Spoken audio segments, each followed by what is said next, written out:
Ooh, it's 18 people. Oops. Hello. Hey. This here is Tijuana, the all around natural beauty RN. And thank you for coming out tonight. And welcome to the All Around Natural Beauty RN show, where I am passionate about helping all victims of all ages and all genders overcome the fear of facing the abuse and overcoming to become survivors. So that's what we're over here doing. And we are all here standing in the name for justice for Shanquella. And we have been doing that now for almost exactly 1 month, right? We started our path and our journey. Hello, welcome. We got Libra Moon in the house. This is a new name. All right. Hello, Libra Moon. And welcome to the All Around Natural Beauty RN channel. All right. Baby sis checking in. All right. Says hi, chat and RN. All right. Thank y'all so much. Please do hit the like button on your way in here. And if you are new to the channel, thank you so much for stopping by. Go ahead and hit the thumbs up button also too on your way in here, so we let the people in this here good old algorithm know what time it is here on this All Around Natural Beauty RN channel, where we passionate about all that good stuff. So I'm just excited. Happy Friday, y'all. We getting ready to go off into our last few days before the big day. The big day. Do they even talk about it nowadays? Christmas, anything? Anyway, back when I was a kid, the Christmas thing was a big deal. For those of you who don't know me, I'm 52 years old, and I'm a mother of 3 adult children, 2 kings and 1 queen. So I have 2 XY chromosomes and one double X chromosome. Children all grown and doing quite well. I'm super duper excited to be 52 with, hey, the journey to justice. Welcome back. Happy holidays from Wisconsin's free. It's cold out here too. It's been in the teens. It's been in the teens, y'all. It's been in the teens all day. It's that kind of cold where, you don't want to go outside because it's not fun. And and I had some cars to wash, from a churro business, and it wasn't fun, y'all. It wasn't fun. My fingertips felt like they were getting ready to fall off, but I had to I had to face my business and get some stuff done. So yes, it was cold here, but I'm sure Wisconsin, that sounds even more cold than this out here. Welcome back to the chat, the journey to justice. All right, Libra Moon says, I'm an old subscriber. Your channel has changed so much in a good way. Yes. Okay, Libra Moon. Yes, so you was back in the hair days. In the hair days, I know. So this is a whole new channel, and we talk about all kind of good stuff here. We talking about healing and using our voices to get this justice for Shanquella is our common cause. So welcome back, Libra Moon, and I hope you enjoy what we're doing here on the channel. We're new. We're kind of building it together as a community. My beauties and beautifuls here in the chat, and thank you so much. Say hello. Hey, La Jessica. Okay, another new name. Welcome. We're gonna have a real good show tonight, y'all. And back to what I was saying about, okay, so I'm 52 years old, the 3 grown children, and the unique thing about me is that I've got over 30 years of nursing experience. 30 years, been doing this thing for 30 years. And along those 30 years, I've been in all kinds of different areas. And one of the areas that I spent a lot of time in is working with the quadriplegics, the spinal cord injury patients.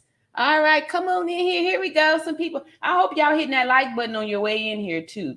Please do that.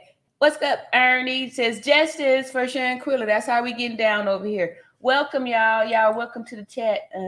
Yep, and that's how I know y'all in here when you hit the like button on the way in here. That's a roll call. Baby sis says, I loved Christmas until I lost my mother on Christmas night 2000. She was the holiday queen. I've been kind of lost ever since, but I try to be happy because she would want me to be.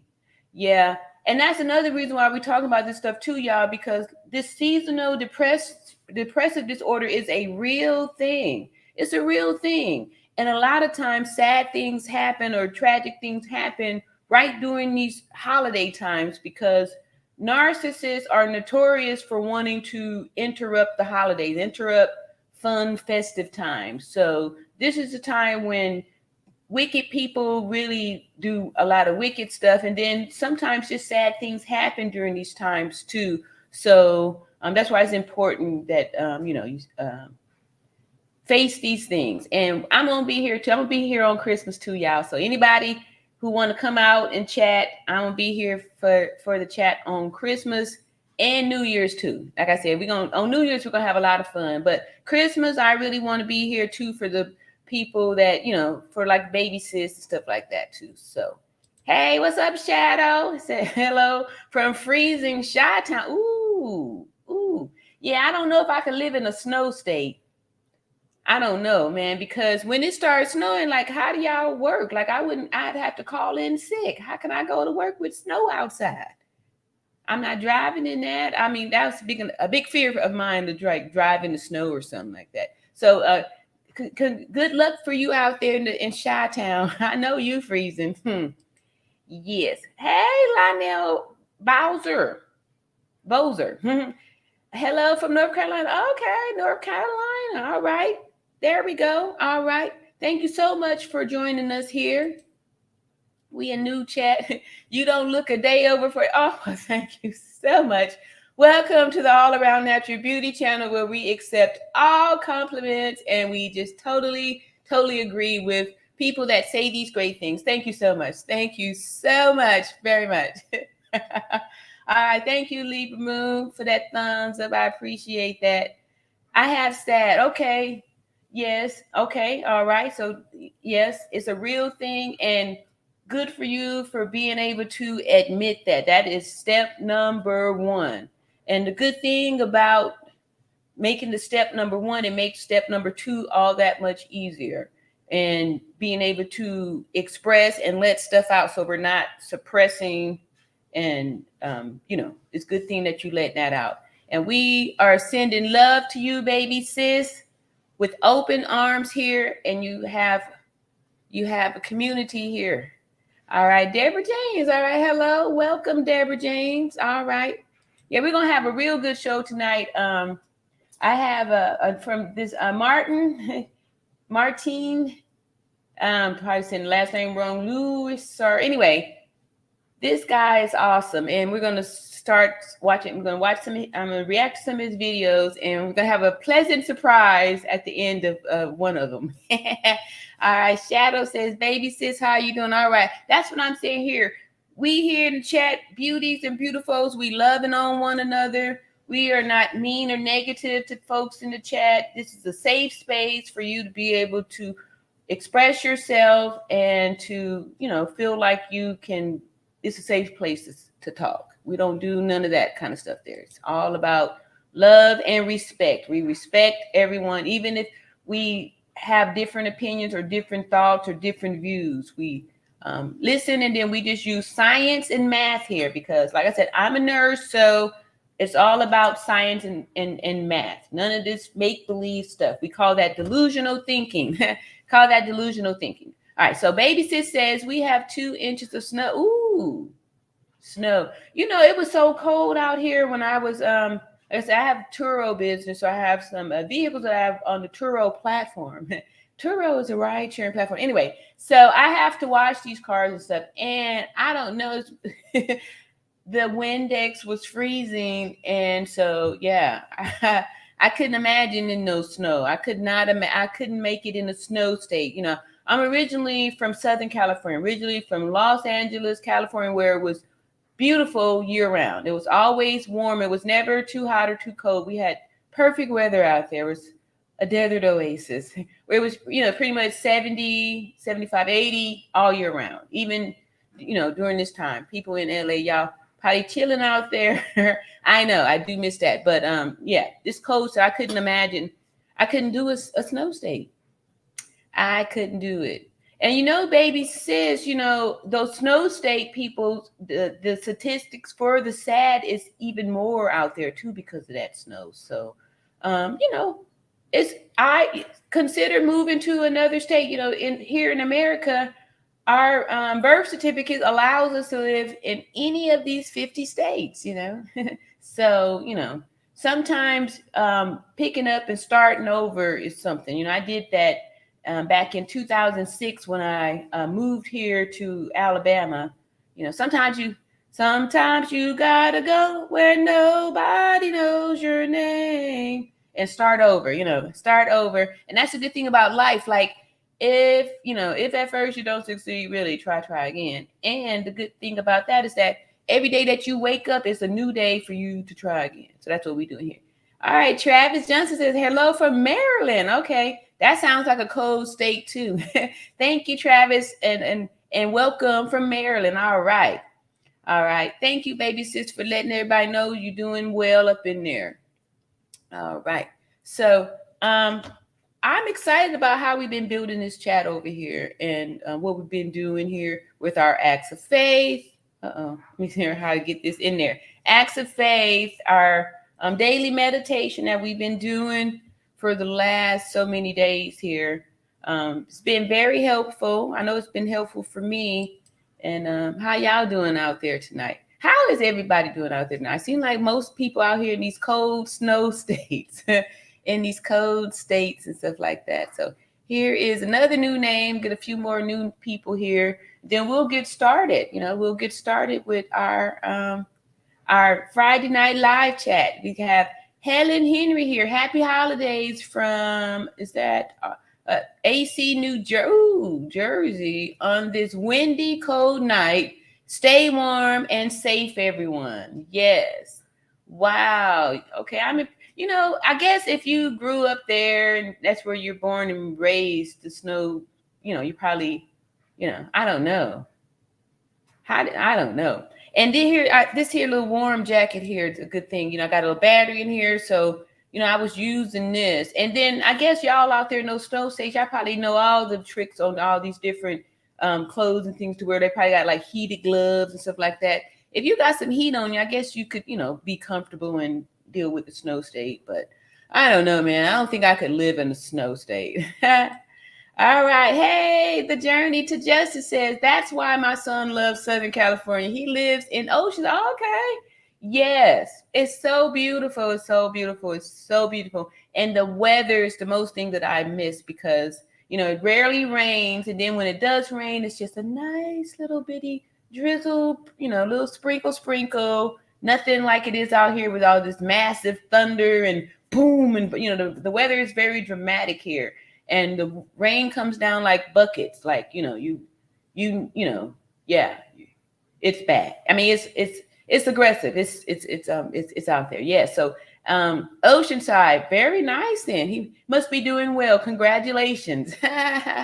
He's doing well. What's up, Mike? What's going down? Says a certain community has rights. They can't reveal she was beaten by an XY. Not just yet.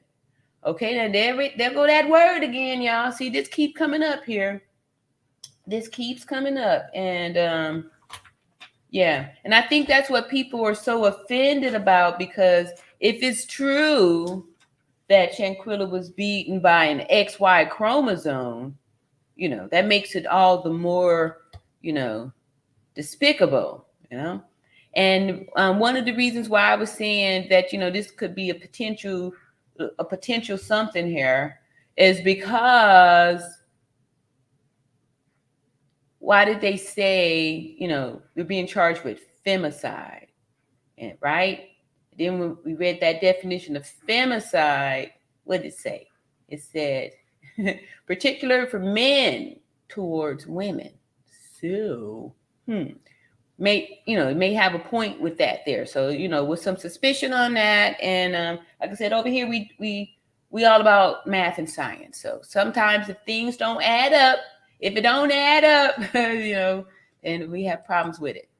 All right. So it's Friday. Yes, it is. And I'm excited about this Friday. This week went by extremely fast. It went by extremely fast. And see, the Mike said, I like your other background. It's not the same one? I thought I picked the same one. Okay. All right, sorry. There were like 3 of them that kind of look similar, and you might be right. This might have been. All right, duly noted. All right, so we get a break later on. LaDonna, all right, another new person here. It's cold here in Texas. Hello, a new listener. Hi, LaDonna, and thank you. Welcome to the show. All righty. So, all right, we just come, y'all, on a Friday night, y'all in here.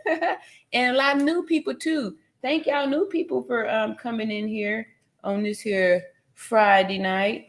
A very cold Friday night for all involved. All right, so, all right, we're going to do one more down here, and then we're going to start off with our acts of faith. And see, Baby Sis says, I was thinking the femicide charge came from the Mexican authorities thinking Dejanay was a man, but she was a woman. Yeah, okay, so remember there was talk about that, and we have to think about, like, where did that come from, right? And then they tried to get us distracted by saying that Dejanay was taking off a wig and all that stuff. And my thing is this, with the many Black women that wear wigs or hair pieces and things like that,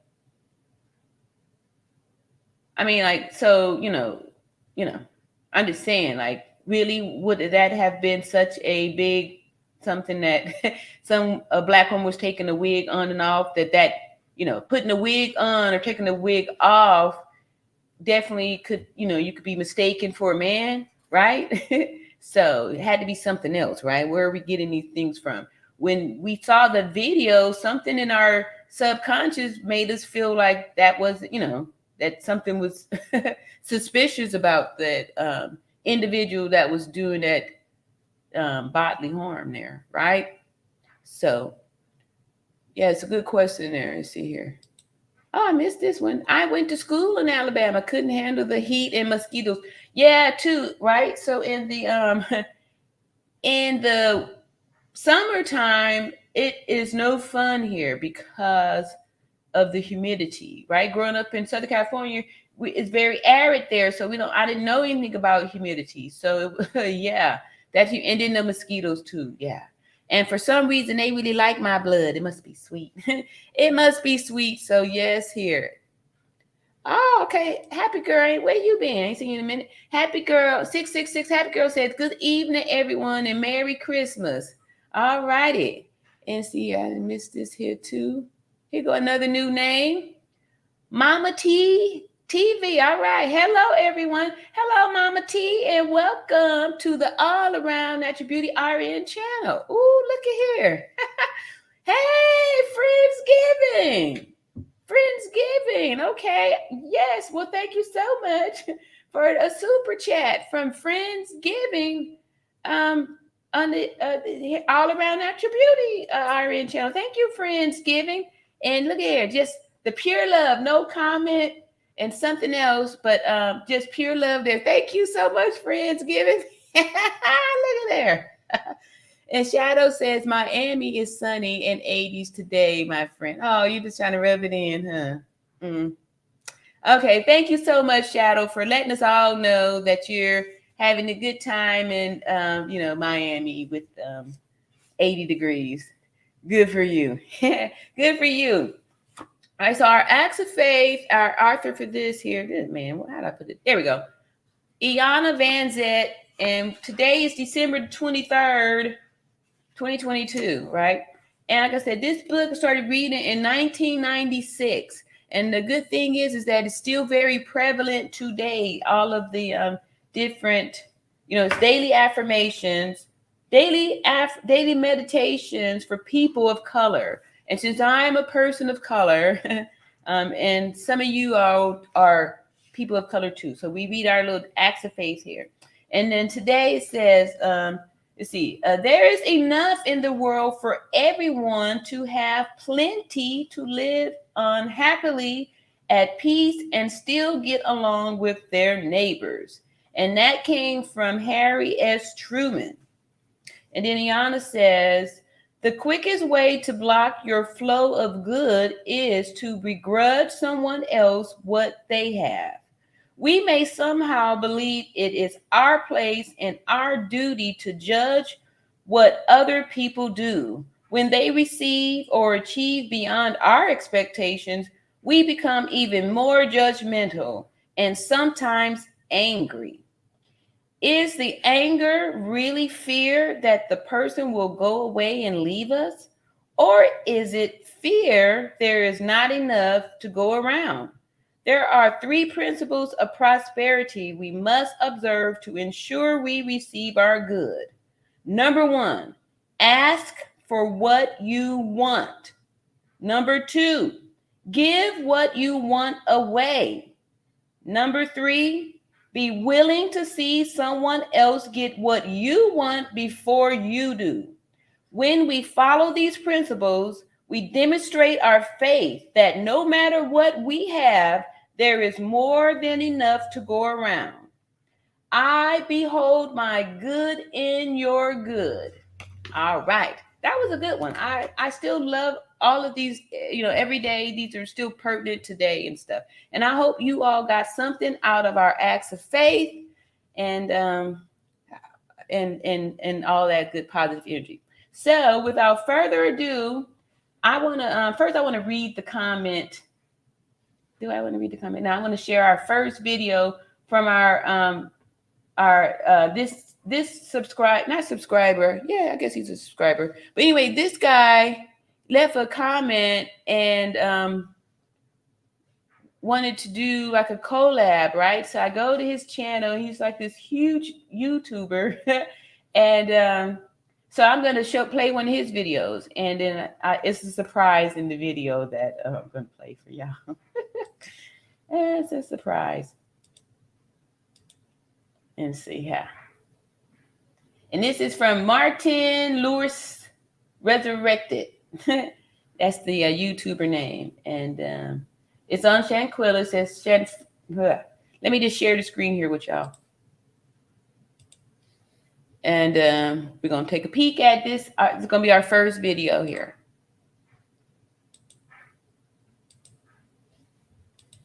And here we go. All right, let's see here what we sounded like. Happened and what we know so far with the whole situation with Shanquella Robinson. He's got a bit of an accent. Let me stop. I'm also going to give you my opinions and different perspectives. I will definitely let you know when it's an opinion and won't pass it as fact. Well, Shanquella was sweet, very kind. She had a heart of gold. She loved everybody, and pretty much everybody loved her. She didn't mistreat nobody. No one could possibly ever say anything bad about her because she was a good person. Shanquella Robinson, 25 years old from Charlotte, had a smile that'd light up the room. Amazing learner, she graduated Winston-Salem State University. Had a heart of gold, would give out chances. With her friends, did TikTok dances. But don't think she was just gaming. Had her own business that was popular with Kid Braden. A thriving CEO of Seekmore. Owned a women clothing boutique store. Loved to travel, did it major. Recent visits, Tennessee, Vegas, Jamaica. Her next trip set to go. Her and a group of friends to Cabo, Mexico. Her family says the next morning she was dead. This all started when Shanquella and some friends decided to go to Cabo, Mexico, what it sounds like to celebrate some of their birthdays. And they end up planning to go on this vacation over the weekend in October. Now, the people that went with Shanquella to Cabo was Winter Donovan, Khalil Cook, who was best friends with Shanquella. For 5 years. And he'd been to the family house, all been on trips together, just good time. Alyssa Hyatt, Malik Dyer, Dejanay Jackson, and Nazir Wiggins. All I know that she went to college with him. You know, she said, I know him, I just know she went to school with him. Now, they end up going to a luxury villa called Linda 32, run by a company called Cabo Villas. Now, when they got to the location, they all had to sign in. Nazir was arriving the next day, and apparently someone signed him in. I didn't sign it, and the only reason why my name was on it is because you had to have your name on the list to get past the gate. If your name wasn't on the list, they would not let you up to your villa. They printed my name and signed my name, which is not my signature. Wow, dude got real receipts. You look at his passport, you see his signature. It is very different from what is on the paper. Anyway, seems like Shanquella is a very free-spirited person. She's having a good time while she's there. She's skinny dipping. We got our first day, buddy. Butter, butter, butter, butter, butter. And see, that's the part that concerns me, y'all. That make me feel like this was a planned situation. Like everything seems staged. And even though the young man said, they're having this fun, but nobody seemed to be having fun except for Shanquella was trying to sound like lively and bubbly and everything. But everybody else, I feel the tension when I see these videos being replayed. There's a tension and uneasiness, and I'm sure I'm not the only one that can feel it. Like it feels spooky. It feels eerie, just all the stuff, right? Am I the only one? I'm sure I'm not. Like, look at you saying that. Now, we got our first body. Did I hear that right? He said that. My opinion of this is that Khalil was figuratively speaking. It just so happened that it ended up becoming a reality. Really? Anyway, I digress. At the villa, they offer another service for having a chef come and cook Mexican food. During this time, her mother ends up giving her a call. And they were sitting there drinking, She told me they had a chef. They was getting ready to eat.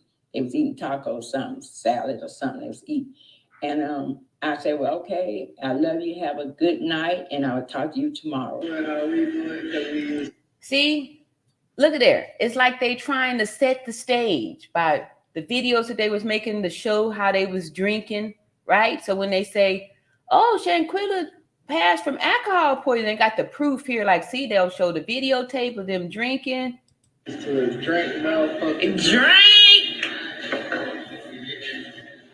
And that night, they end up playing. And did y'all feel any fun in there? Didn't it feel cold? Like, could y'all feel that?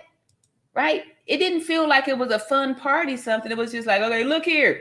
Everybody show the glasses now so we can show the people we about to drink. But the energy in there felt cold, right? That's why I'm telling y'all we need to learn how to stop, look, listen, and feel for energy. You want to feel when you in the room with people that ain't digging you, that people that don't like you, that people are envious of you, people want to mean you bad business. You need to pick them vibes up. Pick them up. I hope y'all feel it from watching this. Feel how cold when they showing these scenes from that. Drinking card game. They were playing a game. One, drink. Winter, come on now. Look at there. All right. Okay, that's up for who was that? See that? Deja, we know you weren't working on upper body when you was working out. But come on, let me see what you got. And see, she got that arch in the back, right? See, there's the arch in the back. We know that's a female for real. Winter, what is that? And that's how we know that this Winter couldn't have possibly picked her up and body slammed her. For everybody that thinks there's a second video where Winter picked her up and body slammed her, it's fake. Man, these people here. Now, either it was a part of the game, or maybe they just decided to go skinny dipping. It's my friends for me, because y'all, it don't take that long to get naked. It don't take that long to get naked, hoes. Where y'all at? Wow.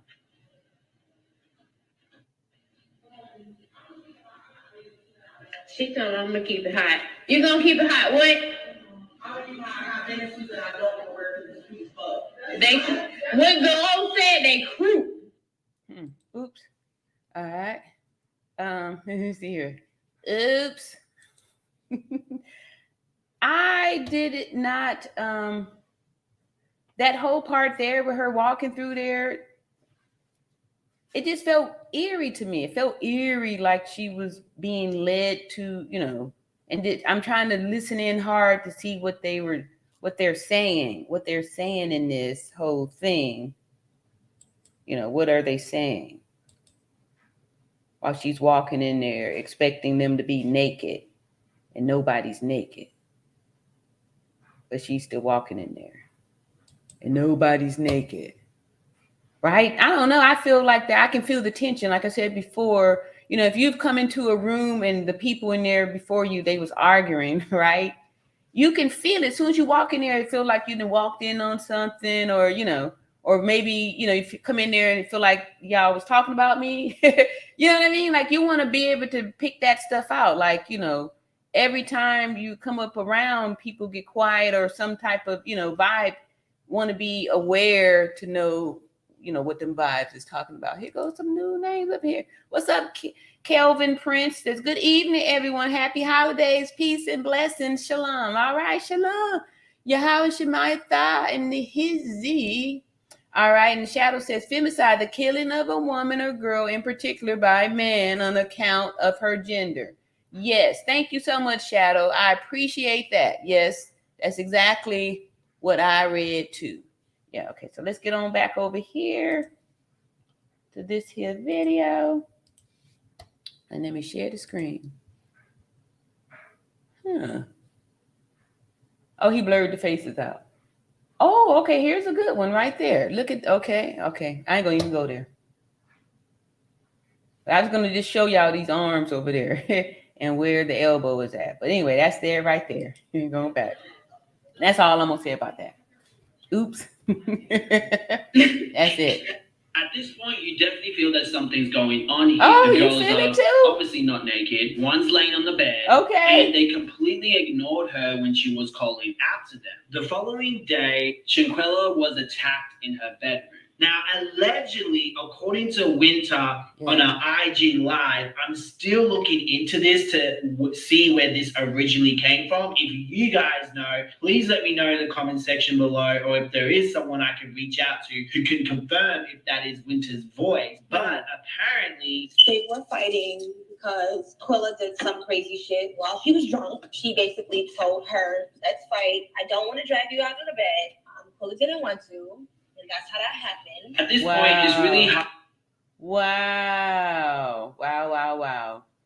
Trying to blame the victim. Hard to work out if this was in the morning or if this happened in the afternoon. Due to looking outside how it looks like the sun is rising, but it could also mean that the sun is setting. As well as that, the sunshine reflection on the wall tells me that this is either morning or in the afternoon. Shanquella in the video. And then don't forget, y'all, we had the one YouTuber that broke down. We know that it was in the morning time. Broke it down. Was nude, and Dejanay had her bonnet on and was in her sleeping nightie. They did have fun, they were drinking, so there is a possibility that they slept the whole day until the afternoon. My opinion, though, is that this was in the morning because it doesn't make sense to be on vacation somewhere. You wouldn't fly to a whole other country just to sleep in. You only have 3 days there, and you would want to go out, explore Cabo. Now, I'm going to play the video, but I am going to blur everything out but keep the sound. Okay, we heard okay. Who said okay? Quilla, can you at least fight back? No. Oh, okay. Y'all see it? Look there. See the head? Already done. When she slung her down there, she was gripping her neck. Look, you can't hardly see it, but it's already off. See how it's down? You can't hold your head down that low. Your head can't make that position. And see, look at the back. Now she's about to come over here. At least fight back. Then you can tell she's paralyzed because she's just sitting there taking. You would not just sit there and take that. Your reflex would have you putting your hands up like this. Hands up, protecting your face. A reflex. She's just like this because she cannot move. When she slung her over, the neck was fractured first, and then the back broke from hitting that bed there. And you can see that's why she's just like this, getting her face and head attacked. Get out, bro. Get out. And that was her hair that went back. That's not her hand. Somebody had asked a question about her moving her hair out of her face. That's not. Look at there. Y'all can see. Yeah. Wow. Shanquella saying okay, and Dejanay going okay, and goes to attack her. Shanquella puts her hands up. Dejanay starts throwing punches left, right to her face. At one point, Shanquella does swing back, but looks like to try to push her off. And then you can hear either Malik or Khalil say, "Can you at least fight back?" Which is really sad. Is dirty not bastard. a fight. This is an assault.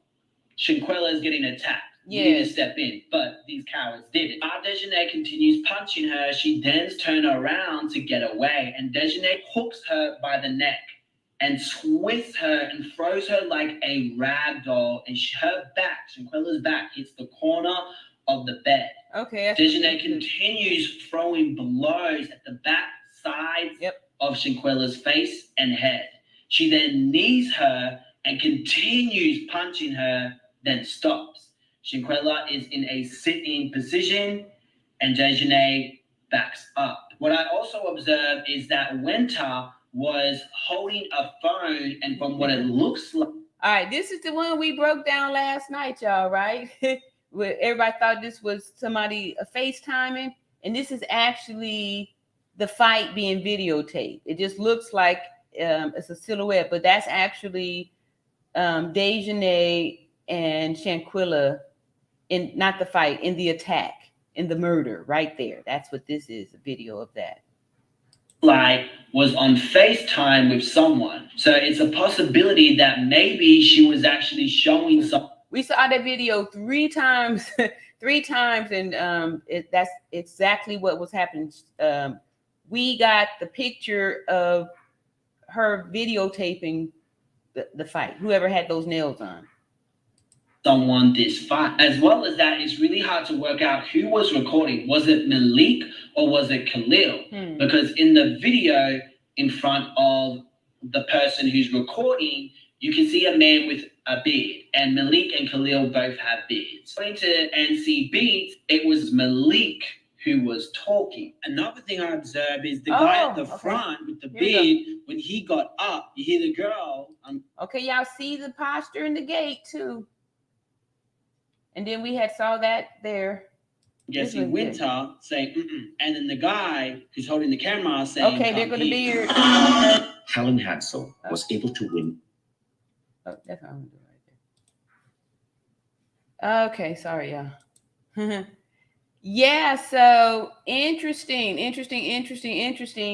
See, these videos from different YouTubers and different perspectives and stuff like that. See, Sirius Ross says Quilla was trying to leave early. That wasn't in the plan. They were trying to wait until Nazir.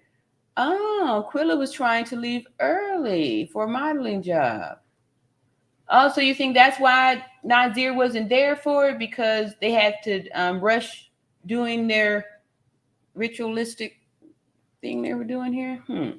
See, baby sis says, I take that part differently, but that's only because people said the same thing about anyone who passed out drinking when I was in college, called them a body or dead on arrival. Okay.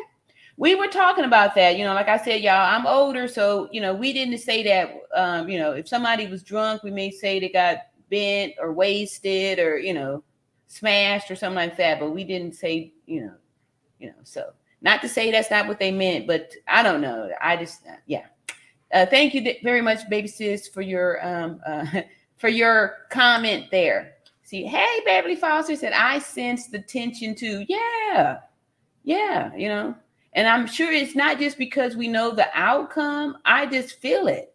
Like their voices, the fun, the party, it all seemed staged, like they were setting the stage, like bad acting, right? See, look, yeah, we were playing the drinking game and we was drinking. We had the tacos with the chef. Woo, woo. Everybody throw your drinks up. Why? Look, see there, everybody drinking. Yeah, drink. Oh, man, yeah, she got alcohol poison. That's what it was. We had way too much fun. And y'all saw, we showed all the videos, we showed them. Ernie said, you are so right. Thank you, Ernie. You are so smart. No, stop. And Shadow says, Sirius, yeah, I heard that a while ago about her wanting to leave a day early. Yeah, I kind of heard that too. I think a couple weeks ago we were saying that. But group was against it. So waiting in Nazir, huh? Interesting. Yes, I totally agree. All right. La Jessica, all right. Why Khalid busted the corner in that video like he was trying to warn them she was coming. Okay, did you feel that way too? I didn't know who that was. Wow, I felt like that too. Didn't you feel that way? Like trying to get there first to be like, yeah, come in. Yeah, I totally agree with you. All right. Hey, Lynette, I saw that. Yep. All right. And the voices. Yes. A lot of times you can hear things in the voices and learn how to listen for tension and stuff like that. JoJo says, yes, I felt they wasn't feeling her. Yeah. Too bad she didn't bring a friend, but I'm sure what she was saying. Yeah. Oh, look at here. What's up, David? Hey, all around Natural Beauty. Just showing some love. Appreciate the love. Appreciate the support. Thank y'all so much here. Let me see how far. Ooh, okay. So let's go ahead and get finished back over here with our video. I'm sorry. And from the looks of things, it looks like that the sliding door that goes outside was open, which leads me to think that Janae came in from outside from her bedroom because it's easy access. According to Gerardo, we had noticed that too last night on our video that we saw about that sliding door. All right, so he owned it. In Cabo, he apparently heard about a second video. That there was another. Hey, look at there. Shanquella. The person that crosses in front of the camera, according to the police, is the person that tried, according to the police, she tried to intervene into the fight, and she tried to stop the aggressor. The girl heard the screams and the blows, and she comes out from the... Did anybody hear any screaming in the, on the video? I never heard any screaming. I heard, okay, no. Oh, and then somebody said, Quilla, can you at least fight back? No. I never heard any screaming, no screaming. I heard Dejanay smacking her hands and saying something about, being tired of something, but I didn't hear no screaming. I didn't hear any screaming. Correct me if I'm wrong. Did anybody hear screaming? I didn't hear any screaming. From the back bedroom, and she gets in front of the camera a little bit, and the camera turns to the right. That's what the police are saying, where you see that she goes in and she starts arguing with Janae, and that's when Shanquella starts to convulse. But then in another interview that Gerardo did, he says that it was speculation that there was another video. The reason why he wants you to get this information as well is because there's been so much speculation in social media, the discovery of 2 videos, and he has collaborated with the district attorney and the offices that are doing the investigation that there's no other video. It's just the video that has gone viral.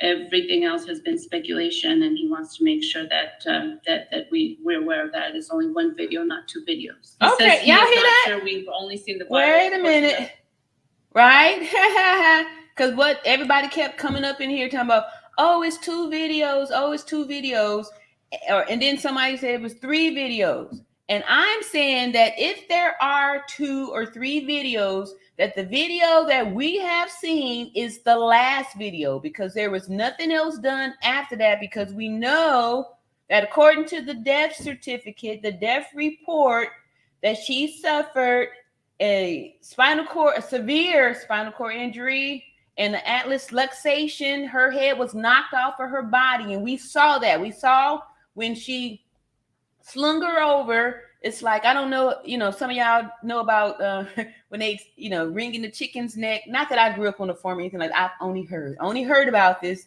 how they wring the chicken neck. Anyway, my mom told me about it. I guess, when she was a little girl, there was some time spent on a farm, and the grandma, my great grandma, I never met her, but anyway, she has wrung a chicken's neck, and this is how the procedure is described, right? And we saw her to do that. So when she slung her over, we saw her head fall down into a position that, if it was not detached from the body, could not have been in there.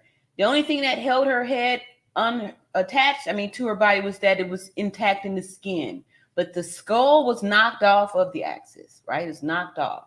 And so according to that, with anybody who received that injury, the life expectancy is 15 minutes. That's because you're not able to breathe, right? If you've got that spinal cord injury, that controls breathing. So you can only survive tops 15 minutes without oxygen before, you know, you're out of here. So that's how we know. That's how we know that.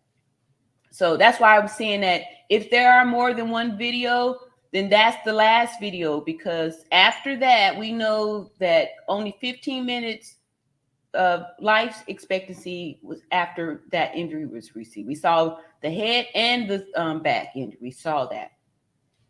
So if there was more fighting, it was done before that, because that was we saw the death blow. We saw that.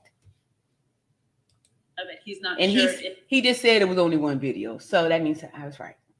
If the investigators, the police doing the investigation, have a longer version of the video. How can he not be sure when he said he heard from the police that there was a longer or another video showing the rest of the incident? Maybe it got lost. And don't forget, the police was in on the cover up, right?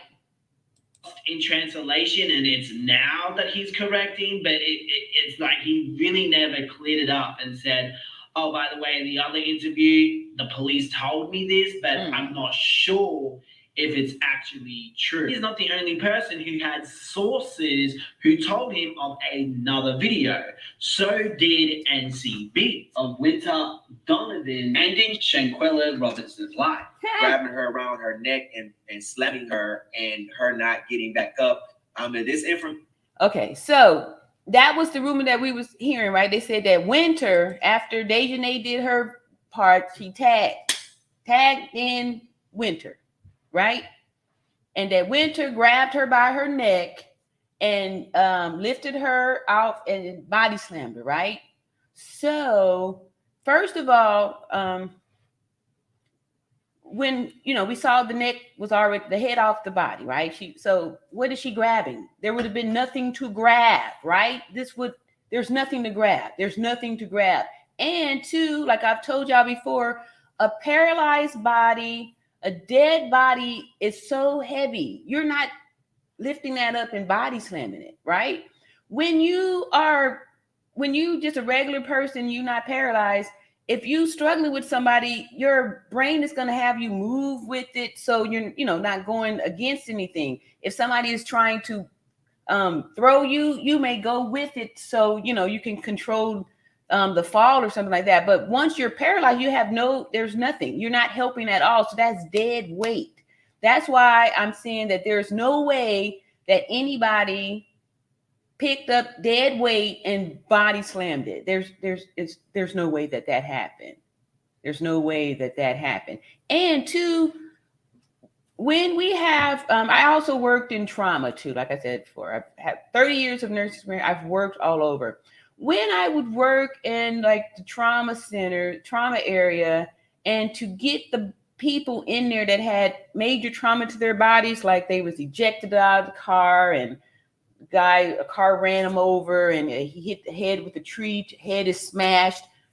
Trying to handle a smashed or contorted or broken, traumatized body is not an easy task, right? So I don't see them handling that body like that. So all that talk about they moved the body, they dressed the body, I don't believe it, because I know how difficult it is to dress a paralyzed body. And all my nurses out there, please chime in and let the people know that dressing these paralyzed patients, or even trying to dress a body or get a body ready, you know, for somebody to view, is not easy, because, you know, it's a body, it's just hard work. So, yeah, I don't think nobody, and then they wouldn't have been able to grab or pick anybody. There was nothing to hold on to it, because this was off, right? There's nothing. This was off. You know, she decapitated her. She decapitated her. All right, so here we go. We're almost done with this video here. Information came directly from someone who is friends with Dejanay's mother, and this information was communicated because people were upset about the fact that only one angle is being showed, and that is Dejanay assaulting. It is a possibility. And that's all we had to see. After what Dejanay did, there was nothing else. The clock started right there for the 15-minute timer of the life expectancy. So anybody who touched her after that, she was already gone. She had 15 minutes left. There was nothing, so that's why people are saying only Dejanay. And maybe that's why they're trying to make it appear that Winter had some type of, they all guilty because they were there and nobody did anything, and they all responsible for it. But all that was one person. One person did all that. One person. Maybe they don't want Dejanay to be taken accountable. Dejanay, huh? For this situation, and they want Winter to be held accountable. And maybe that's why they passed on this lie to North Carolina B. Now, according to the autopsy, Shanquella died 15 minutes after she got her injury. She died of severe spinal cord injury and atlas luxation, which is instability in the uppermost vertebrae. Now, I think the autopsy isn't 100% accurate when it has the time of death. So I believe. Okay, so what he means by that is that the time, but the amount of time between the injury and death is precise. That is science. That is math. Without oxygen, 15 minutes is the life expectancy. And with that injury, there's no way that you are able to breathe. So that's why they can be accurate about the time. But as far as, the amount of time after the injury, 15 minutes after the injury, but they don't know when the injury happened. We can see from the video that we're estimating that it was in the morning time. I believe they have a rough estimate of when she died, which was around 2 or 3 p.m. In my opinion, I feel that she did die in the morning in that video because you can see Dejanay twisted. Y'all saw it? Her neck and through her. Oh my goodness. Okay. So y'all saw it, right? Y'all hope y'all saw that. And you see the position of the head? You can't put your head in that position. Your head cannot bend down like that. It can't make that move. This is it. This is about all you're going to be able to do. Try to put your chin to your chest, okay? Look at there. The only thing that's holding her head from hitting the floor is that it's inside of this skin, but it's off of her body. This person right here is responsible. Dejanay was hitting her continuously. I think after that incident, after she got her injuries a couple minutes later, that she could have died. Yep. 30 years of nursing. Who is that? The reason I'm saying this is because I spent a lot of years working with spinal cord injury patients. Depending on how high the injury to your spinal cord is, if you can breathe or not. So you're not gasping for air. Your lungs are you're not moving. So I used to work with patients on ventilators, and occasionally it would pop off if they have a spasm, right? The ventilator would pop off. Their body is not going to move because they need the ventilator to move. If you have an injury up here, you're not breathing. When she fell, if you look at the video, you can see when the back was broken because it's a certain way a paralyzed body can lay. If your body is not paralyzed, in certain positions you just can't naturally go in. Yeah, like you would bend your legs up, or you would, do something to protect yourself. You wouldn't just sprawl out like that, right? Because your brain would have you do something to protect your fall. Like that's just, automatic response. Look at there. Look at me.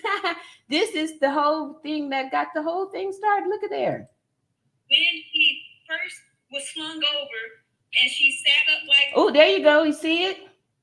That was just, she's paralyzed. All right. Yeah, look at this guy is great. Yep. Head tilt, holding the head down instead. Okay. Look at here. He got some good stuff here. This is a great video. Okay. Yeah, he got all this stuff. Good job. Nice video. Her neck was broke at that time. She's able to look. She can still think and everything, but she's not able to make any sound. So she saw them and heard them talking to her like that, and she was helpless until she blacked out because without oxygen, you're done. Later on that day, the workers came to clean the. Every time I hear that, that just makes the hairs on my arm just crawl and tingle because that's just a horrible feeling. Like I was telling y'all, I used to work with the spinal cord patients, and a lot of them that had the gunshot wounds to the neck, maybe, you know, a lot of times people don't always make the mark. Some of them, you know, end up being paralyzed from the neck down. And they require to be on the ventilator for the rest of their lives. And they can't do anything. Some of them may be able to, you know, turn their head a little bit. Some of them are just faces. And the ones that had those heads shot off the body couldn't even do anything. You know, we had to make sure we had the heads together because it was no attachment. And they couldn't do anything. They couldn't eat. They couldn't do nothing. But being able to see, hear, and, you know what's going on, that is a horrible feeling, you know, and it just broke my heart to know that that's how that went down. To, you know, how frightening must that be to just be here having this happen, and I'm not even doing nothing, and y'all sitting up here, y'all, and, you know, and to hope that, you know, y'all gonna be found out, that somebody gonna catch y'all for what you just did to me like this, you know. And that's why we here screaming and shouting to the top of our lungs, justice for Shanquella. Because if it wasn't for this video getting out, we wouldn't have never known about this. She would have just been another, you know, another femicide, another unsolved case. Or they would have had to accept the story of this alcohol poison, you know, on the person like that. The house, and from the sounds of it, this is my assumption, when they walked into the place, they saw 3 people walk out of Shanquella's bedroom. And they noticed that 3 people were seen walking out of the bedroom. And that's when the service workers came in and discovered her body. We're talking about that. Well, we thank you for your video, and that was an awesome contribution. Awesome contribution. And this gentleman had reached out to me a little bit earlier, so I was, you know, I went checked out his channel, and you know, he's like a really big YouTuber, and I was really surprised at how many people got inspired by that one little clip like that. That was I'm still like taken aback by that today, like to just see a video and then boom, I popped up in somebody's video. And I'm like, hey, that nurse looks familiar there. That nurse looks familiar. All right, let me get a few more of these here. Oh, look at here. What's up? Just talk about it. What's up? What's up? What's up? I appreciate that. Hey. Y'all come on over here. And let me see what these likes is looking like. I ain't peeked up in them. 72 like. What? 394 people up here. Please, y'all. Could y'all hit the like button for me? It'll make me feel really good. I would appreciate it. Oh, more new names too. Okay. Oh, here we go up here. Luz Rivera. I believe she was dying when she slammed her the last time. And I believe in my heart that they drugged the girl just like her sister said. I can't believe she didn't fight back. That's not her. Yeah. Super sad. Oh, more new names here. Evelyn Martinez says, hope people 9 the flight heard so sort of conversation. Oh, another new name. Wow. Welcome to all the new people. I hope y'all subscribing so we could you know, grow. I'm just excited about all this new growth here. Kendo said there is 2 videos. We were watching the video, plus you can see a female holding her phone.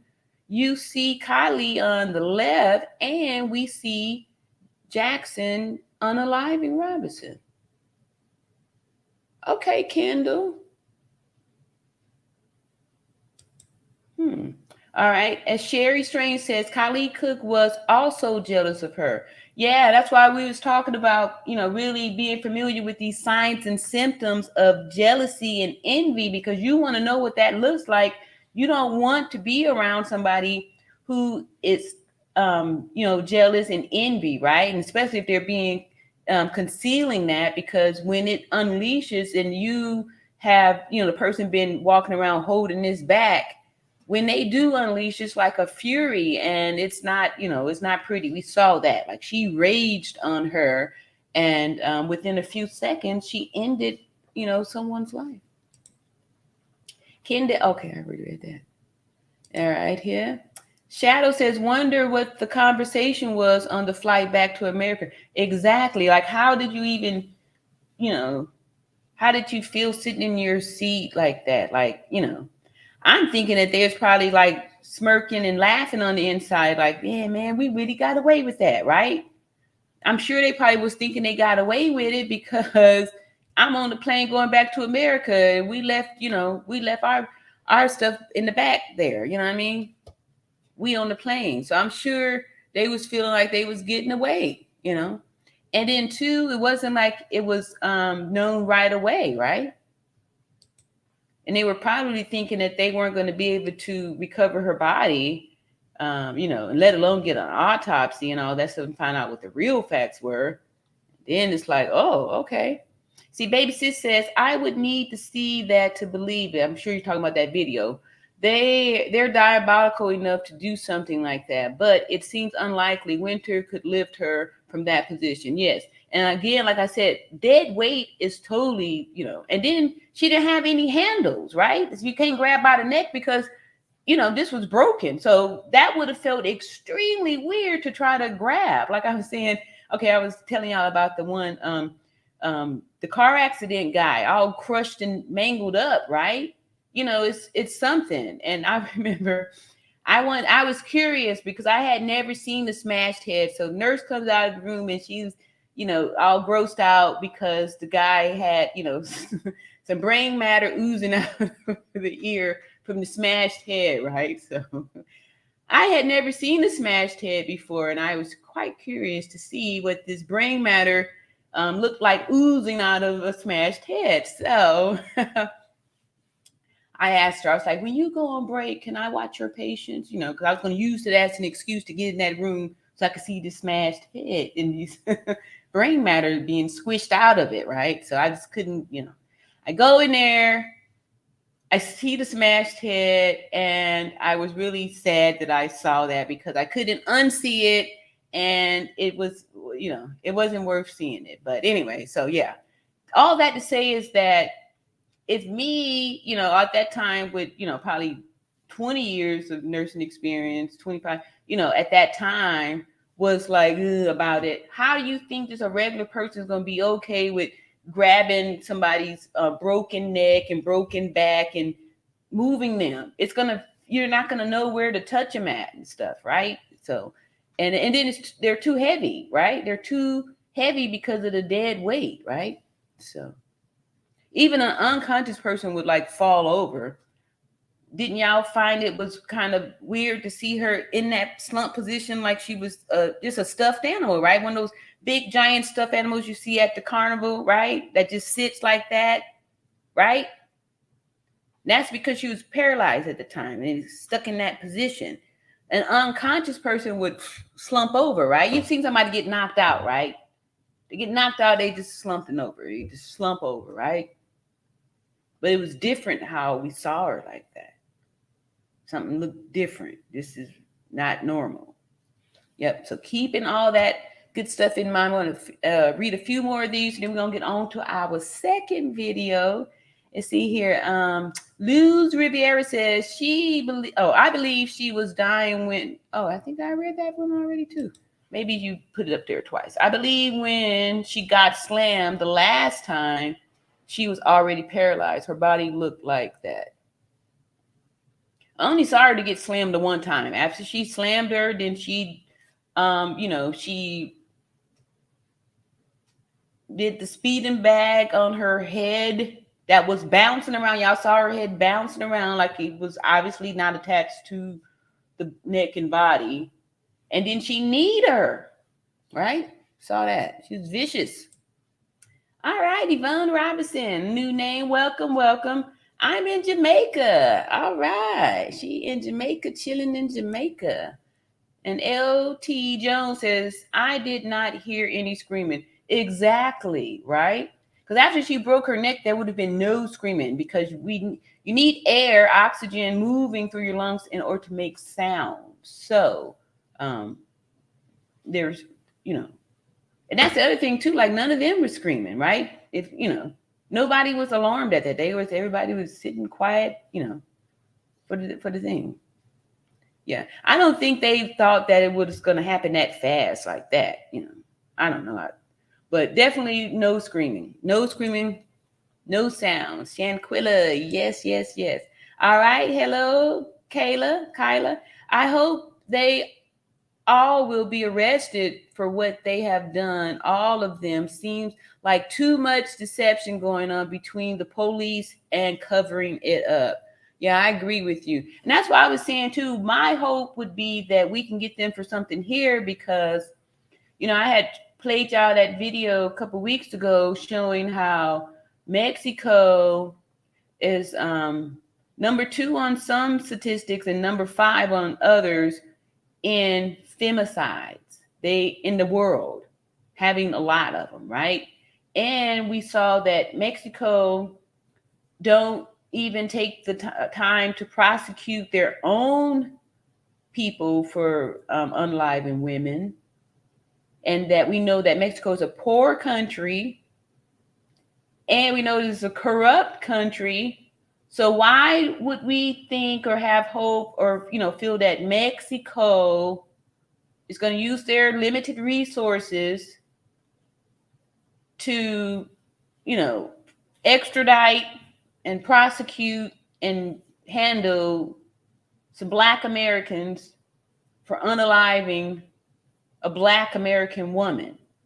I feel that we would get real justice and more justice if we could prosecute them for, doing something here, right? You shouldn't be able to get away with a crime because you committed it in another country. I hope that's not going to be the case. She looked like a rag doll at the end, and that's when she wasn't moving. Agreed. Yes. That's exactly. Yep. Shadow says, after seeing the video the first time, I noticed she didn't scream, yell, cry, ask for help, nothing. Yes, because once this was broken, everything from here down would have just been stiff and still. There would have been no more rise and fall of the chest, no nothing.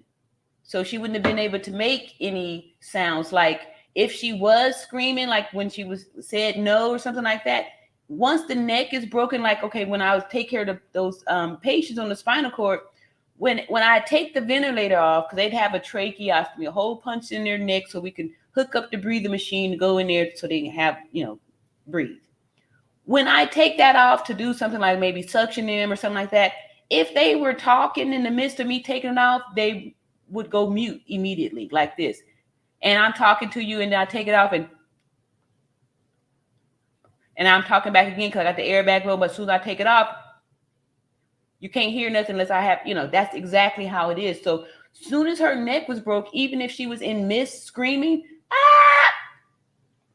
it would have went silent, just like that. Just like yanking the cord out of the wall. Power would have just been off immediately because of the air. With no air, there's no sound. The vocal cords need the air, the oxygen to come out in order for you to make some sounds. All right, so y'all coming up in here, some more people. What's up, Alicia? Alicia Renee says, a lot of people claim they saw the second winter video. A lot. Yeah. And again, like I said before, sometimes they may just throw these stories at us. So, maybe shift the blame, and then kind of take a little bit of the weight off of Dejanay because, that way, we all can share in this here. But I don't believe, like I said, if there is a second video, then we saw it. We missing the first one because after that video that we saw that they're saying this person is Dejanay in that video, after that, that was it. 15 minutes after that, there was no more Shanquella. So if there were any other videos, they were made prior to the one that we saw her being attacked. Let's see. Shadow says she moves a little when Dejanay walked away from her. Look again. I wouldn't say that she moved because she was already in motion. It's just like when people are in the motor vehicle accidents and your unrestrained driver is going to be ejected from the car, right? So the car hits something that smashes, the car stops right there. But you are still moving. If you were in the car and y'all was moving at 50 miles an hour, your body is still moving. So what movement you saw was the motion of her body where it was this landing where it was at. And then remember, she was kicking and punching her, moving her around. So that was just the motion of her body from the impact that she was receiving from Dejanay. It was not her moving, because we saw that neck get snapped. There's no moving after that. There's no moving after that. Let's see. Ernie says that's what broke her neck. Yes. And then I don't know who was here well, it wasn't last night. It was the night before last, because I didn't come on here last night. But the night before last, we saw that one video, and we was actually able to map out, the fighting stance that the Dejanay person was in. And, she had moves. She had techniques. It was, yeah. Let's see.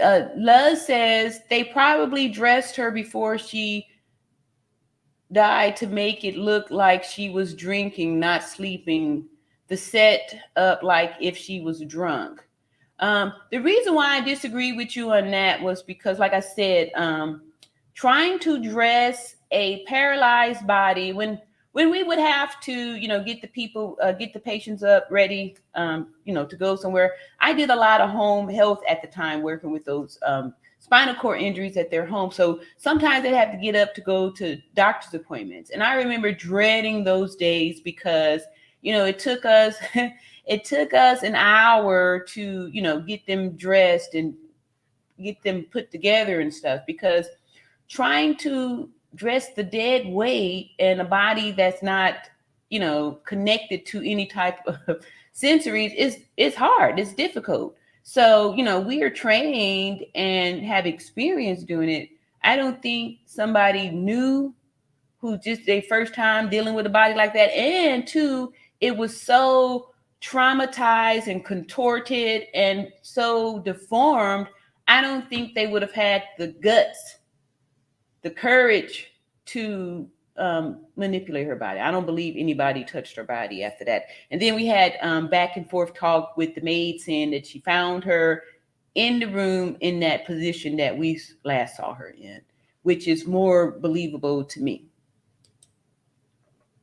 Spot on. All right. Thank y'all so much here.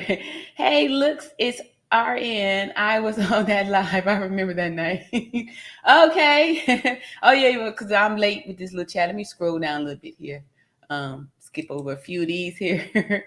I saw that ringing chicken necks at relatives in Georgia. Okay. Out there in the South, and that's how they get down. Get to ring that chicken neck. I was visiting Drome, New Jersey at about the age of 9. I couldn't eat that chicken. Yeah, they break the neck, snap that neck, and it's a quick, easy way to do it. See, Baby Sis says, I would flinch even you don't automatically cover your face. She didn't even flinch. Exactly. Yeah. Like I said, your reflex, when you've seen people like in the boxing and all these type of things, this is a normal reflex, right? Nobody just does, unless you're knocked out. You've seen the people that get knocked out and the folks do the thing to them, but nobody just goes like this, right? And just don't do nothing. Don't defend against no blows. Your brain would not let you do it. You would curl up in a fetal position.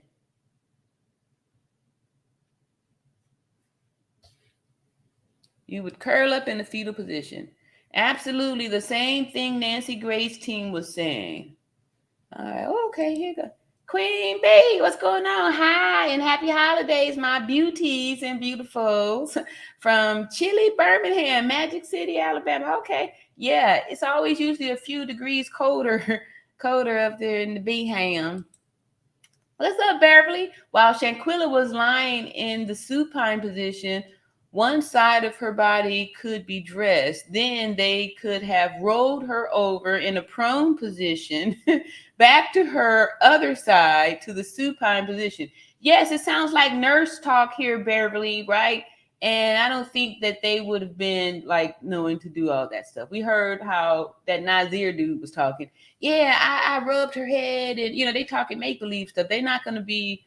I don't see them comfortable or even educated enough to know about a supine position and log rolling and all that stuff.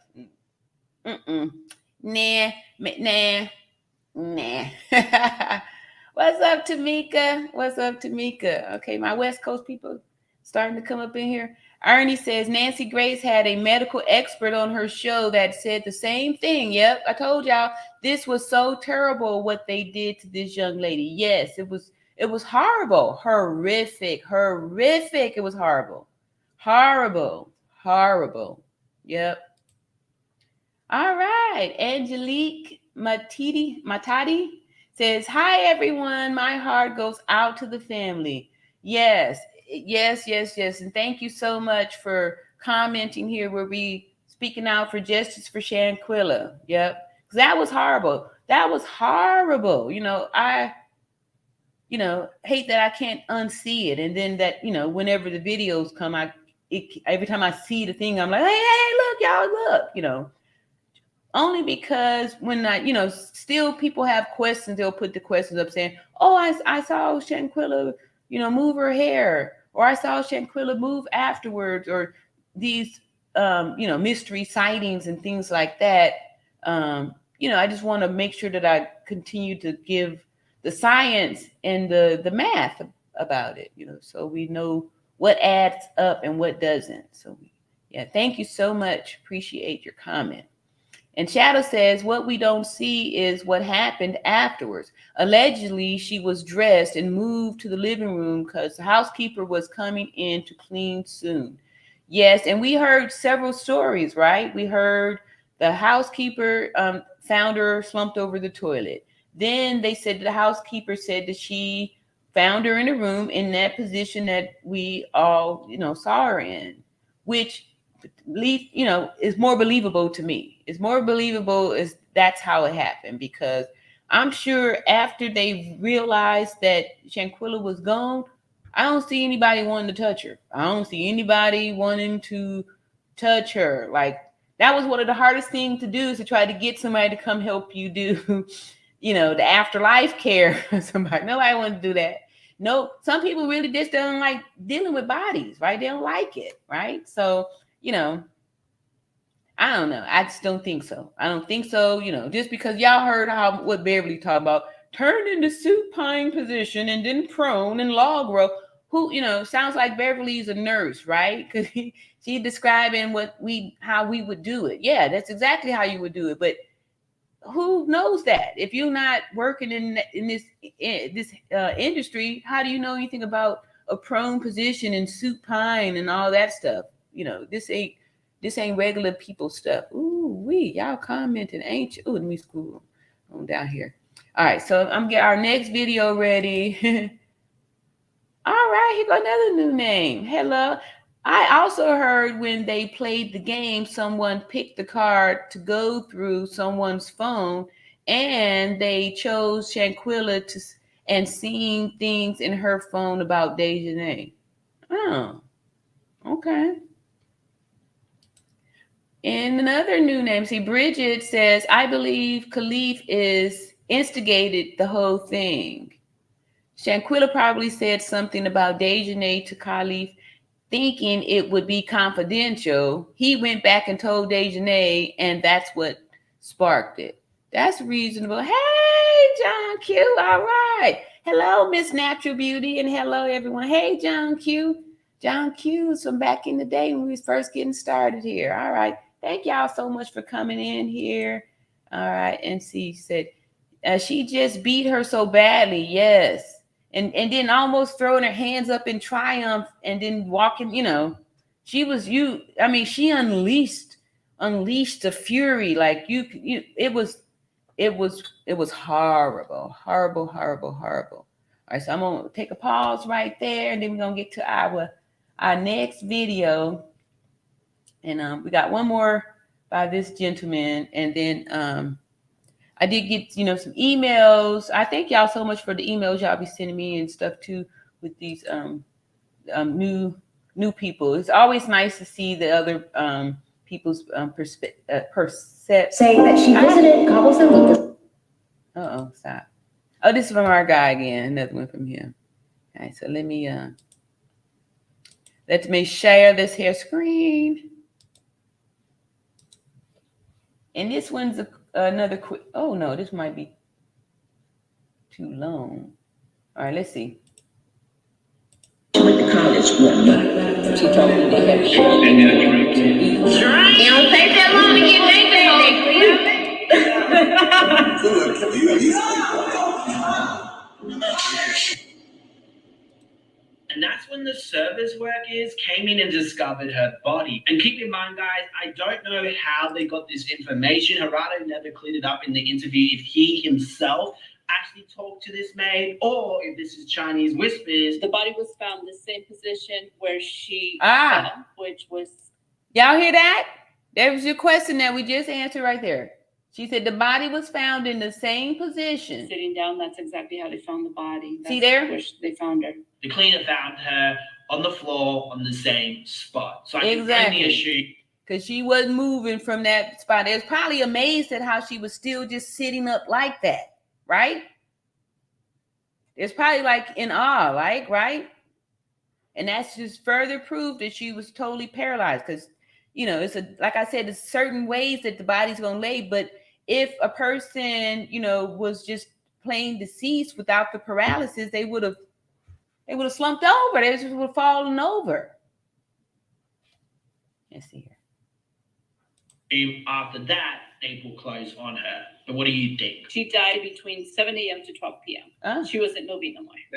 In fact, when she did touch her, her body was already hard. So what happened was that when the body was found in the bedroom, the other folks were not in the bedroom. They were out. She went looking for them to inform them that she had found the body. She mentioned that the friend was ill. And if I was the maid, I'd have been scared as hell. Excuse me, señorita, your friend? No está bien? I mean, like, really? How do you, I would have been scared. I would have, screaming out there. How do you just go casually find the people and say, hey, especially you see the person all traumatized like that. She had to have seen that body all just contorted and face all, she's, oh, let me go see, I would have been scared. Like, I would have so when been they worried. came back, they faked it as if they didn't know what had happened. At 2:13 p.m. was when the call was placed to the doctor. Okay, so apparently, according to the police report in Mexico, I will point out that I haven't seen this report with my own eyes, basically going off what the journalist has said. So at 2:13, medical help was summoned to the villa. It was unclear who called for help, but apparently it was Winter. Now, Dr. Gontiérrez, she was told that Shanquella had drunk a lot of alcohol. He was called to give Shanquella an IV. After this, Khalil ends up calling Shanquella. So, doctors aren't going to be making their assessment just based off of some verbal information from friends or family, right? And then too, if a doctor was, they told the doctor, hey, we think she's going to need an IV because they're, she's dehydrated, So, no, that's not how that works. And then two, if the doctor comes there and see this traumatic injury and stuff, I don't see how a doctor would have been able to miss, the neck broken and the back broke. I don't see how a doctor would have missed that and thought that they could, start an IV on start an IV. Like, no, it would have, no. Well, his mother. It started with a frantic call from Robinson's friends. Her friend Khalid. They said she wasn't feeling well, sick. Going up, she wasn't feeling well. She's resting. wasn't responding. So at that time, they said a doctor was on the way to examine her. They had to pay $150 for the doctor to come. And I wanted to know why they couldn't take her to the emergency room. They said because they needed $5,000 cash to be seen in the emergency room. So I feel like this was an excuse for a reason for Shanquella not to go to the emergency room. I don't think it would have cost $5,000. And I said, well, she has insurance. They said they didn't take insurance by being out the country. It was a little different. I told them just keep me informed. Then Nazir ends up arriving in Mexico. So I get off my flight around like 2:16 Mexico time. I guess we're 2 hours ahead. 2:16 p.m. So the internet seems really confused about this, so let me break it down. He actually left at 10:25 a.m.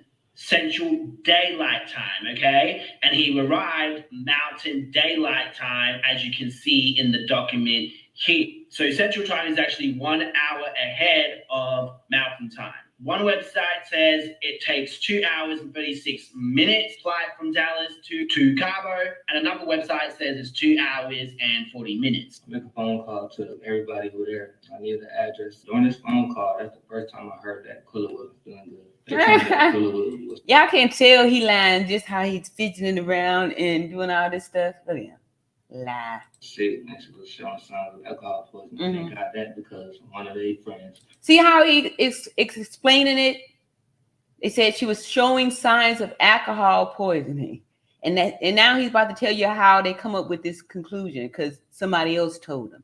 It's setting the stage for the story, how you can tell when somebody's lying, because if this was the real thing, the truth, you don't have to explain it. You don't have to you don't have to give the the scenario. You don't have to set the stage, set the scene. You don't have to do that. Told them that she was showing symptoms of alcohol poisoning. But I didn't know it was a fight. My taxi driver, it took us an hour to get to the villa because there was traffic. I don't know why. So I got to the villa around 3:26. Okay, so on a low season, according to the internet here, it could take 15 minutes to go through immigration. And from the airport to Villa Linda 32, it takes around 21 minutes. He does mention traffic. He is there in the afternoon, so it is quite possible that there was a traffic, and that's why it took him an hour to get there. So according to my calculations, if we were going off the flight time, he would have arrived there at 1:34 p.m. And if we're going off what he said, he would arrive at 3:31 p.m. So I got to the villa around 3:26. So when I got there, she was in the game room. Told me she was. See that when he got there, now she in the game room. I don't even know what made this guy start talking. He's got to be like, you could tell he's not the mastermind on this, because this is just stupidity here. I mean, like, why get on social media and make a video of lies, right? Now we got this to go back on. All we have to do is replay this and point out all the holes in your story. Like, this was so stupid. Like, why would you think you could, what made you think you can get away with this? But, some of these low-level narcissists be, really thinking that they could fool a lot of people.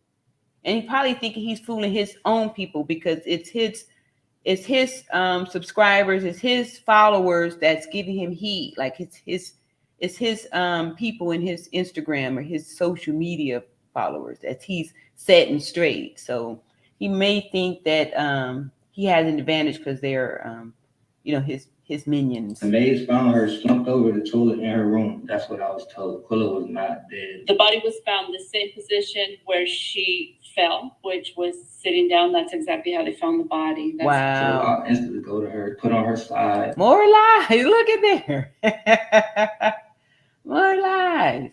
Get a bag and all that. So I'm sitting right next to her the whole time. And apparently he ends up going on Instagram making a story saying, I'm here that I couldn't get up. I'm thinking like, damn, we got stuff to do. She was unresponsive. Wow. I tried to get her to talk to me and all that, but there was none of that. I was there the whole time in the game room, and then they was talking about cooking. So we made it to the living room. I put on some soft music, sitting with a rubber. Other clue too, when people start adding extra details to it, that's how you can tell it's a lie too. Because why would you be talking about? Oh, and they were talking about cooking, all that stuff. These are ways that they feel like they're starting to, here's my rungs that I'm putting together the story, right? Because they was talking about cooking, right? So you start giving all these details.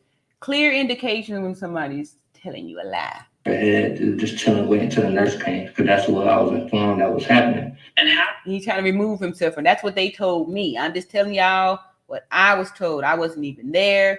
But I was there. But not when that happened. And then when I got there, they was talking about cooking and and then that's how it went down.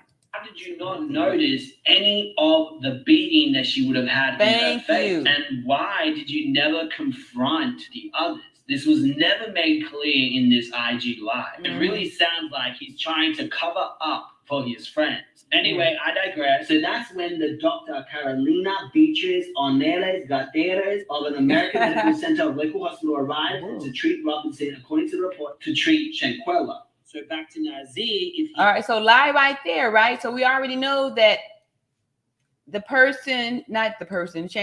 would have been already expired 15 minutes after the injury. So if the doctor arrived an hour or so later, there's no way that they did an assessment or they did any of these things, because they would have arrived to a body. There would have been no signs of life, because it was clearly 15 minutes. It took more than 15 minutes for them to get there. So there's no way, so everything that they said, that the doctor said, all those things are lies. They're all lies, all lies, all lies. Hey, Letitia Hutchison says, hopefully they can get charge them for something here in the States, like premeditation, because Nazir, hope I spelled it right, said in his video that they had talked about going on this trip since that's my hope too. That's my hope too. Only because, like I said, Mexico, but we saw that Mexico got their own problem and they poor too. And we see they corrupt.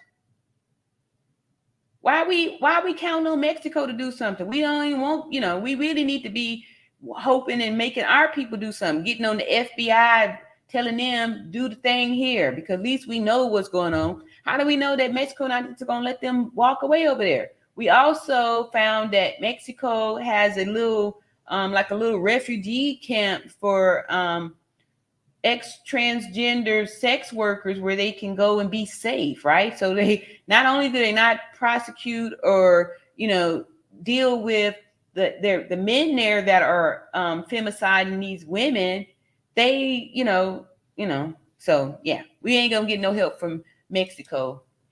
Tracy Davis, hello Tracy, says Elise, or whatever her name is, was a CNA, so she wouldn't have an issue with dressing or taking care of a deceased body.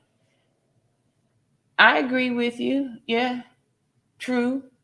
All right, so for those of you who don't know, a CNA is a certified nursing assistant. This is a certification, so she's not a nurse or anything like that. So this is a certification. There's maybe a few months of training for the certification, and CNA training does entail activity of daily living, like bed baths and dressing patients, transferring patients, turning patients, lifting patients, those kind of things. Yes, so that's true. If Dejanay was CNA, she would have training on how to do that. That is correct. The reason why I was thinking that probably not was because of the injuries and it being a body, like especially if you are the one that caused it. I don't know, but that's true though. She would have the training and would be. And then if she did it too, probably wouldn't have no thing doing that. But yes, her training would definitely put her in the league of being able to dress the body. All right, John Q is giving a greeting to you. So much misinformation. You don't know what is true. Exactly. And that's why I say over here, we sticking to science and math, right? So we saw the injury, we saw that, and we know that 15 minutes after that, that's the life expectancy. That's the lifespan after receiving that injury. And that's all that we need to know. The rest of the stuff is just, some hearsay or whatever like that. We saw with our eyes. We saw that. So that's what adds up, and that is the science, and that's what we're going to be going with. All right, Letitia says June, July, but Quilla went to her sis days before they left to get luggage, to get a luggage set. Now, with her being a business owner, would she not have went and bought a new set if she knew in June or July? Just a question. Yeah, we had learned, I'm not sure when, that she was kind of a last minute addition. Like they got her at the last minute, added her to it. And then two, I'm also believing that it was last minute because her family wasn't aware.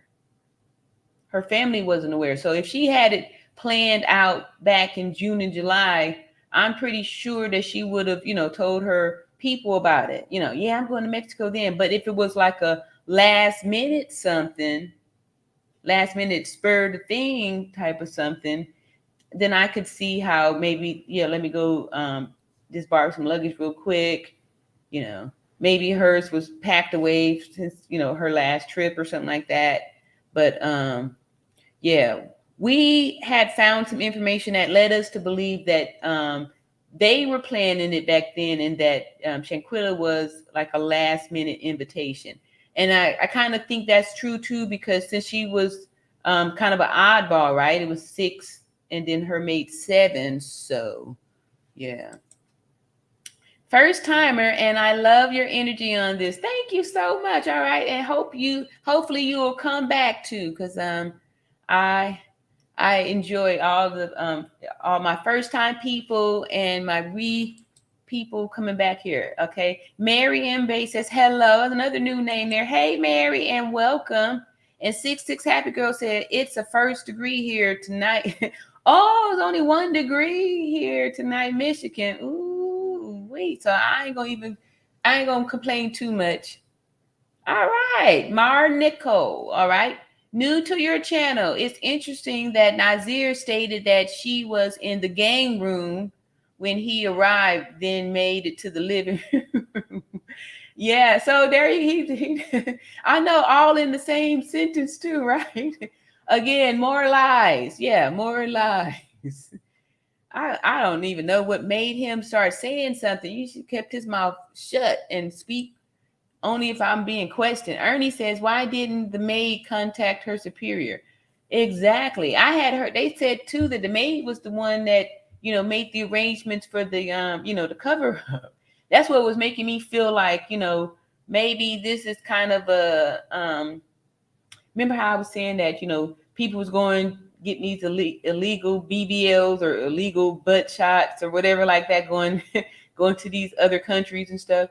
Maybe Mexico got some kind of, special coupon for, if you unalive somebody, here's our, cookie cutter, police report, and we just say alcohol poisoning, because we saw the one video where just the next day there was another femicide in another part of Mexico, and guess what the cause of demise was?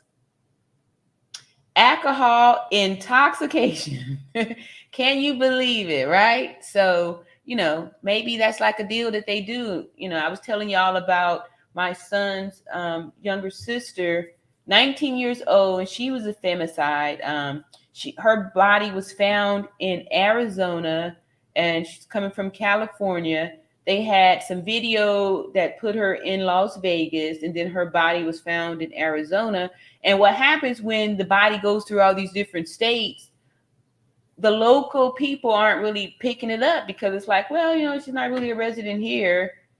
And then, LAPD, all these places are already booked with a whole bunch of, they got a stack of these femicides, and then not a lot of energy or a lot of anything is put on the lives of women, unfortunately,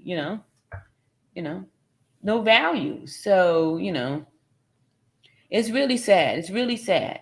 And Tamika says, right, the morgue said that the father sounded like her dad. Yeah.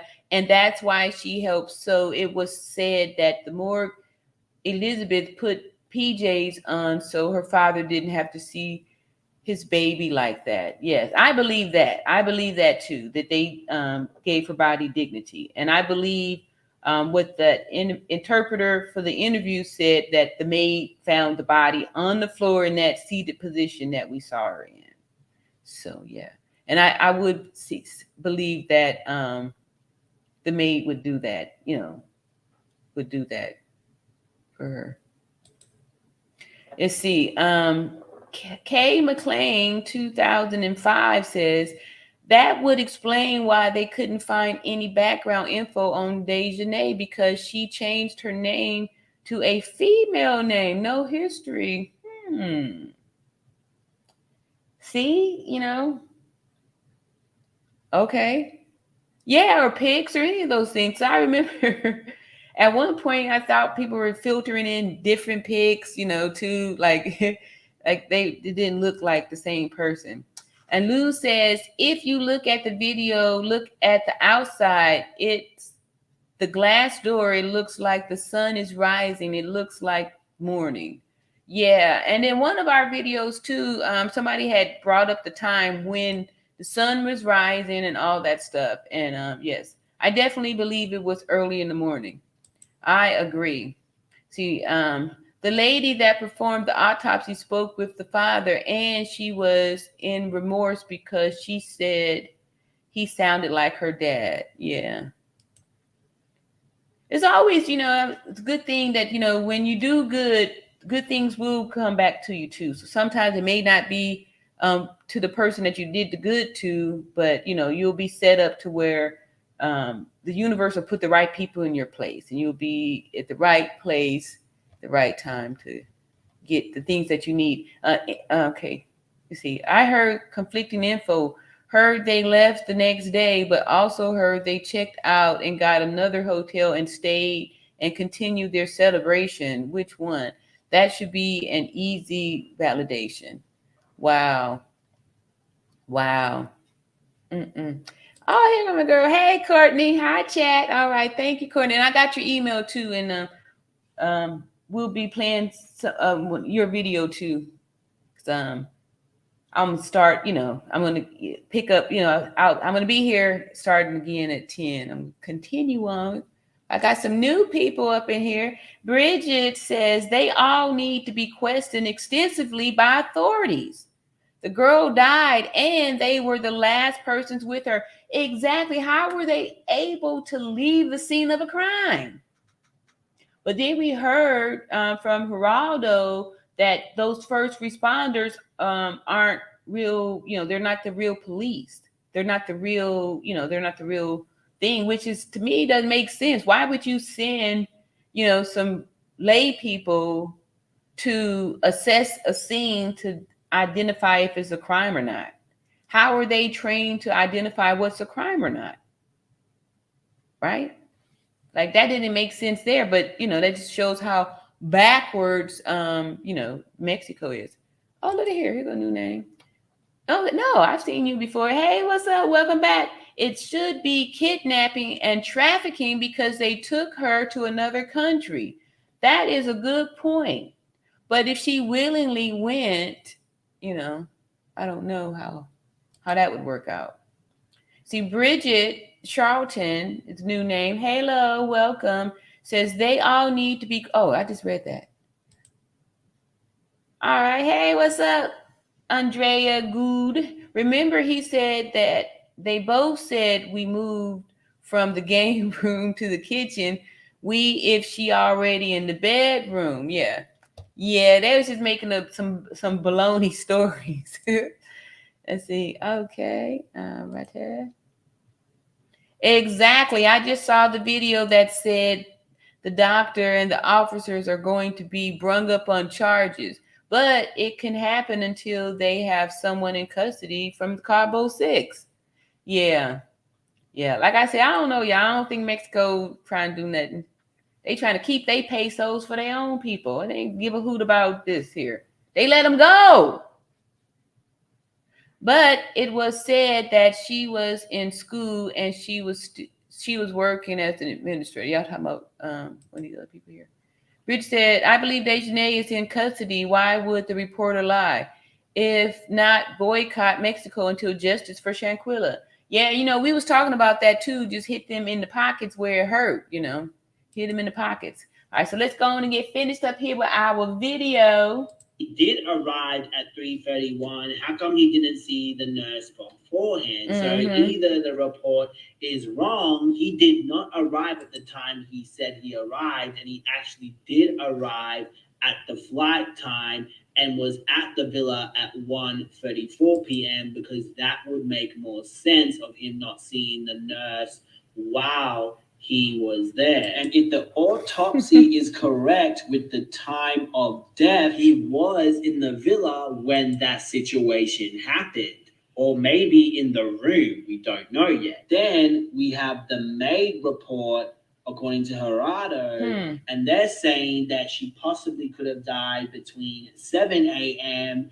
to 12 p.m. But this would also mean when that attack happened, the cleaners would have seen it according to the autopsy time. I still believe that this thing happened in the morning. And then just keep in mind, the autopsy is just saying 15 minutes after, you know, after the injury. So, you know, if it was 8 o'clock at night, then 8:15. If it was 1 in the afternoon, 1:15. It's just 15 minutes after receiving the injury that we all saw. That is it. 15 minutes after that. So whatever time that was. So they are correct with the 15 minutes. However, they probably just said that time is because those the Cabo 6 said that that's when she was feeling sick. So they just attached the 15 minutes after the time of, you know, the person was supposedly seen, you know, last seen doing well. So who knows? Maybe he stayed in the airport for extra time because maybe he found out that this situation happened. I'll keep you guys updated when more information comes. I'm still a bit on the fence with this. At first, I was told that it was a male coming and then a female showed up. Now, like, why is that important to say? First, I was told it was a male coming, then it was a female coming. Why, right? More indication that he's just full of lies. According to the doctor, Shanquella had stable vital signs with stable vital signs, but dehydrated, unable to communicate verbally, and appearing to be inebriated. Yeah, right. Unable to communicate verbally and appear to be inebriated. Anyway, Nazir ends up even telling on the doctor. I didn't really notice the knot on her head until the nurse pointed it out. I did see the bump on her lip. She did have a blood vessel burst in her eye. Wow. So that sounds like somebody's got jacked up. He just pointed out 3 different injuries. 3. And that's it, but I didn't really go in there like, damn, y'all jumped her, y'all beat her ass, what's going on? And this is really interesting because this is not mentioned in the... Listen to his choice of words and how he said it. Right? Did y'all hear how he said it? He just said it like he was talking about a movie he saw. Not that it was somebody's gun. The report at all. So the doctor did not report that there was any bruising or anything like that on Shanquella's face. Gerardo had spoken to a colleague, and the colleague feels that the doctor may have not noticed that there was any bruising on Shanquella's face. Okay, so let me just do this real quick. For those of us who are in the medical field, there's this thing called a head-to-toe assessment, right? So, you know, we assessing before we even, you know, get off into the room. I'm making my assessment just, you know, walking in. I'm assessing everything. I'm looking at your facial expression. I'm looking at everything. We make a head-to-toe assessment. There's no way that those injuries would have been missed. You would have seen the deformity on the neck, the back, all of that stuff. We would have saw that.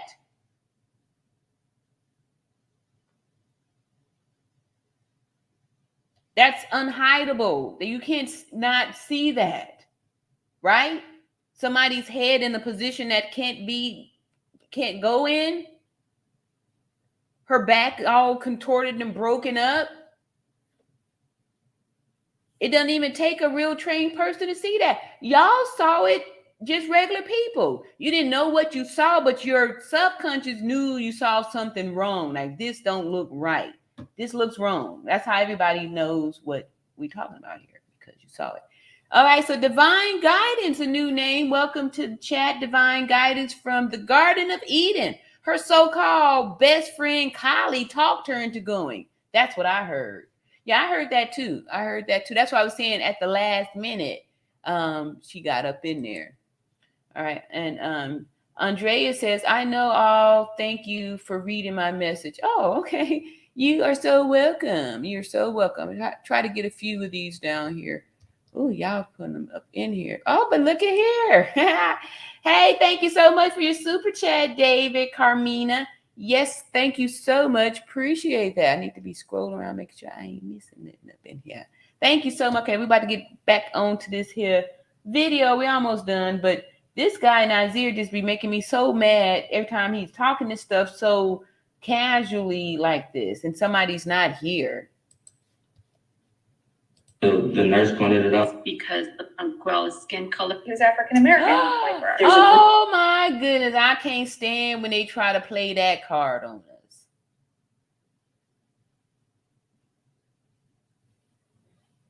Bruise there. There is a bruise there. You can't see it with the naked eye. Can't see it. Professor Catherine Scafidi is at George Mason University. By relying just on our eyes to see a bruise, unfortunately, we are creating a disparity in how we're able to detect injuries across diverse populations. Through yellow goggles, increases the odds of detecting bruises up to 5 times. It must have been severe then if the doctor could see it. So yes, it is possible that they might not be able to see a bruise. Her daddy said he saw the bruise on her. He saw the knot on her head. And this was already days after her demise.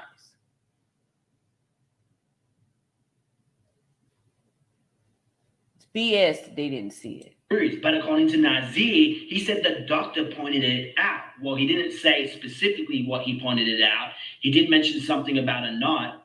So if the doctor can see these certain things, how come it was not in the report? Now, the doctor did say that Shanquella should be transported to the hospital, but her friends insisted that she be treated in the villa. And that's when she gave Shanquella the IV. Try to help pull it, try to put some salines in her, but her energy, she didn't have That is such a lie. That is such a lie. How you starting the IV on a corpse, liar? She likes her oxygen was low, so she couldn't find them. Now, according to the report, the doctor was there for an hour until Shanquella ended up having... Okay, so the doctor there for an hour. Okay, all right. Now, the doctor there for an hour. How many of you all have gone to the doctor? I know, I've gone to the doctor, And sometimes you might be there all day, but it's not because the doctor was spending an hour with you. Maybe you had to wait for labs. Maybe you had to wait for some x-rays. Maybe you had to wait for some tests or some procedure. You had to wait for some things. But I guarantee you, when the doctor entered into the room, he comes in last. He or she comes in last, right? The doctor don't never get there first, right? So the doctor is never the first responder. Doctors don't respond first, right? So, and 2, when have you ever had your doctor to spend more than 5 to 6 minutes in the room with you doing anything, right? The doctors don't spend that much time. That's not what they do. They come in after the information has been gathered, make their assessment, and go. There's never a time that a doctor is going to be working on somebody who's crashing for an hour by themselves. No one's going to do that. If you get to a place and you see a person that's in an emergency situation, you're going, you call 911, you grab this, you're sending people out to do stuff to get help because you know that this is urgent. People got to get moved to a hospital setting where we can do some surgery, we can do some interventions here. The doctor's not going there and seeing a person all injured and saying, hey, yeah, let's kind of, we'll hang out and see how things go. Let's just see if she's going to perk up some. Let's give her an IV. Yeah, put some fluids, right? Yeah, no. Having a seizure. It lasted less than a minute, according to the report. And she also had a muscle sphincter relaxation, I think is how they worded it, which means her body would have released her. Now, see, saying that is because, okay, so we call it the death poop, right? The death poop when the person goes, have this little sphincter muscle relaxation thing, right? To me, this is somebody that knows this kind of stuff happened, the same way with the whole alcohol poison, right? So if I document it like this, now it sounds like, well, she had a seizure from the alcohol, and then, she had the last bowel movement, and then after that, it was all gone, right? So they are just trying to set the stage. Like, all this stuff is fake. It's all fake. But if it's documented this way, if somebody's just reading it, it reads as if, yeah, it sounds plausible. But yeah, it's just part of the story. It's the cover up. It's the story.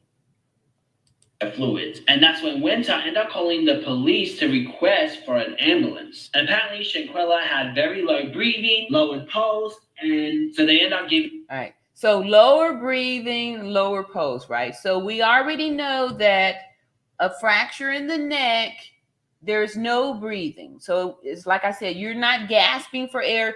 There's no movement here. This is paralysis. This is paralyzed from the here down. So there's no breathing.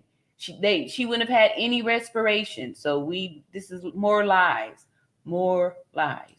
Giving her rescue breaths. The doctor and the friend gave Shanquella CPR. The reason why she had done the 14 CPRs was because of Shanquella. And what does that mean, 14 CPRs? 14 CPRs, that doesn't even mean anything. 14 CPR, cardiopulmonary resuscitation. What 14 CPRs? You did 14 chest compressions? What did you, 14 what? That doesn't make any sense. That 14 CPRs. That doesn't even make any sense. That's not even a such term. That's nothing. What are they talking about? Shanquella's friends had pressured her into doing that. So Shanquella's neck. And how the doctor is going to be taking orders from lay people on what to do. Doctors don't even take orders from nurses.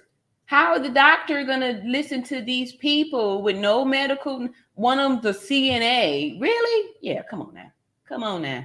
Neck was fractured already, and with her doing the CPR, with them having some kind of chance of reviving her, believing that she was going to be revived, damaged her even more so. Mrs. Zuniga, in your reporting.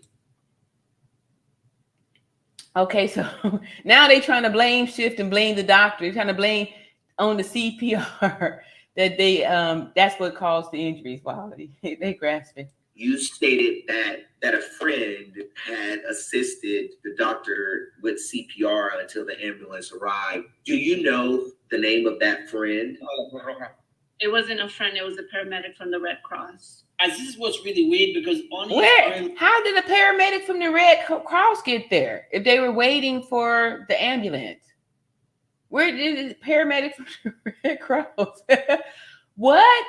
Come on now. Report, he even said, and I know a little bit of Spanish, it says con, meaning with la ayuda, the help of de one of his friends. That's what it translates to. So when he says that it wasn't the friend who was helping the doctor, either he got his own report wrong and he hasn't updated it, or he's confused and he thinks that the interviewer is talking about when the Red Cross arrived with the police and got help. doing the CPR, etc. And that's when the doctor detected that Robinson Shanquella had no pulse. Police came, spoke to the doctor around 5 p.m. and apparently Red Cross came with or after them sometime, and the group actually had to leave the house and talk to the police. Only the paramedics from the Red Cross and the doctor went in. So no, they are first responders, but they were outside. They could not come in. They were outside talking to Shanquella's friends. They didn't come in until after the doctor. Now, come on now. What kind of backward crap is this? You mean to tell, okay, so y'all want Mexico to do something? They don't even know how to handle emergency response. They outside talking to the friends. They ain't went to go put eyes on the patient, on the person who need help. The first thing they do in the first response is to see the victim. Why am I talking to you? Why are they talking to the friends? This doesn't even make sense. They talking to the friends. They ain't even go to see what the person needs. Right? Okay, so I was telling y'all you used to work in the on the trauma team, right? So when they call the emergency, everybody comes as part of the code team, right? We all respond there, and then once you get there, whoever's in charge of the code will start to delegate what people need to do.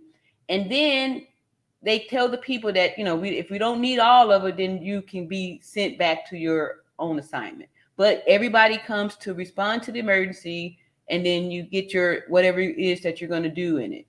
But you don't just sit there and be at the desk talking about, oh yeah, so what's going on and all that stuff. You're going to the place where the victim's at. So all this stuff to me just shows how baloney the story is. This is all BS, y'all. This is all part of the cover-up. Real emergency responders wouldn't even say this kind of baloney stuff because it's no. Doctor said it was okay to come in. Now, when the ambulance came, apparently they gave, the report information indicates paramedics administered a total of 14 rounds of CPR, 5 doses of adrenaline, and 6 discharged AED. Wow. Okay, so let me see here. All right, so 14 rounds of CPR. All right. So 14 rounds of CPR, 5 doses of adrenaline, right? So earlier they said they couldn't get an IV started, right? Now, so the rounds of CPR, that's us doing compressions and respirations, right? 5 doses of adrenaline, I'm sure they're meaning epinephrine, right? In order to get a dose of the epinephrine, you need an IV. You need IV access. How were they administering these 5 doses? You know, how did they get 5 doses of adrenaline and 6 discharge AED shocks without success? Right now, without an IV, there's no adrenaline to be given, and the AED would not advise a shock on a flat line, right? She wouldn't have had, there wouldn't have been a shockable rhythm. So it's impossible that they gave 6 AED shots. That is BS. B to the S, baby. BBS. Shocks without success. Now, during this time, this is when Khalid ends up calling back and says that they are trying to resuscitate her. And trying to understand, well, what's going on? And then he comes up with this alcohol poisoning. And then she ended up being declared dead at 5:57 p.m. It's crazy that none of them noticed that there's a dead body there. Thank you. The report, the autopsy, all contradict each other. Did these people just simply not really give 2 shits? They just didn't really care. Some people are also suggesting that the police and everyone there are corrupt and they got money out of it because apparently $17,000 was taken out of Shanquella's luggage. But the thing is, who will bring that amount of money on a 3-day holiday? And after the police came in, the investigators came in, they took fingerprints and they took the scene of the accident. There was no proof. There was nothing that indicated that there had been any type of fight. How? So, yes, it is protocol that the PGE was notified. Anyway, I guess during that time, that's when Shanquella's mother was called. And said that Shanquella had passed. They had to look at her, try to put an IV in her arm, and the IV popped out and she went into a seizure. Oh my goodness. That's what Khalid telling, her mom's all this right here now. So, and at that point, it just took my heart, crumbled up, just knowing my child was gone, and I couldn't get there to her, could not do anything. And they said 3 minutes came, and no one couldn't do anything, couldn't save her. Shanquella's mother ended up. And two, just to throw this in here, when emergency response people arrive on the scene, there's certain things that you do in getting trained, stabilizing the patient first and establishing that IV access is super important, right? So important to where we get this jugular in emergency. We going right here. We ain't trying to see if we could get this to pop up.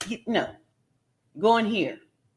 Getting that IV access because it's super important, because without the IV access, there's no drugs to be pushed. You're not able to do nothing, right? You need that IV access. So these people are just telling big, flat out lies. Flat out lie. Oh, look, I got my OGs up in here. What's up, M. Mac? Quilla paid for that trip and had $17,000. If Mexicans could be bribed to lie about death, Quilla could have paid them to shut it down if she left. I believe it was her timeshare.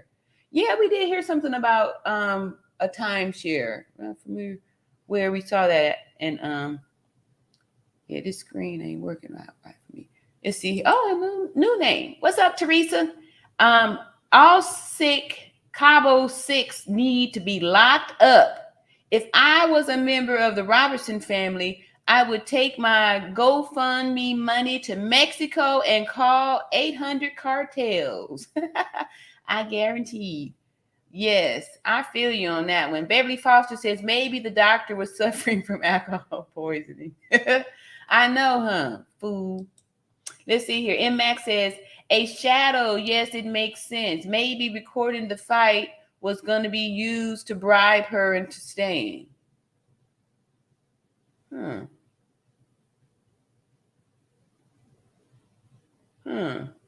don't know. I think that it was so, I don't know. We have to, I don't know, y'all. To me, it just seemed like it was planned. Like they weren't expecting for her to come back. I mean, because, how are we going to ride back on the plane together and you just busted me up? Like you just, I'm, what? I'm going to be like, oh, okay, yeah, what? I mean, like what was going to happen afterwards? Like, like what were we going to shake hands and, what? Like, Jew says, so you're telling me that while all this was going on, they were packing so that they could make their escape? Really? Lady D says Shanquella was deceased when the Mexican doctors examined her. They are trying to save their own butts. Yes, I totally agree with you. Exactly. Yeah, that's what they're trying to do for real. And see, Andrea says, no, Nazir, he said he did it with the doctor. Look at that there boy. He said all these days his tongue should have fell out his mouth. I heard that. 800 cartel. Is that a real deal? Let's see. She was drunk on the hammock. He could not hear. How could she not hear Kali's voice saying, we got our first body?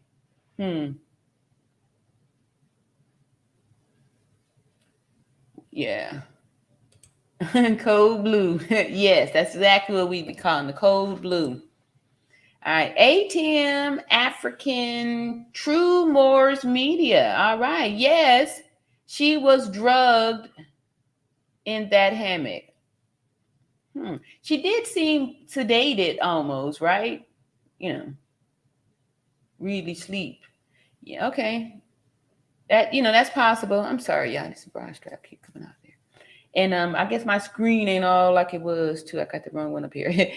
Max says, so Elise left her dead sister beside to go on a trip, and the birthday boy Nazir hadn't arrived yet. Yeah, Drew, good one. And Shanquella was threatening to leave in the morning. They wasn't having that because they probably need to. Hey, Tina. Shadow, I think she was tired from the trip.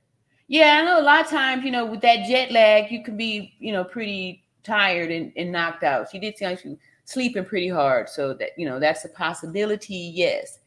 Lady D, hey. Nazir is setting up a narrative to clear himself. Exactly. That's what I was saying. You can hear the story being staged, and they putting together these stories that they about to tell for their alibis. Hey, Vanessa Jones, you already know it's a lie. Natural Beauty. Everything the police said, the doctor said was a lie. Justice for Shanquella Robinson. Thank you, Vanessa. Thank you. And see, Vida the real Bio says, she was already dead. That young lady was dead from morning. Yes, I agree. Thank you, David. They capping. David said they capping. Yes, they are. All right. La Peach. All right. 14 rounds of CPR would have done more damage, right? Yeah. And then too, they couldn't have done the 14 rounds of CPR.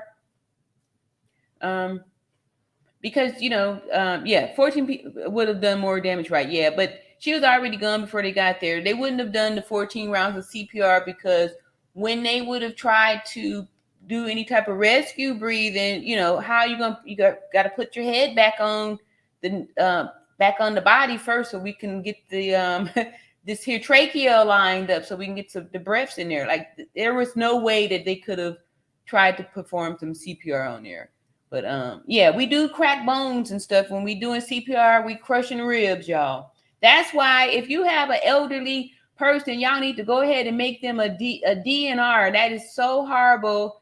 I absolutely just don't like having to do that because for the most part when we get down to having to do CPR on people, for the most part it's not a good thing. It's not coming back. However, why?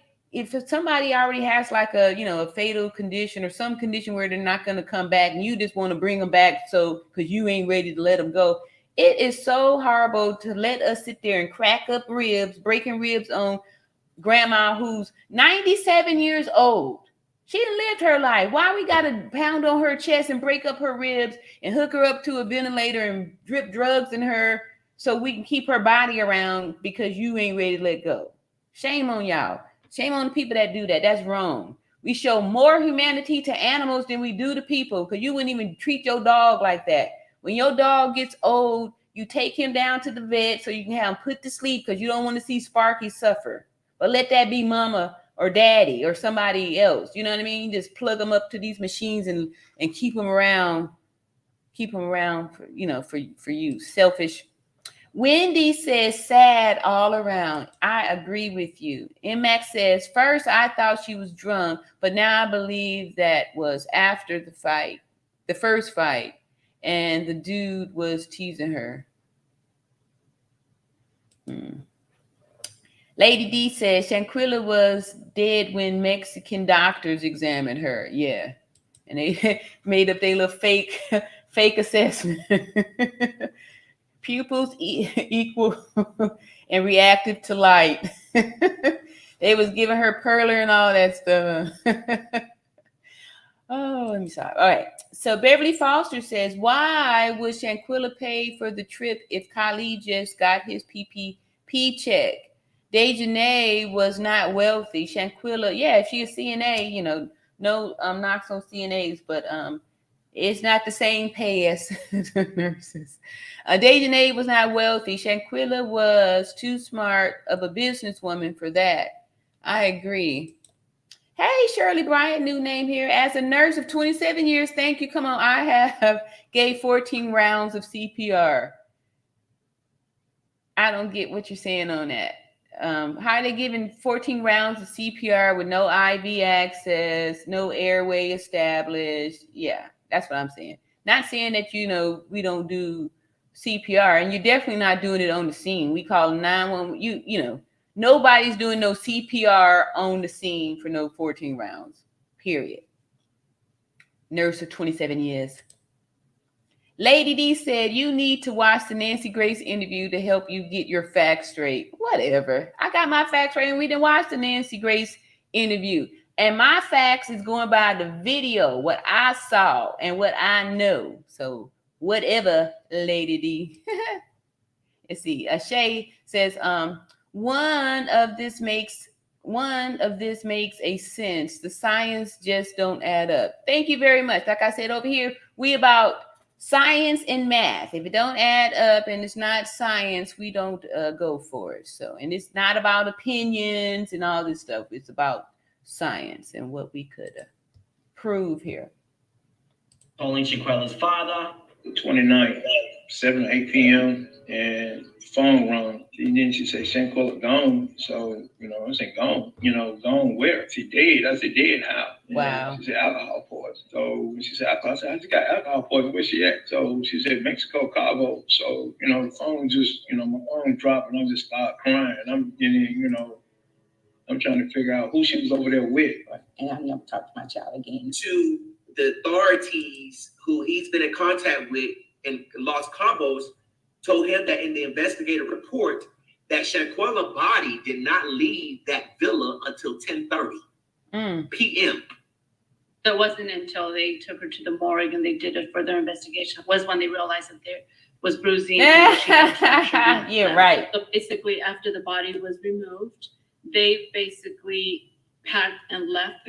What our statement says, one of y'all called a taxi cab and staying in an airport hotel. One of you called back to the state and asked somebody what to do. As you guys know in the previous video, I mentioned that Winter was FaceTiming someone from what it looked like. No. So someone ended up calling Shanquella's mother and telling her. Later on that next day, I got a call saying that they was over there fighting Shanquella, saying that nobody was putting on alcohol poison, saying Shanquella, they was jumping on her. The next morning, they abandoned the place and left Shanquella with the authorities. So they end up coming back to America early than expected. Salamondra says the entire group came back from Mexico, leaving her daughter's body there. Wow. Is that Khalil came back, brought your daughter's luggage to the house, brought Dejanay, and he brought another girl, Winter Donovan. Whoa, that's them.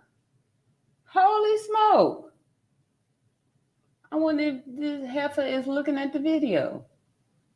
Over to the house. That was the statement they made to her mom and her sister or everybody who was around over her sister's house, because they was asking questions. Allegedly, Ricky, who was the ex-boyfriend of Shanquella, they used to be in a relationship for 4 years, was also at this dinner. On ahead, they were eating food at mom's crib. First got there, I felt the fishiness, I felt the vibes, I felt all of that. Wow. Okay, remember I was telling y'all about this? And feeling these vibes and all that stuff?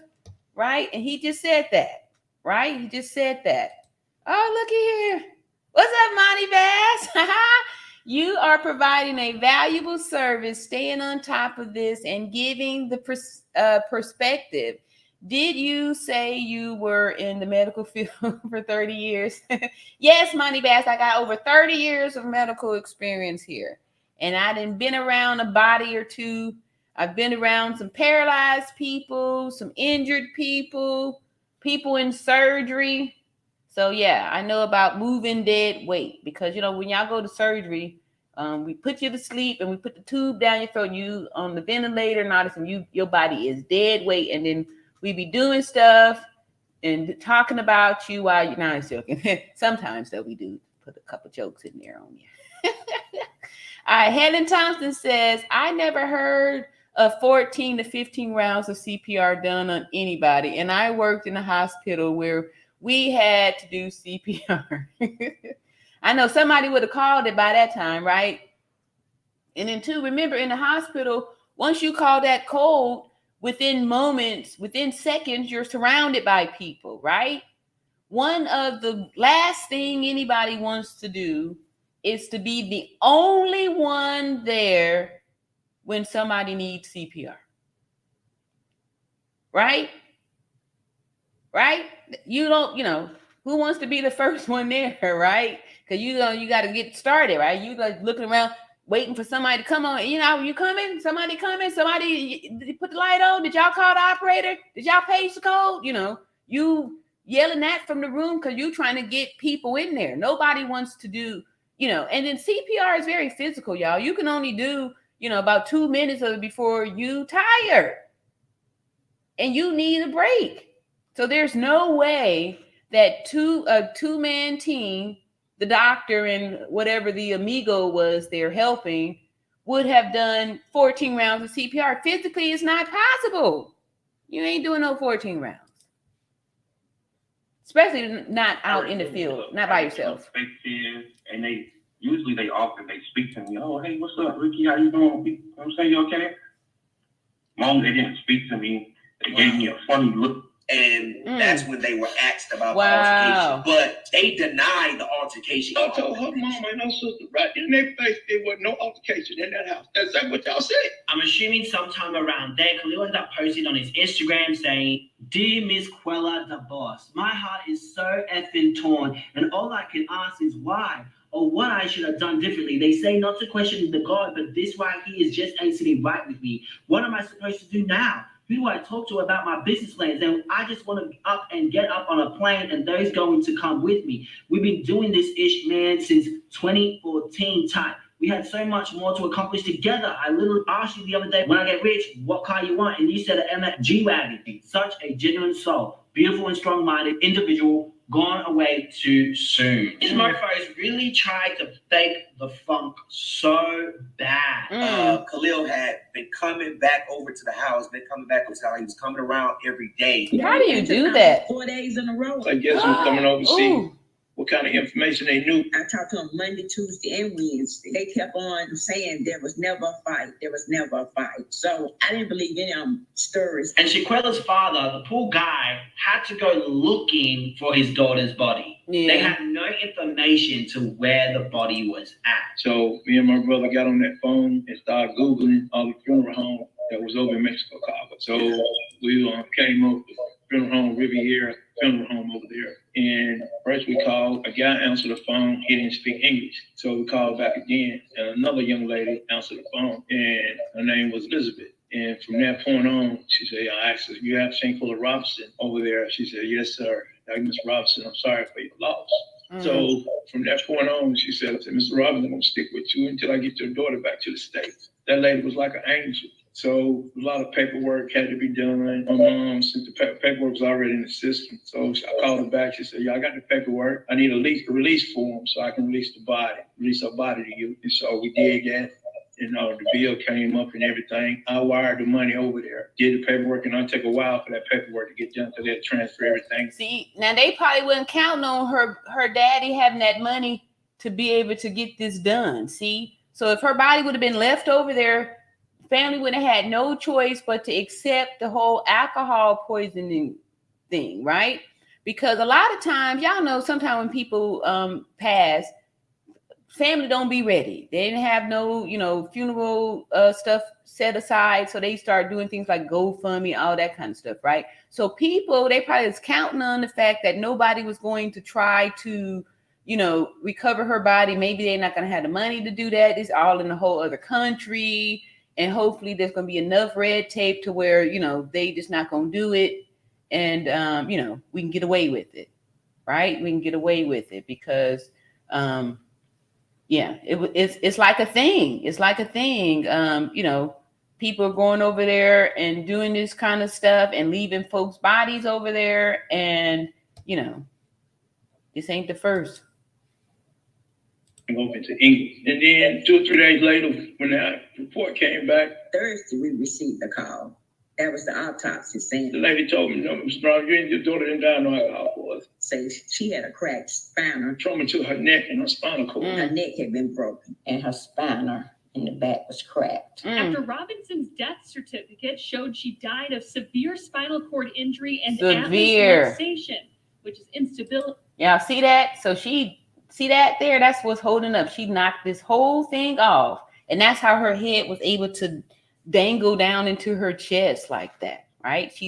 They said internal decapitation, right? So that this head is down. And that was that awkward position that y'all saw the head go in. And then this part of the back down there was broken. You saw how it was all bent up. You know, you can't, you can arch your back and good, but you can't bow it like that. You can't be in the position that she was put off into. She was in the uppermost vertebrae. So that automatic let me know that she were jumped. Then once they came, when I called him, said what happened, then he was over there. And her mother ended up confronting Khalil. Then all of a sudden, when they told me he got all sick and wasn't feeling good, and said his aunt was with him or his mama was with him, he wanted to leave. And when he left, they ain't heard no more from him. Yeah, he came to the house 4 days in a row until he found out we knew what the autopsy said. You haven't seen him since. So if it was so alcohol poisoning, why did you guys run away? You guys ran. Yeah. So she got back here last Thursday, around about 5 o'clock. So I'm sitting there in the funeral home. As soon as that door opened and that box came in there with her in it, man, just cried like a baby. I didn't even want to leave out the funeral home. My brother had to pull me out of there. I'm sitting here looking at her, seeing, a knot on her head, her eyes swollen, she got a cut lip. And, that's no alcohol wasn't going to do all that. So that's something not adding up right here. No, I said, baby girl, your daddy is not going to let you die in vain. I will get justice for you. Right. Nearly 2 weeks and $6,000 later, Wow. her body is back home.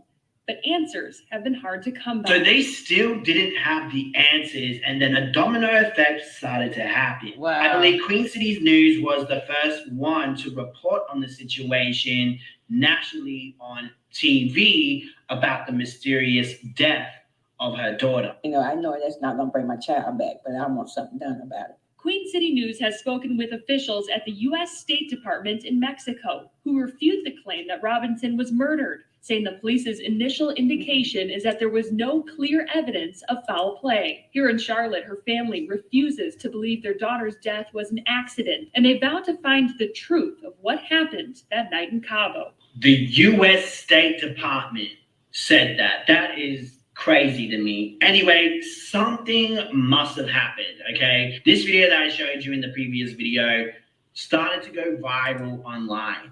It's really hard to tell who was the one to release it. Was there something going on with the Cabo 6, they call them?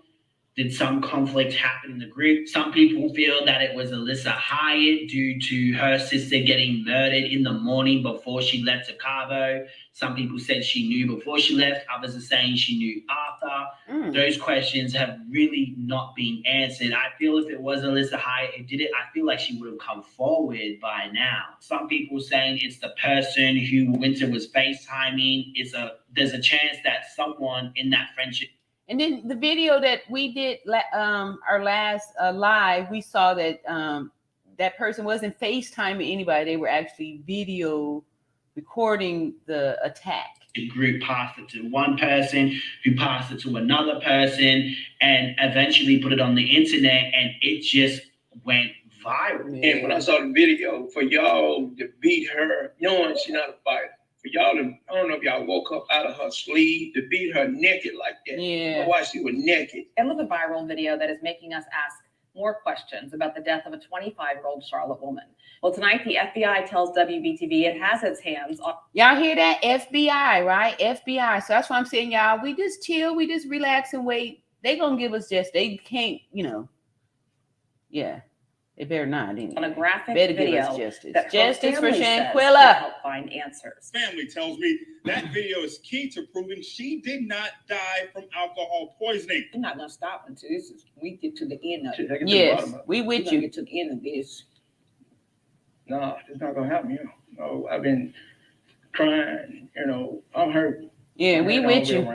So apparently Winter ended up going live with 3 other people. We don't know who on an IG story. All right, so Yes, she did have a fight that y'all see that's going viral. Unfortunately, she did die because of Video does cut off here because it sounds like she's either walking in public or driving in public. So exception, but she says and it cuts off. So it's obvious that she was going to say alcohol poisoning. On the bed. So I don't know.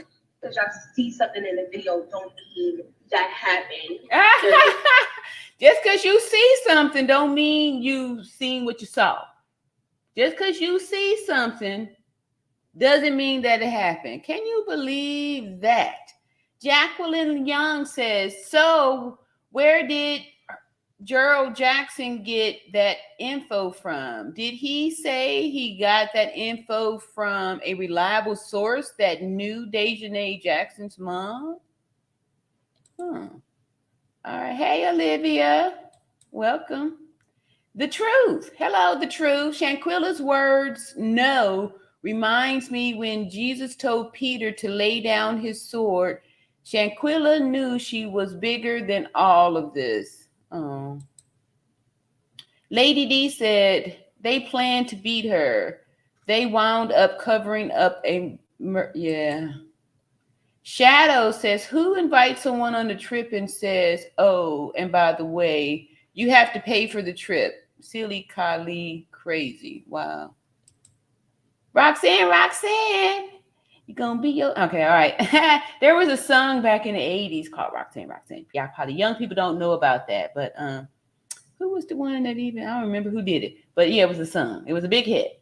I don't think she was coming back with them. It was her timeshare. She was gonna rent it out to make money, not off Cabo 6. The date from then to celebrate birthday celebration was 2 to 3 days rented, 2 weeks. Okay. Juanita, all right. Put Dejanay on TV so we can see what this bitch has to say. Yeah. I don't think they trying to talk to nobody though, for real. Shirley Bryant says, I'm sorry, my speakerphone is not working right. I meant to say that a nurse, I have never given 14 rounds of CPR without a secure line. Okay. Thank you very much, Shirley Bryant, excuse me. All right. Molly, all right, another new name here. This had to be premeditated. Yeah, that's how I'm feeling because everything just seemed like they already had the story, the alibi is going to be alcohol poison. So in case, we're going to say alcohol poison. So that's why we got to make sure that the people see all this drinking going on. So here we go. And action. Oh, look at the drink. Ooh, oh, let's play the drinking game. So it's like documented that we was doing all this drinking, and then we could say that Shanquella was drunk, and then she started getting all belligerent. All these more lies, right? So it make it more plausible that she was just drunk, and and then she, this thing happened. So yeah, definitely part of. I think it's premeditated too. I agree. All right. Winter was taping the video. That's how the video got out. If you look at the video, she's taping the video, taping the attack. Okay, we did see somebody that had some nails, so we wasn't sure if it was Elise or Winter. No, that video was taken on the way to Mexico. Okay. Get a few more of these.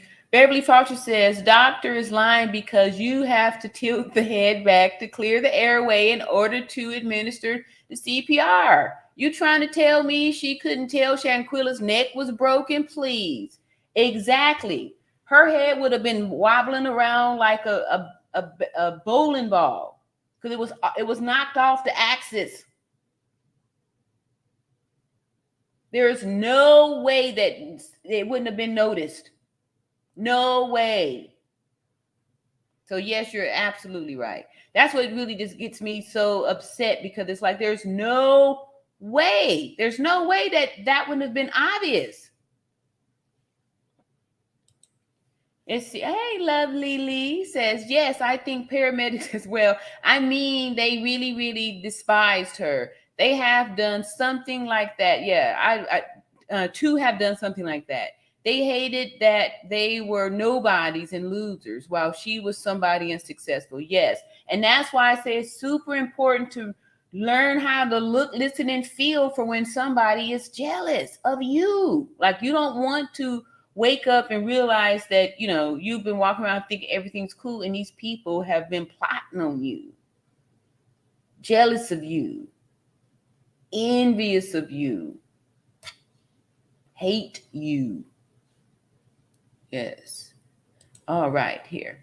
Lady D says after the beat this girl to death, they planned a meal and went nightclub. Yeah, and they put clothes on her and put Quill in a chair in the living room. Okay. Let's see. Past GM Williams. All right, another new name here. Says premeditated could be 5 minutes to 5 days. Okay, thank you. And I'm hoping they did some premeditating right here in the good old US of A, so we can get them. Olivia says, I'm glad you're giving the medical knowledge. This helps a lot.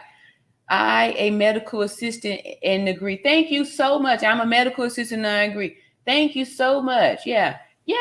And I just felt like, you know, because I feel like I've done so much in it, and I spent a lot of time working with those paralyzed people. So I know how that works. And I know, like, some of their biggest fears was when the vent would pop off, you know, they at the mercy of you coming over there, you know, hooking them back up because there's no breathing.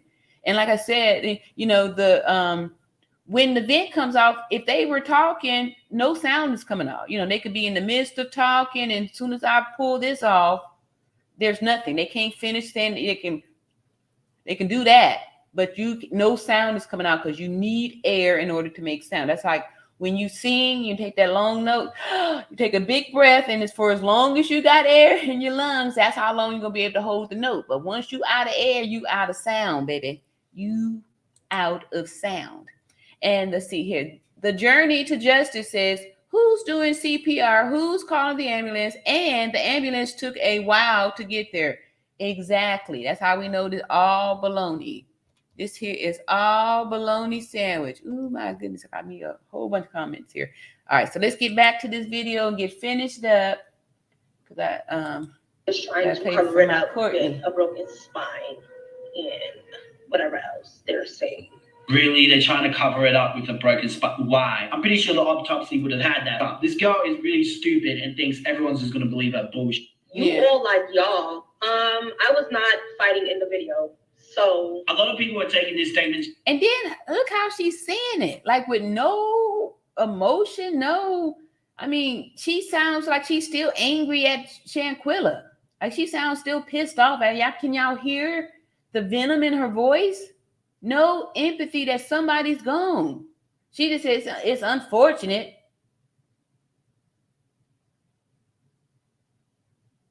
She said, and changing it. Oh, she said she's not fighting in that video. No, she said I'm not fighting in the video. Because she wasn't fighting in the video. And there's still no evidence of a second video. If you want to know why I think that video doesn't exist, you can go check out my previous video I did. It makes sense. The person that was fighting in the video is not up here, and she can only speak for herself. So until she gets up here, she can speak on her behalf. That's what happened. That's how her spine broke. Wow. We are talking because we were there. There's multiple people there, not just the girl that was fighting. So I'm confused with what's the question you're trying to ask. Honestly, if me and my friend is going through something, we're gonna fight it out. So that's just that. Wow. Nobody's gonna jump in, and that's just what happened. Now I want to hear the story. Shut the fuck up and just listen. Y'all act like we picked the bed up and hit her. After she fell, she was not dead. So what are you talking about? Y'all can ask questions, we will answer them. But if y'all gonna be negative, we're just gonna start blocking people. No, the autopsy results is not valid. Why is she going? Wow. The cleaner found her on the floor in the same spot. I'm so sorry. I think that video doesn't exist. Okay. You can go check out my previous video I did. I messed up. The person that was fighting in the video is not up here, and she can only speak for herself. So until she gets up here, she can speak on her behalf. That's what happened. That's how her spine broke. Stupid ass. We are talking because we were there. There's multiple people there, So not just the do y'all girl that was think? fighting. that person that said said that was Dejanay? Who y'all think that was? I'm thinking the one that's talking the most is Winter. And the other person, I don't know. Who y'all think that is? I guess we just speculating there. And see here, Lady D says, a medical expert on Nancy Grace says that the blow to the head most likely severed Quilla's spinal cord. Quilla died 15 minutes later. Fact. Exactly. Yeah, that's what I'm telling y'all. That's how I'm saying that is, if there's other videos, then that's the last one. There was no video after that because we saw her knock her head off her body and break her back. We saw that. And so we know that 15 minutes after having that done, that's the lifespan there. All right. Okay. Spirit guide. All right. This situation is sad. Just wish she questioned them more after keep it hot. Yeah, but you know what? I don't think, they came in there and ambushed her. So even her questioning or even getting the idea that things weren't, where was she going to go? Like she was trapped at that villa there with them. It looked pretty exclusive, like they was there by themselves, unless she was, I don't know, I think they were coming for her. And yeah, super sad. Hey, Ty Lever, what's going on? Hello, Chad and Ma, stopping by to show love. I'll be back. A lot going on. Thank you, Ty Lever. All right. I'm going to be here for a little minute, too, because I'm not even tired yet. I'm not tired yet. I'm still ready. All right. And see, Andrea says, felt like and have a beautiful holiday. Kick them toes up. Think about yourself. Then you can think about others. But first and foremost, think about your God, Jesus, and your Holy Spirit. God bless you. Thank you so much. I appreciate the blessings. Bailey Frost says, I'm getting more and more pissed because the Cabo Six and the authorities in Mexico are insulting our intelligence. Yeah, I hear you. Hey, Chris D, another new name here. Hello and good evening and happy holidays. Thank you so much. This whole Shanquella Robinson hurts. We must keep this girl out there until justice is served. Yeah, you're right. And that's why, we've been keep doing this, and y'all really have been encouraging and supporting me, to keep doing this too. When I feel like, okay, I, not talk about it anymore. Then, we hear these things and then we hear from like Shanquella's dad that, grateful for us and then, saying that please continue to do this, so we are definitely on the right path here. And Max says, good evening to Ty Lieber. My OG's up in here. The blow that caused Quilla's head to flop down like a rag doll unalived her. I agree with you. Keep it hot as in to look good. The theme was for all girls to wear nude color bathing suits. Oh, okay. Was that the theme? Hey, Kendall. All right. I feel the same way. I have kids. This is so painful. I feel it for the family. Yes. Yes, yes, yes. Yes, yes, yes. What? Look at here. Valdezi. What's going on, Valdezi? Welcome to the All Around Natural Beauty RN channel. Where we doing the thing over here. Welcome, welcome, welcome. Our mastermind people out here. Thank y'all so much for the support. Molly says, I heard that wasn't really winter. On the little interview that we just heard. Yeah, I don't know. I don't know what the voice is sound like. And then again, it's not like they're showing a video of who's speaking. Good evening. So good evening to these OG folks here in the chat right there. I am gonna scroll down a little bit more, get a few more, then we're gonna finish up this here video and go for our second leg here.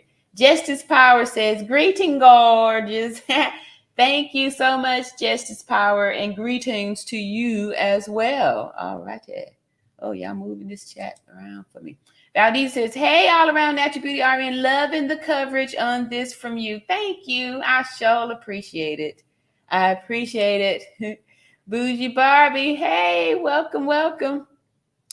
My beauties is looking good up in here. Let me see what these lights is looking like let me finish this up first. I'm hoping y'all liking, and I'm hoping y'all subscribing too. I'm loving the growth on this here.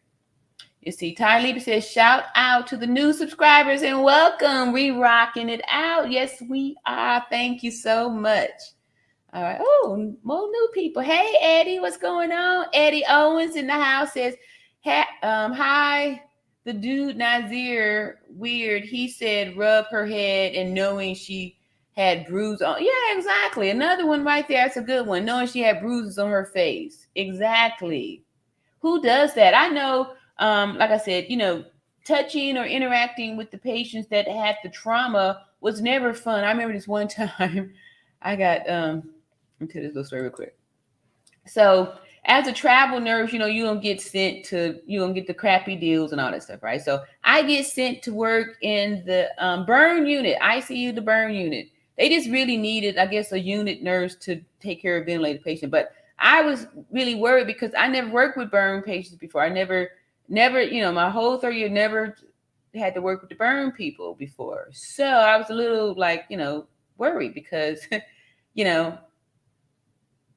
where do you touch him at? Like and this dude, he had burns on 80% of his body. I mean, he set himself on fire. He was trying to, unalive himself. I mean, could you think of a more painful way to go to set yourself on fire? I mean, like, good heavens. But this person, anyway. So, I was worried to, be his nurse because I'm like, I don't even know where to touch you at. Like, you don't have any skin and it's all burned and, looking, I didn't want to do it. I didn't know where do I put my hands at and stuff. So, exactly. So who rubs on an injury?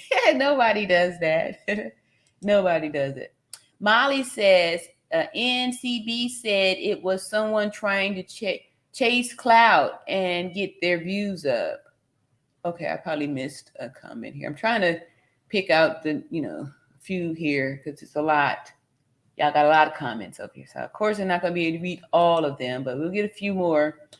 Pretty much at least trying to stay away. She got a big family, so she got money. She got too many attorneys. Kendo says, Nazir said he got there after 3 p.m. Nazir didn't change the time on his watch. The time zone is different. If Nazir is being honest, I think the time is off 2 or 3 hours. Yeah, Nazir is not being honest. Nazir is not being honest. He's not being honest. His whole story is full of lies. Another new name here. Miss V. Lewis. Justice for Shanquella. And happy holidays and keep up the good work. Thank you so much. I'm gonna do 2 more. I see 2 more new names here. Hey, Karen, how you doing? Shadow. It was after the video was leaked, but before someone else jumped on her. Remember her sister's saying that there was more than the video. Her sister asked if they threw her down steps. Yeah, there were no stairs in the villa. It was a single story, no stairs. Empress says, how was it possible for her to move her hair after being in that position? Yeah, she didn't move her hair. Her hair was moving from the impact of having her head punched around and kneed and bobbed all around. But no, she was not moving. Tossing roses to the chat. Thank you so much. All right. Shadow says Empress probably couldn't move her head plus neck, but she did raise her arms at elbow to touch her face or eyes. Actually, what y'all saw how both was moving at the same time. We moved this here so y'all can see.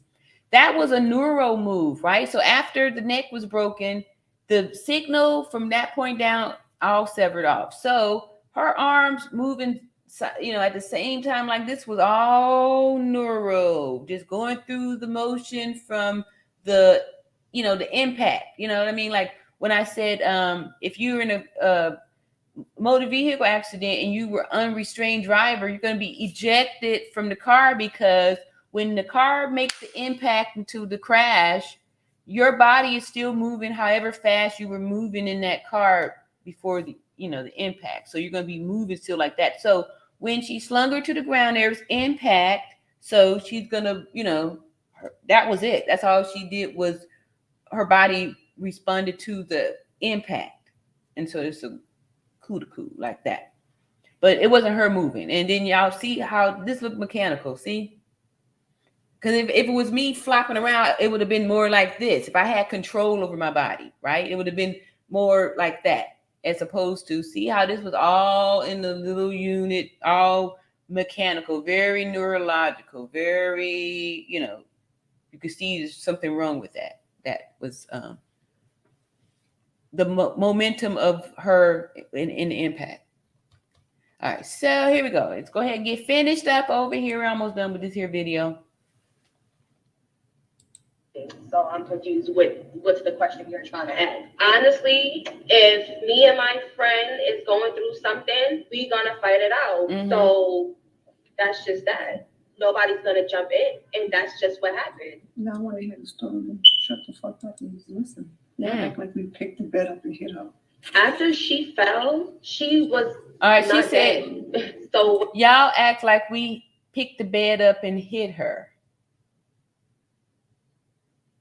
So, what are you talking about? Y'all can ask questions. We will answer them.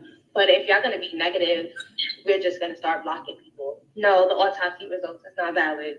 I'm going to block you. If you're going to be negative, I'm just going to block you. Yes, because it's so positive to try to force someone out of their bed to attack them, especially if it's alcohol poisoning. Alcohol poisoning signs and symptoms include confusion, vomiting, seizures, slow breathing, irregular breathing, blue, tingled skin or pale skin, low body temperature, passing out.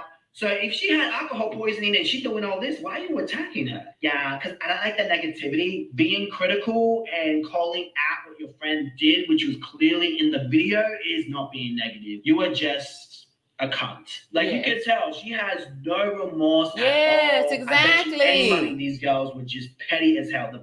It was probably the most pettiest reason why they wanted to fight Shanquella. Malik also posted, if you think for 1 second that I'll ever do something dumb or stupid to be away from my heartbeat, then you don't know me at all. Oh, okay. That's why you're running, right?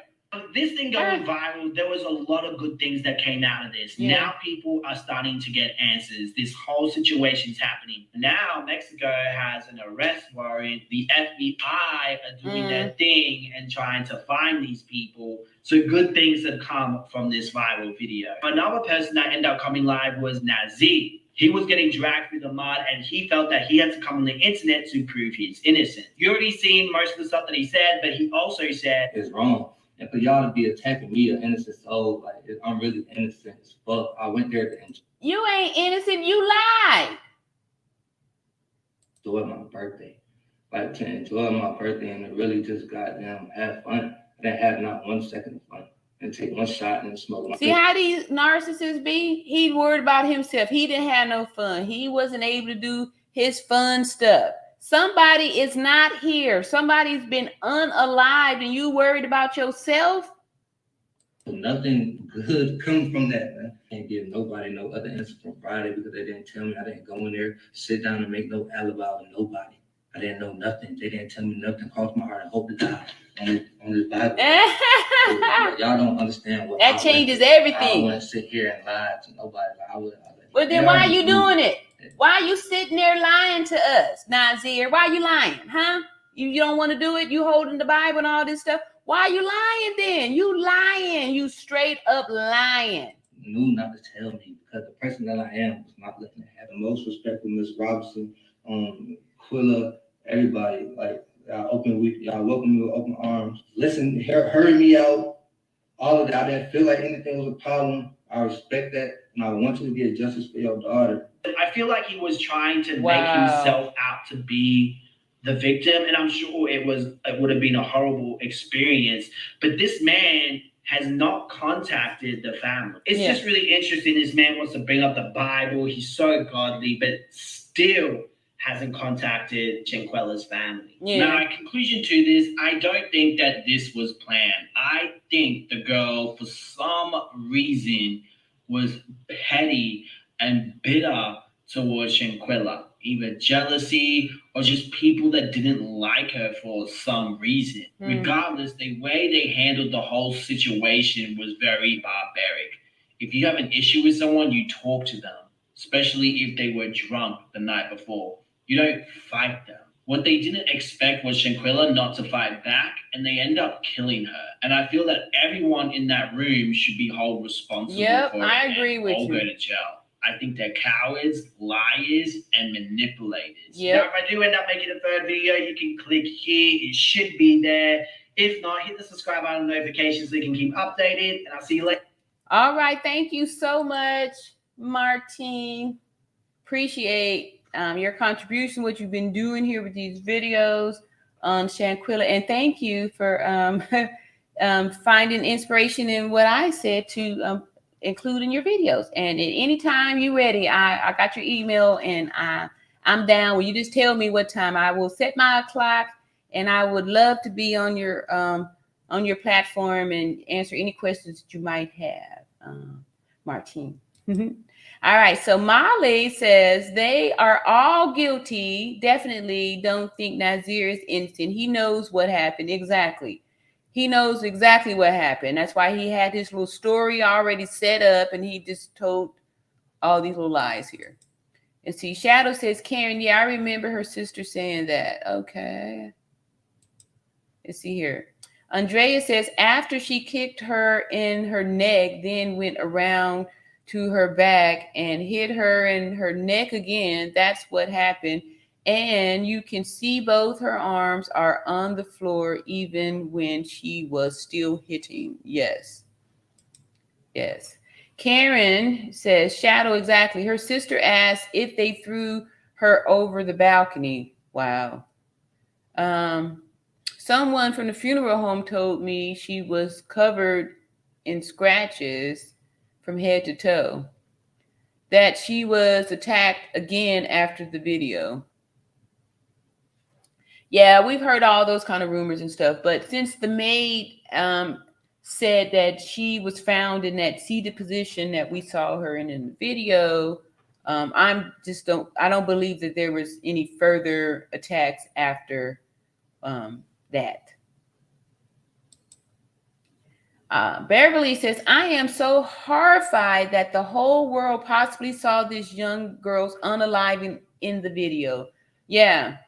And I think we all feel that way. That's why we're still here talking about it, because for sure, you know, it's like we expect to get some justice. This is like so obvious and no mistaking, you know, what we saw here, what happened, you know? So I totally agree. I'm going to take a peek at these likes now and see. Ooh, okay, not bad. 199. However, there's quite a few of you here in the chat. So please, if you haven't already, go ahead and like for me, please. And also feel free to subscribe. Feel free to subscribe. Let's see here. What is going on? Let me look over here, see what's going on over in this chat. All right, just making sure I'm not y'all ain't doing nothing over here. Let's see here. Okay, so I'm going to read a few more of these off, and then I'm gonna let me get my email from Courtney, and then we'll check out our second half of the videos here. And thanking all of y'all for coming up here. See, Miss Vive says, okay, let's see how negative they are going to be when they get locked up. You need to be learning how to speak Spanish while you hiding out. Yeah, practice your Espanol, boo-boo. You need to get that, and get ready to eat those bean burritos and tacos and bean burritos. Let me see where my let me get my email out here. Yeah, they do need to be working on that Spanish. It's gonna be a great way to learn too when you get there, and that's all you hear in the Spanish. That's the best way to learn another language, to go live in the country. So they'll have an opportunity to go live in a foreign country and learn the language. Learn the language. Let's see here. I had told her to go there. And see here. We're going to check out Courtney's video here. All right. From our from our girl here, Courtney. Let me see. Ooh. Okay, I'm just going to come down a little bit here and grab a couple more. Then we're going for our second video. And of course, you already heard who's about to be from. Let's see. He actually got 3,500 when they call that like or something. The devil is a lot of the truth ain't in them. Yes. Bougie Barbie says, "Oh, sorry to interrupt your birthday with someone's poor timely passing." I know. Yeah. You heard that too. That's the energy he was giving off. Like, yeah, he's been inconvenienced. Real sad. Hey, Jordan. Nazir also said, "I ain't hurting. I ain't heartbroken. I ain't worried about nothing." What? Oh, here go a new name. Hey, Stephanie. Soon these rats seem turn on each other. Can't wait for them to start talking. I know, huh? They'll be pointing the finger. There'll be a lot of finger pointing. All right, so let's go ahead and get on to our next creator here.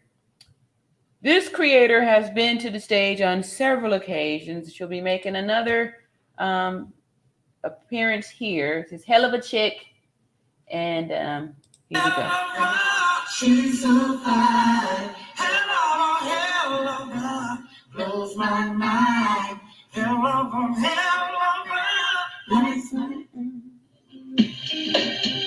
Perfect. What about your friends? What's good, guys? Not much. This video will be regarding the Shanquella Robinson case. And specifically, Metropoli MX has came out with a new article regarding the Cabo 6. It came out today, December the 21st, 2022. Oh, okay. And I want to thank my subscriber, Lori T, for sending me this information. I have said this 100 times. I have the best subscribers on YouTube. You guys are Johnny on the spot with the information. And I greatly, greatly appreciate it because I usually check their website in the evening. And before I even got to that point, she had already shot me an email and attached the article. And I appreciate you tremendously. So let's get into this article. Now, like I said, this is coming from Metropoli. It was wrote by the investigation staff there. And it's titled, "Cabo 6 are summoned to testify about the crime of Shanquella Robinson," even though they did misspell her name. I've seen a lot worse spellings on a lot of major news organizations' websites, and it's embarrassing. But let's cut to the article. Now, it does say breaking news. The Charlotte Sheriff's Office. It looks like a thumbnail to me, though. Now, I'm assuming, and I hate to say that word, that they're talking about the Mecklenburg County Sheriff's Office, sent a series of subpoenas this week to the private homes of the Cabo 6 so that they can appear about the femicide of Shanquella Robinson, which occurred on October the 29th in Los Cabos, Baja California Sur, Mexico. The foregoing occurred after the Attorney General of the state of Baja California Sur, within the framework of the binational Summit of Attorneys General between Mexico and the United States, formally requested the American government to summon Khalil Cook, Malik St. Patrick Dyer, Elise Hyatt, Nasir Wiggins, and Winter Donovan to officially testify. What? On December the 15th, the government of Mexico and the U.S. held this forum in San José del Cabo, where they shared experiences on law I don't think we saw this one, y'all. and discussed cooperation on investigative issues between the two countries. Now it's my birthday, December the 15th, too. So they were doing some stuff here. Okay. This is a picture from this binational summit of attorney generals between Mexico and the U.S. The event was led by the governor of Baja California Sur, Victor Manuel Castro Cosilla, and the United States ambassador to Mexico, Ken Salazar. And that is a picture of the two of them. The meeting was regarding the legal situation of Dejanay Jackson, who has been considered a fugitive from justice Wow. as long as she is not brought to Mexico. Y'all let her go from Mexico. Our understanding, so Metropoli's understanding, is that her case is currently being processed for extradition procedure, and the U.S. government will determine the exact date. The governments of Mexico and the United States promised to do justice for the crime towards Shanquella Robinson. Now, to further vet Metropoli's article, I found this article. Okay. What you got? And it's from Riviera Maya News. And it came out too today. And it says, Quintana Roo, Attorney General, participates in U.S.-Mexico binational summit. And it shows a picture of him.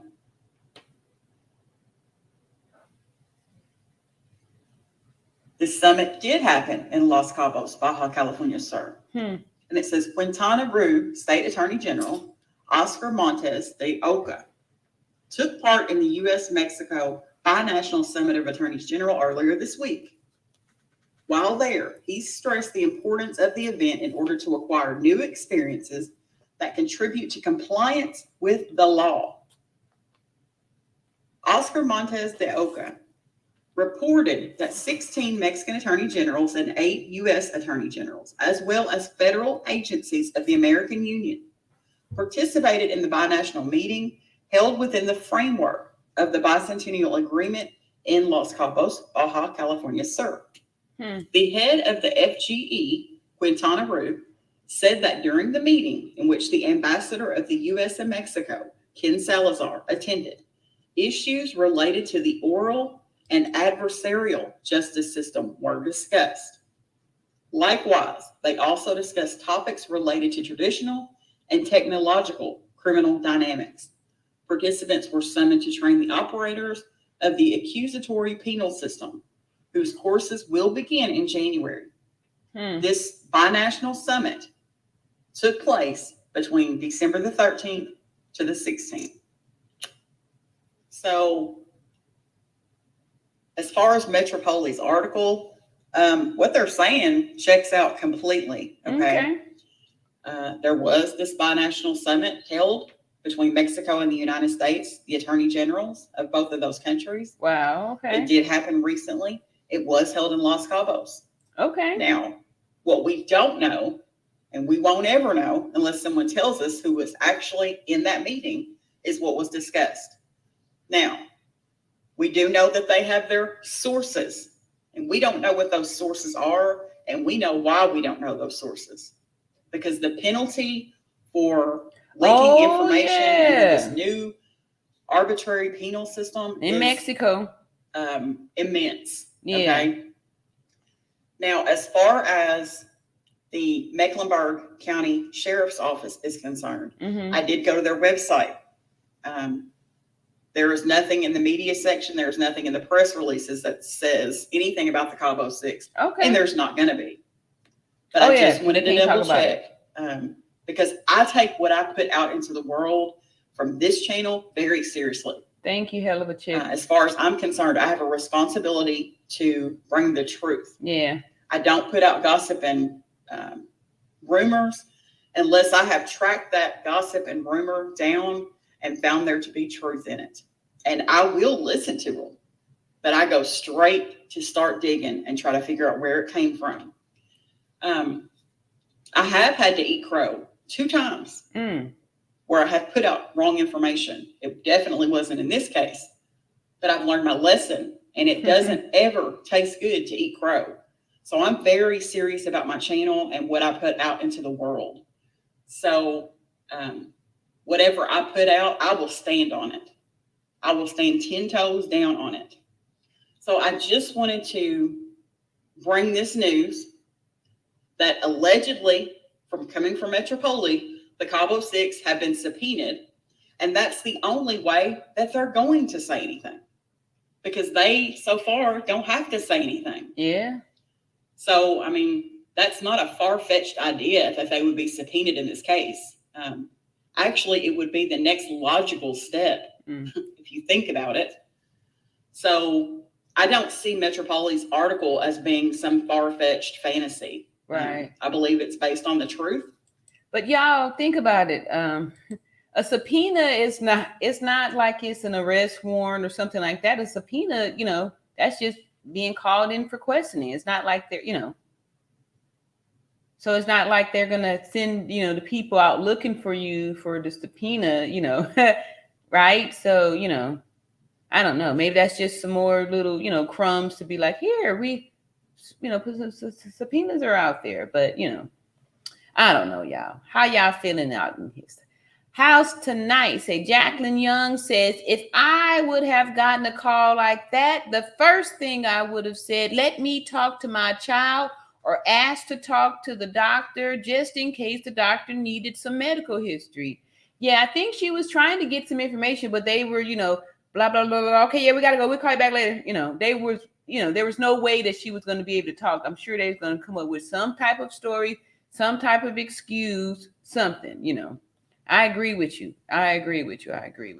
But I do believe that they just gave, you know, told the mom a lie. There was no way that they were going to be able to, yeah, you not able to talk to her.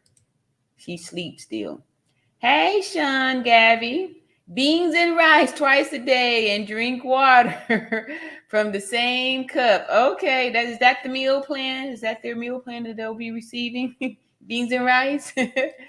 Beans and rice twice a day. Hey, Jen Juice, what's going on? Jen Juice said, the thought of being paralyzed but still seeing and hearing what has happened to her just breaks my heart so bad. Yeah, that was the big thing for me too, because like I was telling y'all about that one old ex-gangbanger who got shot in the neck, and so he was paralyzed from the neck down, and he was just he was so mean. I couldn't understand how you just a face, you just a head up here, and you gonna be mean to people. Like, you need somebody to do everything. You can't do nothing without somebody. So the least you could do is be nice to people. He was mean and ugly to all his people, his family, you know, and to the nurses. Like, no, they couldn't get a nurse to stay there. And yeah, and after just the first, you know, few minutes, I had put in my head that I wasn't gonna come back there. I was like, this guy is a complete rectum altogether, and I was gonna do my one little shift there and go. But he was talking to me, and we had a little conversation, because he was one of those ones that his was like a C2, so he was able to eat. So he was, you know, he thought he was better than the other ones because they had to get the tube feedings, because, you know, they couldn't control the swallowing and stuff like that enough to be able to eat.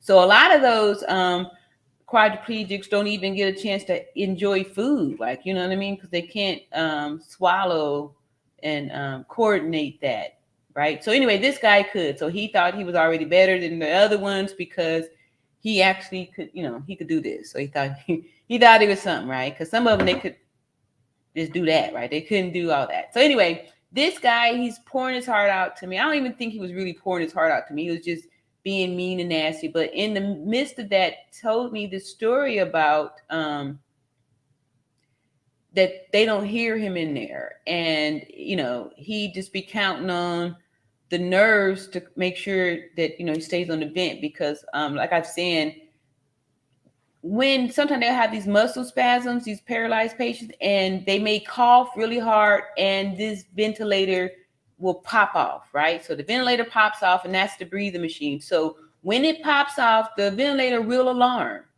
But if nobody's there to plug you back up, after a few minutes, you know, 15 minutes top, you're pretty much done. So he had told me about a time that this ventilator popped off, and he was by himself. And, you know, I guess he blacked out because it was right during the shift change, and the night nurse had came to start her shift, and the ventilator was already beeping, and he was passed out. So she plugged him back up, and then, you know, he came back, and he had told me that was the scariest thing for him, because, you know, he could hear them in there, but, you know, without the ventilator, you can't talk. So all he could do is just go, And that's what they would try to do to get your attention if you didn't hear him, but no sound coming out. To do that for however long before you passed out. And then, he thought he wasn't going to come back. Then when the nurse came in there and plugged him back up, he wakes up. So he said his biggest fear was that he would, the vent would pop off and that nobody would hear him and he would die. Right. So he tells me this. And so I'm feeling a little bit of compassion. It was during the holiday times. So they really needed a nurse. So my agency was like, please, can you go back over there? So this was the Christmas Eve night. So I was like, okay, I'll go. So I go back there. And before I can even get in there, they're already, greeting me that he passed away. So his worst nightmare came. The thing popped off.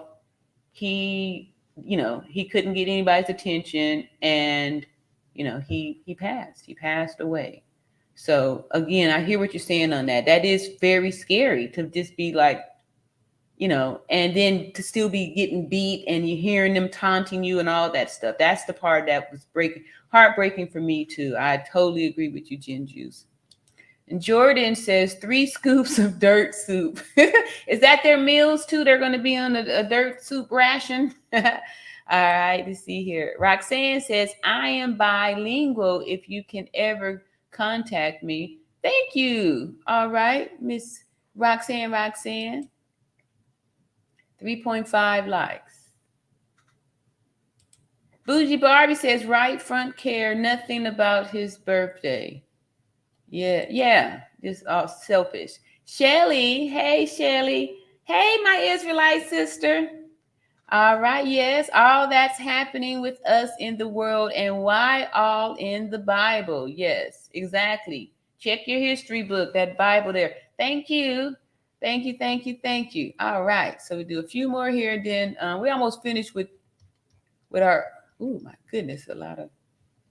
All right, so, all right, wait a minute. I got me a message from the last YouTuber we just saw. It says, all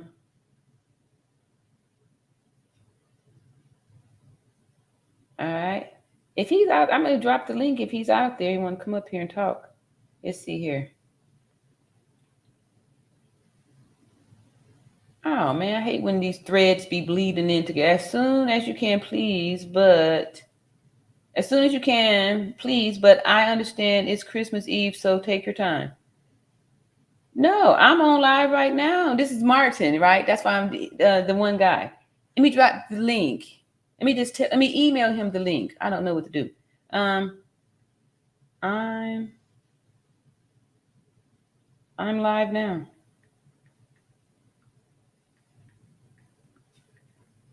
If you want to come up. I'm dropping the link right now for Martin.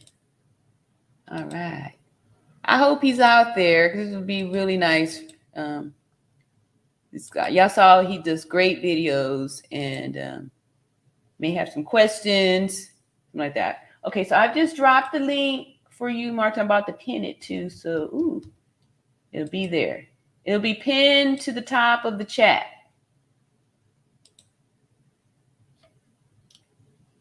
As soon as you can, please. But I understand it's Christmas Eve, so take your time.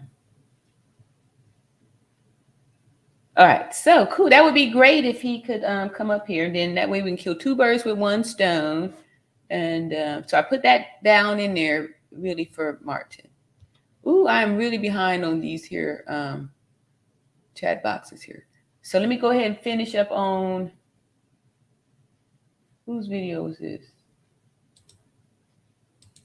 Oh yeah, hell of a chick. We almost done with that one. Then we'll see if Martin come up here. And I believe it. And maybe Nazir Wiggins, who can't keep his mouth shut, might tell us that he was subpoenaed. You never know, because he just can't keep his mouth shut. But I definitely wanted to bring this to the channel, and I definitely wanted to thank Lori T for sending the email and the article. I appreciate that greatly. So I'm going to end the story on that note, but I appreciate each and every one of you. Yes, and hell of a chick, we always appreciate your videos, and thank you so much for sharing. We love watching your videos over here on our channel here. All right, so I've dropped the link there, and then I'm going to go and kind of read down some more of these here comments and see if oh, he's giving me another email, y'all. We might have us a special guest in the house. He said, I would love to, but due to the time difference, it may be a little bit difficult. I can try. For example, right now it's 12:05 p.m. and oh, he's in Vietnam. I'm going to email him the link. So y'all just bear with me for 1 second while I copy paste the link to this here live so he can come over here. This is going to be super duper exciting. Look at me. All right. So I'm going to be bringing y'all some people up in here. Just the one right now. Here it is. All right. So, all right. I'm doing the thing.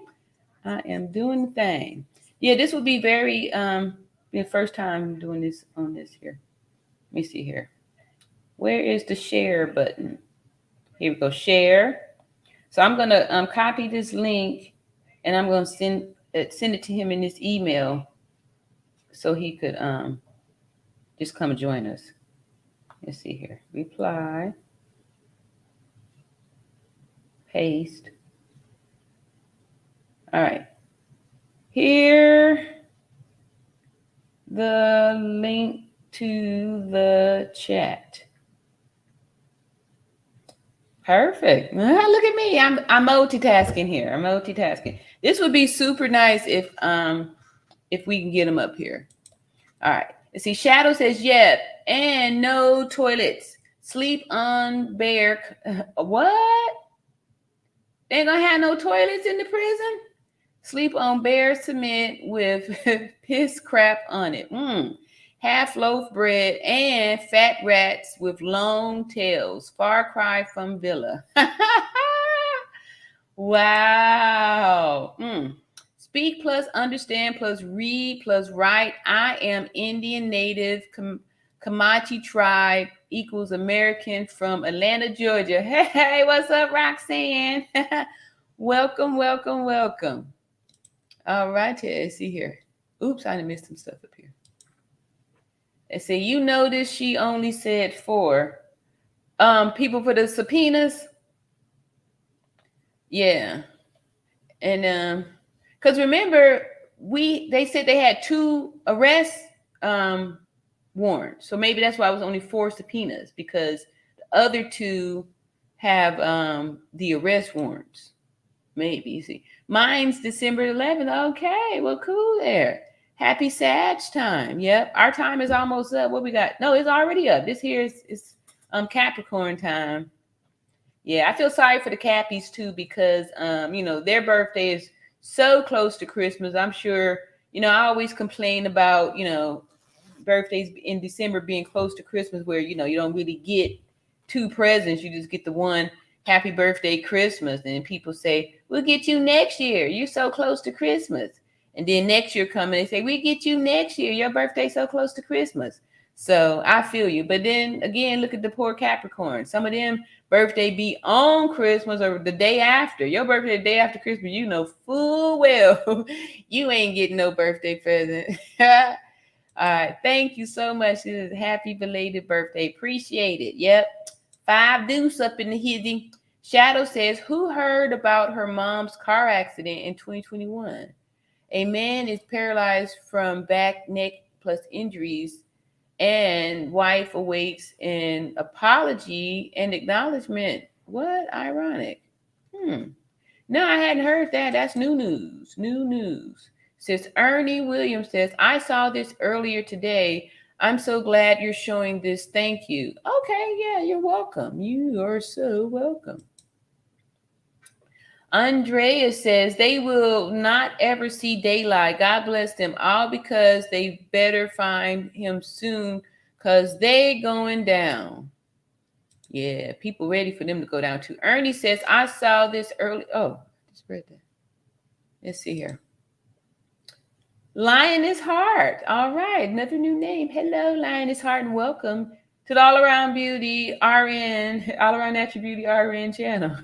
Says, Shalom Bahash, Shalom Bahash, Sham Yahweh Shai, Ka Hala Shanquella, say her name. All right. So is that Shalom Basha Yahweh Shai. Shalom Basham Yahweh Shai. All right. Thank you so much, the water.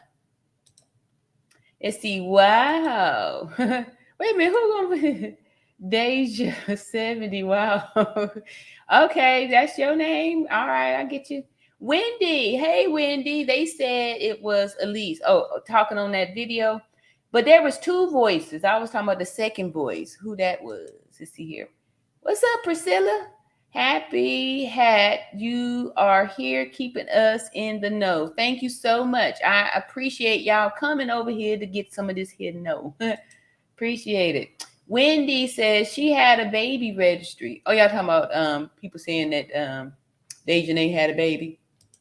Let's see here. Sean Guy said, we know there are subpoenas.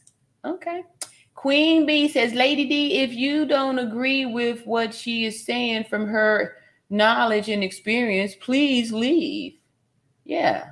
It's not a fight night. There are more channels you can get on. Yeah. Please have a Merry Christmas. Exactly. Yeah. Why come? Like I said, we don't do that negative stuff over here. You know, we're not trying to fight in the chat or, disagree. Everybody's entitled to their own opinion. However, when I'm giving my opinion and views, I'm giving you from a nursing perspective, and I am entitled to give my nursing judgment. I can do that. I can render my nursing judgment. That's what I can do. And that's what I'm doing. So, yeah. If you don't like it, that's true. You are free to leave. And yeah, you free to go. Make like a tree and leave.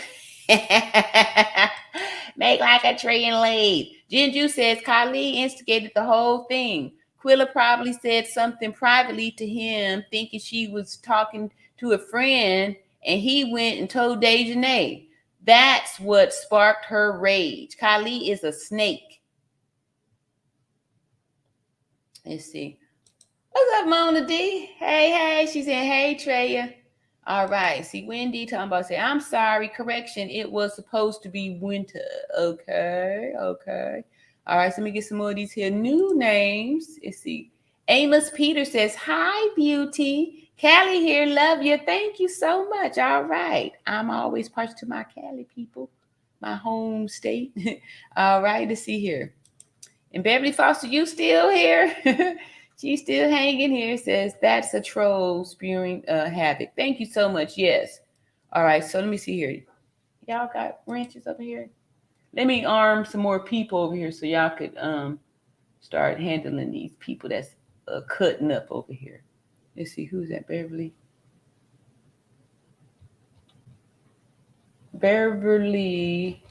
Am I that far down in the darn chat? I can't even see. Where? Oh, let me give Mona some. Let me pass out a few more wrenches up in here so y'all can handle these trolls. Right here. All right. Anyway, here we go. Thank you. And Roderick says, if true, let them lie with the FBI in the room. Yeah. Shadow says S allegedly put underwear on Deja's head. Who knows exactly what set off Dejanay? Kept taking off her and putting on her wig, so housekeepers thought she was a male. Yeah, I don't know. I just don't think like a wig being taken on or off will make a person look like a man, right?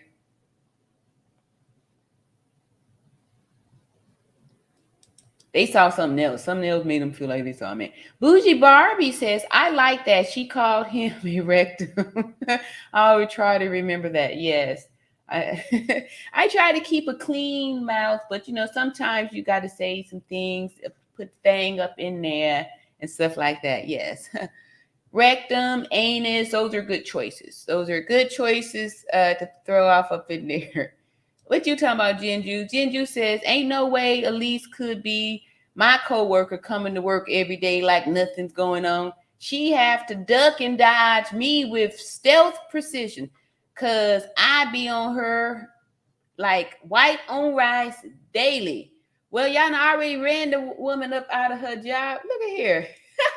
What's up, mortgage boss? Happy. She says, Merry Christmas Eve. Keep working hard. Thank you so much. Mortgage boss, yeah, she be talking about mortgage and stuff out on her channel. So if y'all out there looking to get some information on, getting you a mortgage, this sister here is going to tell you the real deal. And maybe some stuff that you might not be ready to hear yet, but it's good advice and smart lady here and got it together for real, for real. Thank you, mortgage boss, for your super chat. Really appreciate it. Thank you so much. Thank you. All right, so I did drop the link if anybody else want to come up and say something and clear their good name. So if you're all over here fighting in the chat, don't do that. Just go ahead and clear your good name. And I left that down there too. Y'all want to come up here and say some stuff here. But thank you, Mortgage Boss. Appreciate that. And also part of the mastermind that I'm in, Mortgage Boss is. I see Momi Fatima Meadows says, greetings. And Andrea says, give me all my gifts on my birthday. I don't be looking for no Christmas. I'm thankful to be here another day. I'm in another year on my birthday. I agree with you too. Yeah. Really don't do the Christmas thing, but yeah, I feel you. I feel you on that. Thank you so much. See, Shadow says, I'm Sharon, but before trip allegedly, plus they wanted her to delete it because she said no. Beverly Foster's, I think it's just a hole in the floor. You got to smell that 24/7. You got to be on top of things, y'all. All right, a few more, and then we'll probably do like one more video and see. 3 hours and 30 minutes. I don't know, but I'm not sleepy. I'm not even sure how I'm functioning here. Jinju says, Lord knows my entire family and their friends would have been on a manhunt for these rats. Had this been me, it happened to. And it would have been good for them. It wouldn't have been good for them, huh? I heard that. What's up, NMAC? NMAC said, can I hit the link for me? Of course. I have something to say, just too long to type. Exactly. That's why I like to drop the link, because sometimes even if you put the stuff down there and, it don't come out right. And then people in there going back and forth. So the link is there for anybody who've been beefing down in the chat and want to come up here and clear their good name and let the people know what they really meant. So yes, the link is there. It's pinned to the top. So please feel free to come up and speak your mind. Say what you got to say. Is everyone behaving? Yeah, everybody was, but there was, somebody was saying some little stuff up there, trying to be smart or whatever like that. But, it doesn't really bother me too much because, that's just how it is, right? When, when the nurse got to say something, we don't care. We're just going to say it because we have authority, and that's how we do things down here like that. Like I said, we don't do, okay, I'm going to, wait. I got a super duper treat for y'all right now. Bring it to the stage without further ado. Martin! Hey, how are you? I'm doing good. Yeah, you did it. Yeah, I know. It's actually 12 p.m. here, and I just woke up, and I'm like, I emailed you, and I'm like, let me see Look, if I she's wanted live, to and then I email. saw it, and I was like, oh, let me quickly jump on. I told the people, I was like, oh, he's emailing me right now. Let's get him to see if he can come up here. So, any of the questions that you had, our people, we just saw a couple of your videos. I saw with me in it. I was like, look at that's me. Yeah, you were in it because I was like, oh my God, like, and you were right too, because another doctor on the Nancy show said the exact same thing you did. And I was like, well, I was glad I was right on my intuition. And I'm like, nah, I think she's being honest. Yeah, I thank could you. feel it. So I was like, because there are some people on the internet that say a lot of things. So it's like, but I'm like, nah, there's something about this woman. She's telling the truth. And I put that in the video and I agreed with it. Yeah. I had a question regarding that injury, right? So I actually sent you just the slow motion of that video because I don't know if you see near the end. If you want to quickly watch it now, if you want. Okay, let me find it for you. Yeah. Go ahead and tell the people, what you're doing over there. I see you have a huge channel.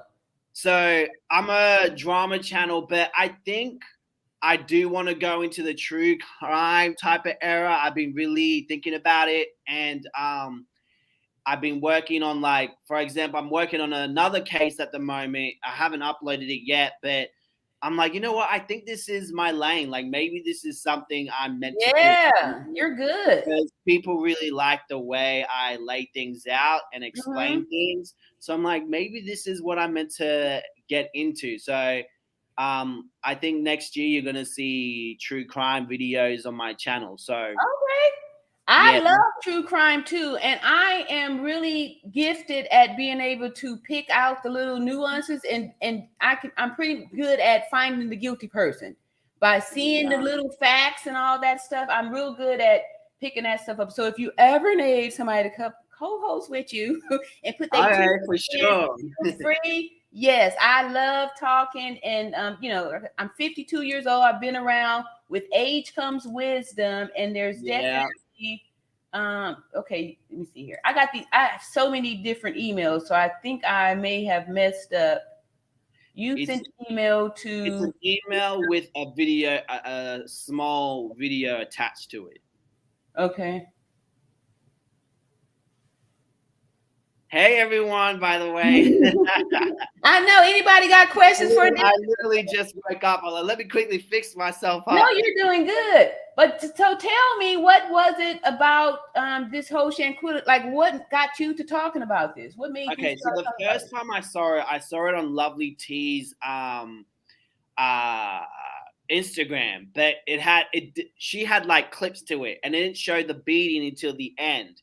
And in the video, it's talking about drinking, and I'm like, here we go, American news making Mexico look bad again. Because I used to live in Mexico for 4 years. Oh wow! So, yeah, so when I saw that, I was like, okay, that's what intrigued me. And then I saw that video, and I was like, what the hell? Wow! Like they really try to make her look like she died from alcohol. Exactly, it was so staged. It was like they were showing, like, look at us, we're drinking. See, now that explains everything. It didn't look like it was having fun or nothing. Everything was like so fake, Yeah, So, I didn't buy it at all. So when I saw those new clips, and then at the last clip, she attached the fighting video.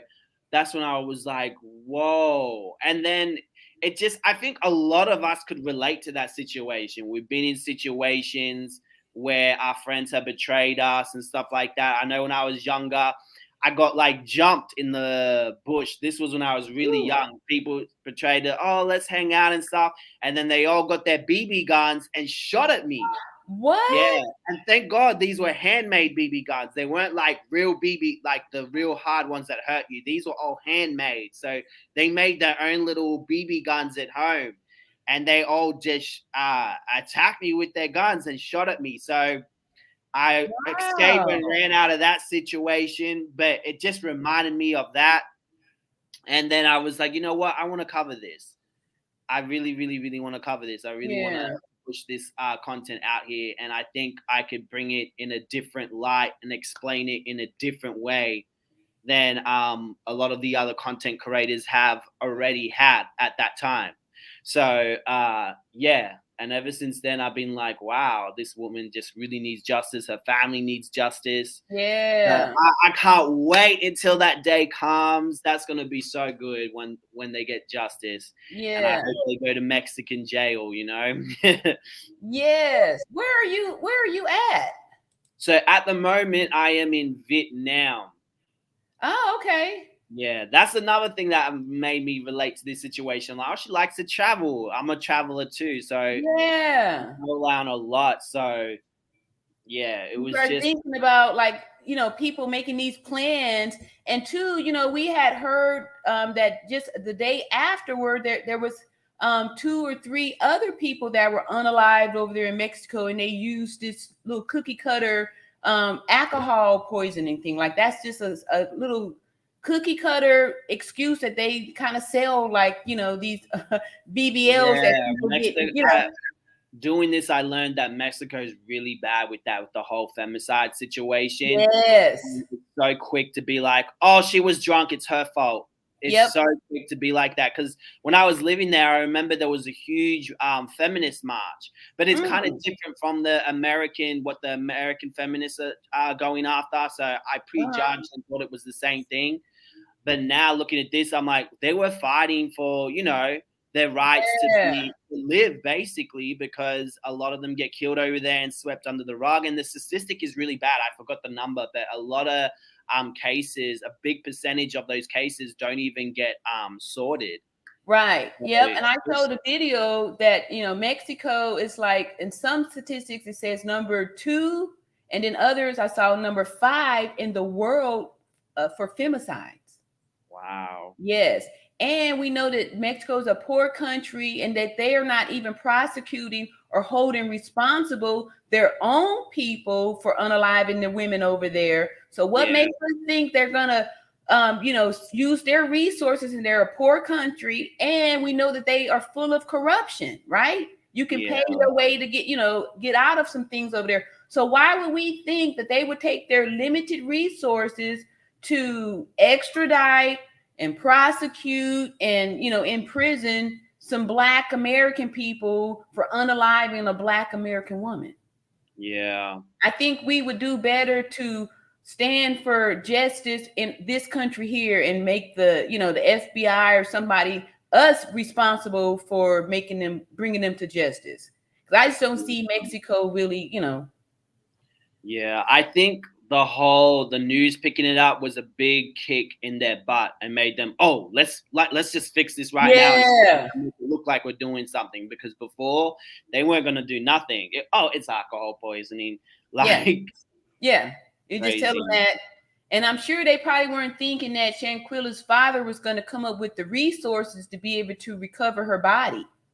Yeah. That's when they was able to get the autopsy and, bring the body back and see the damage. It was like, hey, look, this don't add up. So a lot of times when these things happen, people don't have the finances to, even get a funeral together, let alone bring back the body from another country. Yeah, $6,000. Yeah. So, sometimes people don't have that just laying around. Yeah. And I'm sure they was counting on that, because a lot of times, when people, they die in the hospital, so they don't have the money for the funeral, and, they just leave the bodies there, And so, if they weren't able to get it, then they wouldn't have had anything to dispute the alcohol poison. They would have no choice but to accept it. And people do this kind of stuff to get away with murder. They get away with it because, we did it over there, and, they're over here walking free, and nobody's looking for them. They're not, being held accountable, and that's offending a lot of people. Yeah. Have you heard anything about Dejanay being a transgender? Yeah, I heard that, Rim. I don't think that's true. There was like a edited photo of her, like one when her normal photo, and then they edited her wig out. And they probably use one of those masculine filters that you can get on your phone. You can filter yourself to make yourself look like a woman or a man. And then next thing you know, she's a bald man. I don't think she's a transgender. No. Okay, somebody have a question for you. M. Max says, please ask Martin, being that he lived in Mexico, has he ever heard of Geraldo being a reputable news investigator? And does it take $5,000 to go to the hospital? Good question. Okay, so I have never used the emergency, but I will say from Cabo, and I used to live in Playa del Carmen, so it's kind of like a tourist area, right? Mhm. There are a lot of private hospitals and businesses, etc. And what happens is, I actually spoke to one of the guys at the hospital there. When they dial the number or something, you have multiple private doctors and emergency people coming to your place. What? Yeah. So they come to your place, and I don't know how it works. Do you pick one? Do one of them just come to your house and sell, hey, come to my hospital? I really don't know how it works in that sense. But Wow. private ones, they can cost, but I don't know. I don't remember I don't remember $5,000. Now with me, I had a temporary. I will say this: when I was in Mexico, I still do have a temporary resident visa, and it is so affordable to go to the doctors there. The cost is so low. Oh, But okay. if you don't have your temporary resident visa, which most tourists do not have, it's expensive. Oh. Cost is higher. Okay. But emergency room 5,000. I don't know if it's going to be like that in a public hospital. So Yeah. I don't know. I remember looking this up, but it's just gone out of my head. What was the other question? Oh, Gerardo. Gerardo, I never really paid when I was in Mexico. I'll be honest with you, I never paid attention to the news. One, it was always in Spanish. Now that I know poquito español, I'm still not perfect at it, but I never heard of Gerardo until this situation, as well as that he's an investigative journalist in Cabo. So I don't know if he would Got work you. things all the way down and Playa del Carmen, but yeah. Mm. So I'm having a hard time to open up this document. Do you think you could send it and I'll put it up and then you could manipulate it?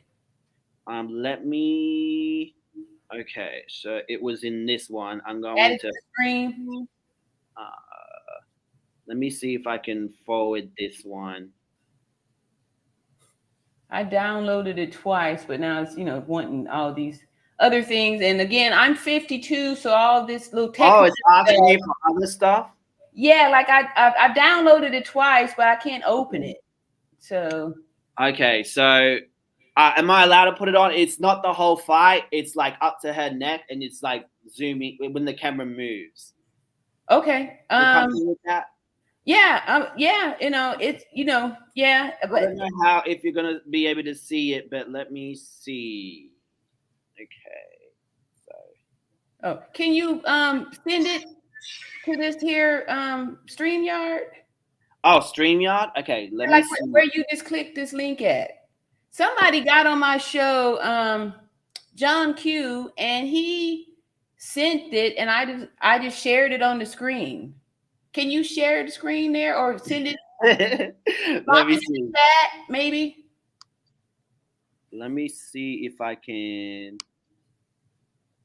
Okay, where did I save it? Here it is. Okay. Would I just how did the other person? I don't know how he did it. I was just grateful that he did. He just like whatever you did to click on here, he sent it, and then it was in part of my backstage, so I just clicked it, and then he was still able to manipulate it. Okay, let me have a look and see if I can. All right, let me see what happens if I try to download this again to see why. Let me see if I can view it. Sorry, guys. Yeah, see, it wants me to download more apps. I can't view it. It's not on the viewable something. Do you have it on your channel, maybe? No, it's not on my channel. Let me see if I can upload it as a short. Yeah, let me do that. I should definitely be able to do that, actually. But I don't know.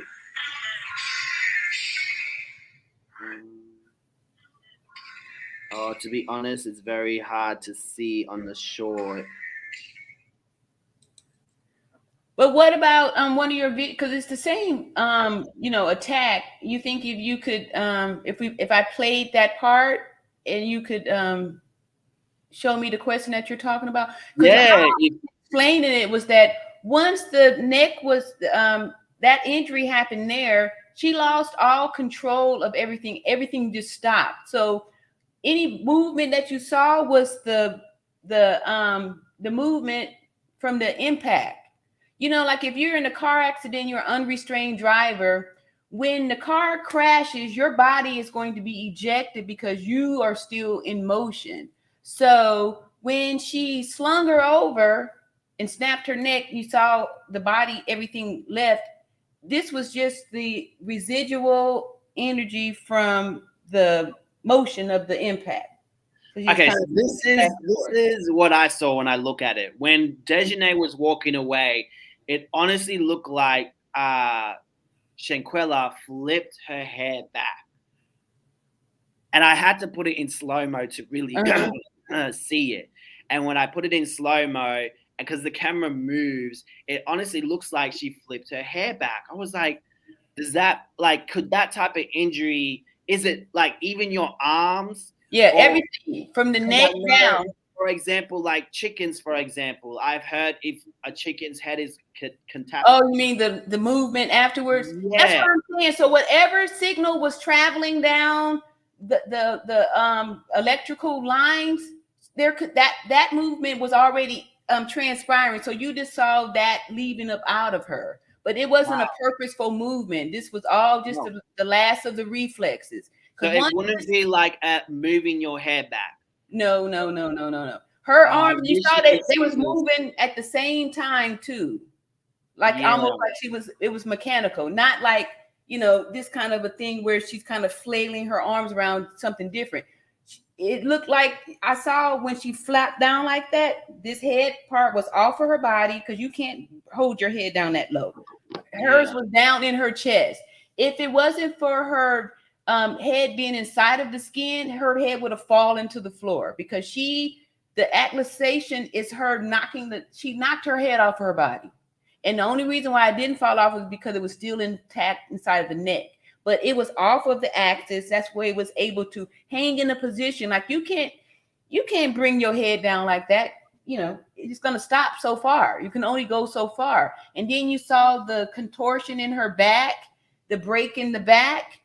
So, that's where all that happened. And anything that you saw moving from that was just the last part of the signal that was already in motion before the signal was severed.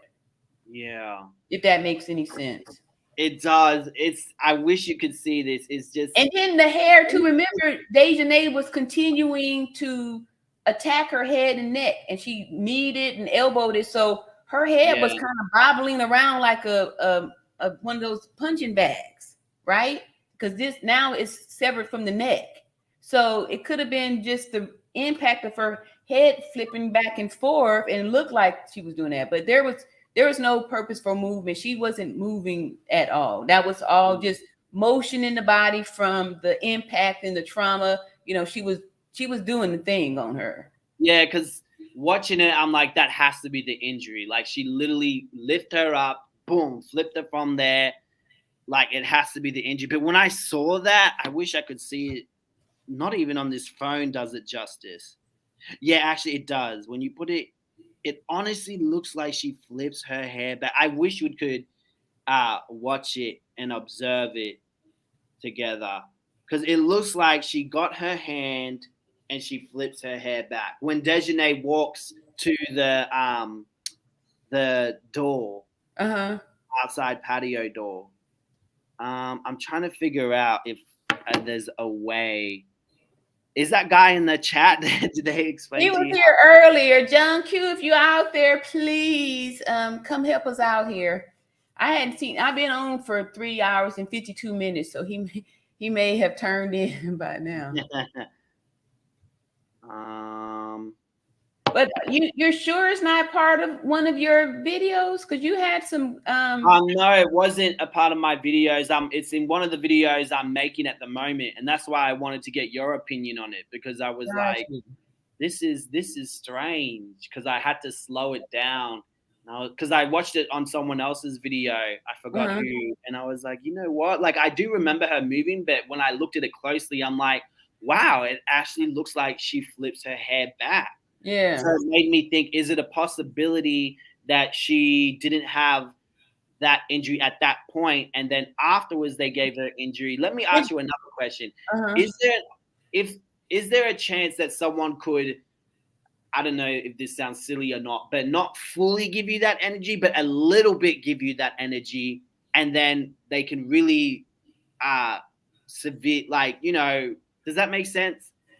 Is there a possibility that it was a little bit attached and some of the thing, or is it like fully unattached? When you can see it, okay, so this is why I was talking about it, because I saw it when it happened. When she slung her over, her legs were crossed, so she was already in the wrong position to be able to be okay with the way she slung her over there, and she had her neck. So when she slung her over, you saw the neck break at that time, and her head dropped down like that, and the top part of her back was bowed. You can see the injury. Her back was broken, and her head was off of her shoulders. It was dangling down in her chest. And then she kept hitting her head, and you see her head bouncing around like a bowling ball. And she kneed, right? So we saw her head bouncing around from that. And then when she slung her down like that, and she sat up, like, I'm not sure if you've seen those big stuffed animals, like at the carnival, those big old stuffed animals, they just kind of sit down on their bottom. They just not stand up, but they sit up like that. That's how she sat up. If you was knocked out, you would slump over, right? But being paralyzed, that means everything stops. So that's why when she flopped down like that, that's how she stayed. How she laid was how she stayed, because there was no more movement after that. Yeah. None. I have to show you this video. Let me see if I can. Are you able to put it up on your end? Yeah. If I get the video, like, people have been sending me video. I just can't open whatever app you sent it on. I downloaded, it's not opening. I don't have the software to open it up. Okay. Because I don't want you to get demonetized if you were to put like the full fight or something. Gotcha. Like my one was like edited in a way that you didn't see the bottom part. Okay. It's good anyway, but still. I think if we see the one video that you did, the part you're talking about is still going to be in there. It may not be in slow motion like you. My video is fully blurred, so it might be a little bit challenging to see. Okay. But we can try. Okay. And that way, you know your video. And let's see here. I got it on my doc here. And I know because I had video file. You see it? Yeah, let me see if I can get my. Okay, hold on one. Oh, I think somebody's helping us here. Let's see, attached to the nerve. Okay, no, I thought it was telling me how to get up here. Oh, okay. Somebody. I think he can attach it to the StreamYard backstage. Yeah, I just did that. Okay, so here it is. There we go. There it is. I don't know how to do. That's it right there. All right. All right. It's kind of the worst editing for me, actually. That's okay. All right, so you said it's blurred, right? And then we kind of deep up in here. I don't think we'll get caught. Okay, here we go, y'all. Someone's chat is kind of in the way. Max thing is covering the rest of the video. I don't know if that's like for you on your end, or can you see the full thing? Yeah, there we go. Okay. That is so hard to see. But did you hear? Let me try to get another video. Okay. I didn't see anything, but I could hear definitely. Okay. I'll quickly see if I can. Okay, so when you stop it at the first part, you actually see her arm So at 0 seconds, if you could pause it at the 0 seconds, can you see her hand? I can't see anything but the carpet here, the floor and the carpet. Yeah, same with me. I don't know why it doesn't show the full video. Oh, okay. Because there's another part where you can actually see her arm like this.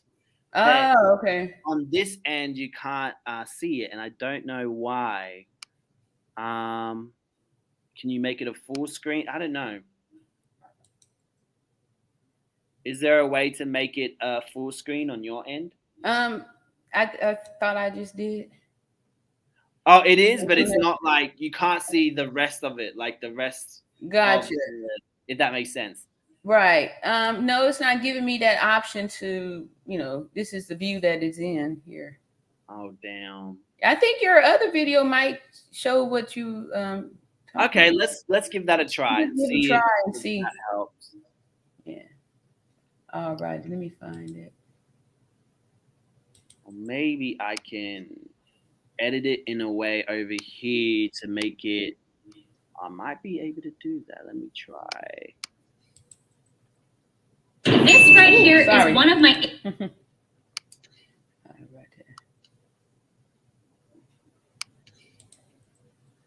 Okay, I think this is a lot more better. I'm going to export that so I can send it to you.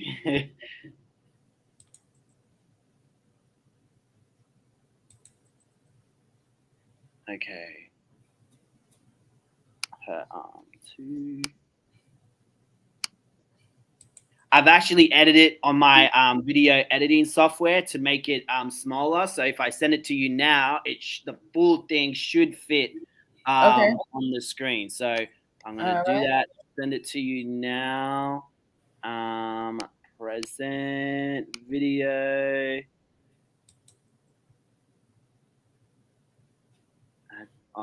Your computer. Whoops. No. Present video file.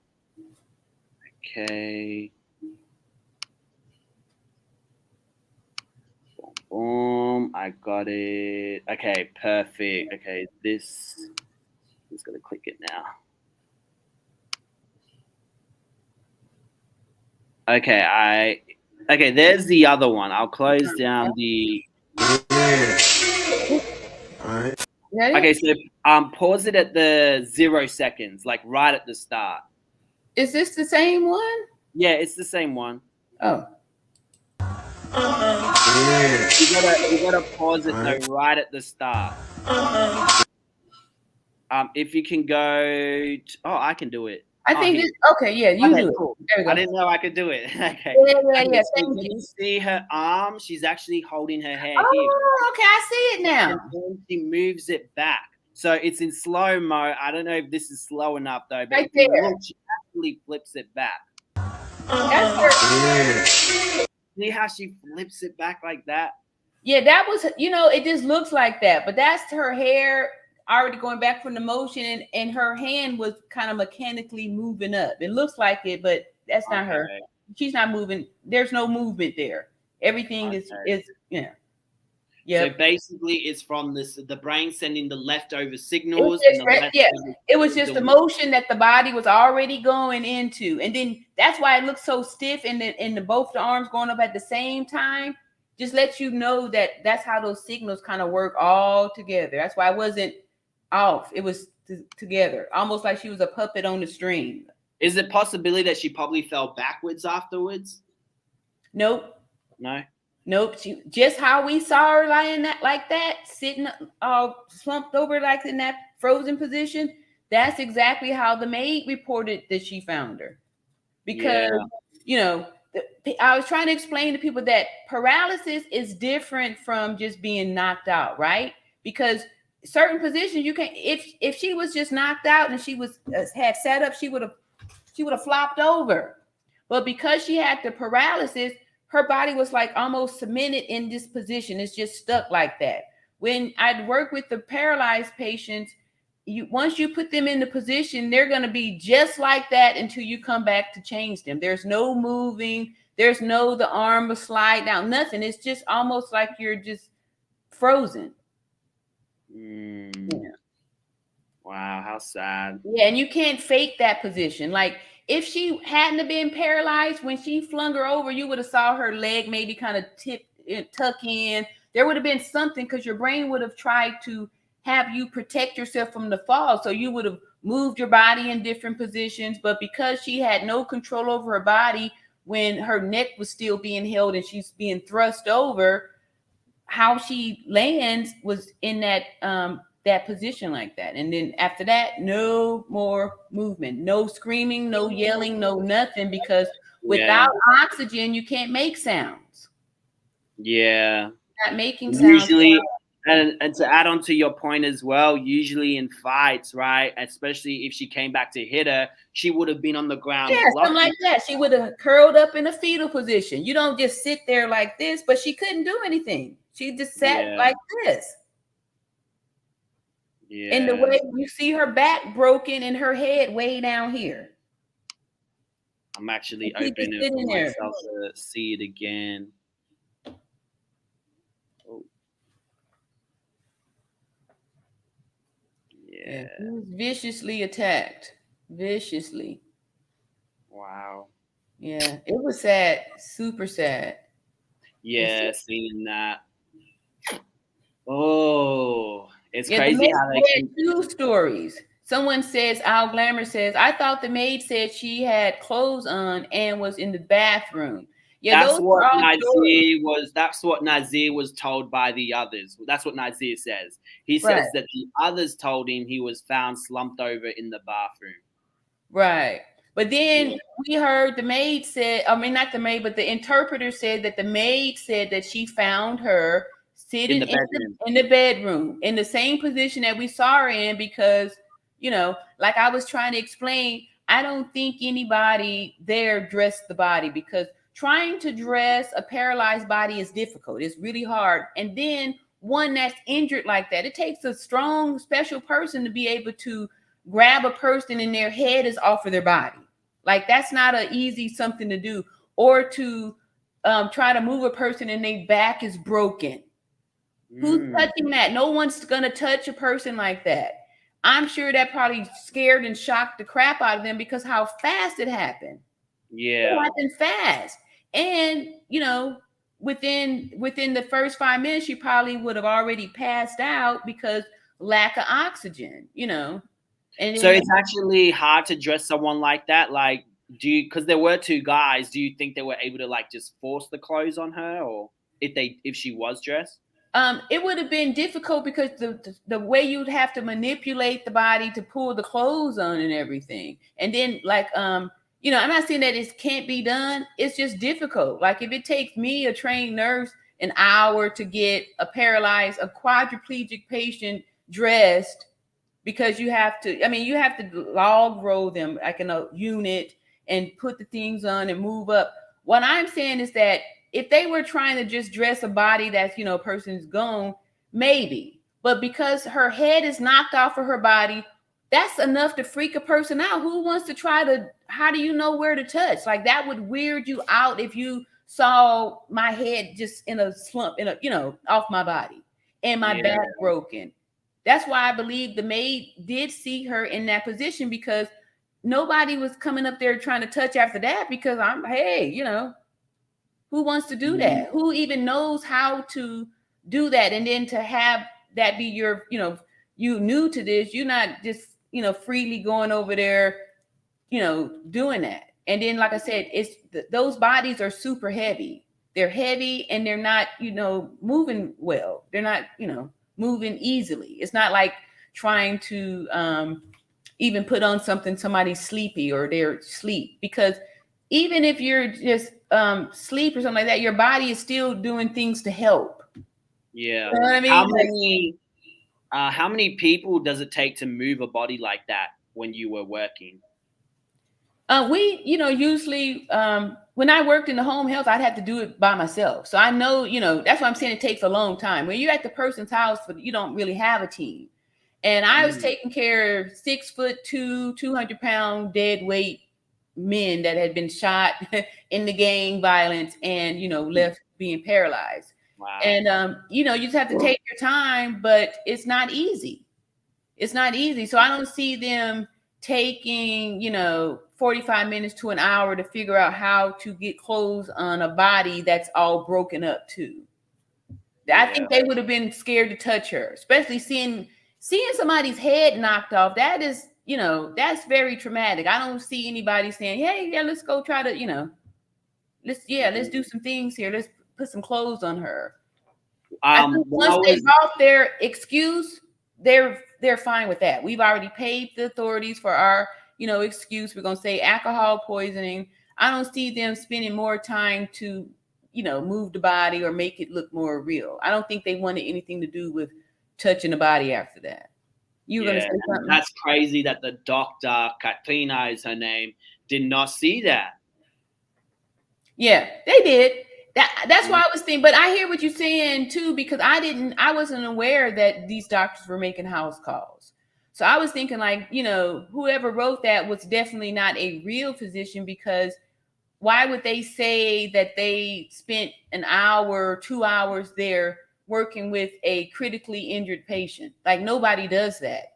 You get to a scene and somebody's in critical shape.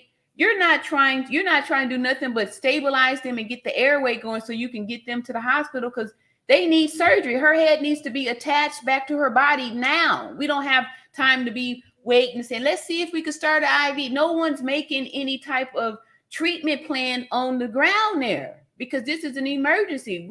We can't do nothing here. You need surgery. You need to get to the hospital. That's why I'm like, this is fake. Nobody does that. Nobody's going to spend no hour doing CPR in the field. You're not.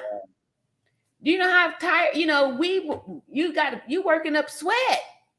This ain't easy. And then too, who wants to try to do CPR on somebody that's all broken up? That's not fun. You cracking ribs. CPR ain't fun, y'all. This is physical. We breaking ribs when we compressing your chest. Crack, crack, crack. Yes. So I don't see them doing that. And then this whole lie about 14 rounds of and they gave all these drugs. How? You didn't have an IV access. There's no epinephrine. There's no what they call it, adrenaline. You ain't gave no adrenaline. How? And who's walking around carrying adrenaline with them? So the doctors are going, adrenaline or epinephrine, which is what it is, that's a special drug for, CPR, right? Special drug. It's not like you're walking around with that. Even in the hospitals, we have to get a crash cart with a box specifically that has the medicines for when we're doing these codes. You're not walking around with this in your pocket. Where did they get the medicine from? Would it be in the emergency vans? Nope. Really? The doctor came on their own. Yeah, if the ambulance come, they're going to have those drugs. No, the doctor came and an ambulance came after. So it was her. She came at first, and then afterwards, I believe it was like they call it the Red Cross. Uh-huh. They came after. They came, I think, believe at the same time as the police came. I'm not too sure. Or they came and the police was behind them. And that's when the guys, the Cabo 6, was told to step outside of the villa while they were trying to do whatever they were doing to Shanquella. Which should have been pronouncing her dead on arrival. Yeah. Because we know that after receiving that injury, the life expectancy, the lifespan is 15 minutes.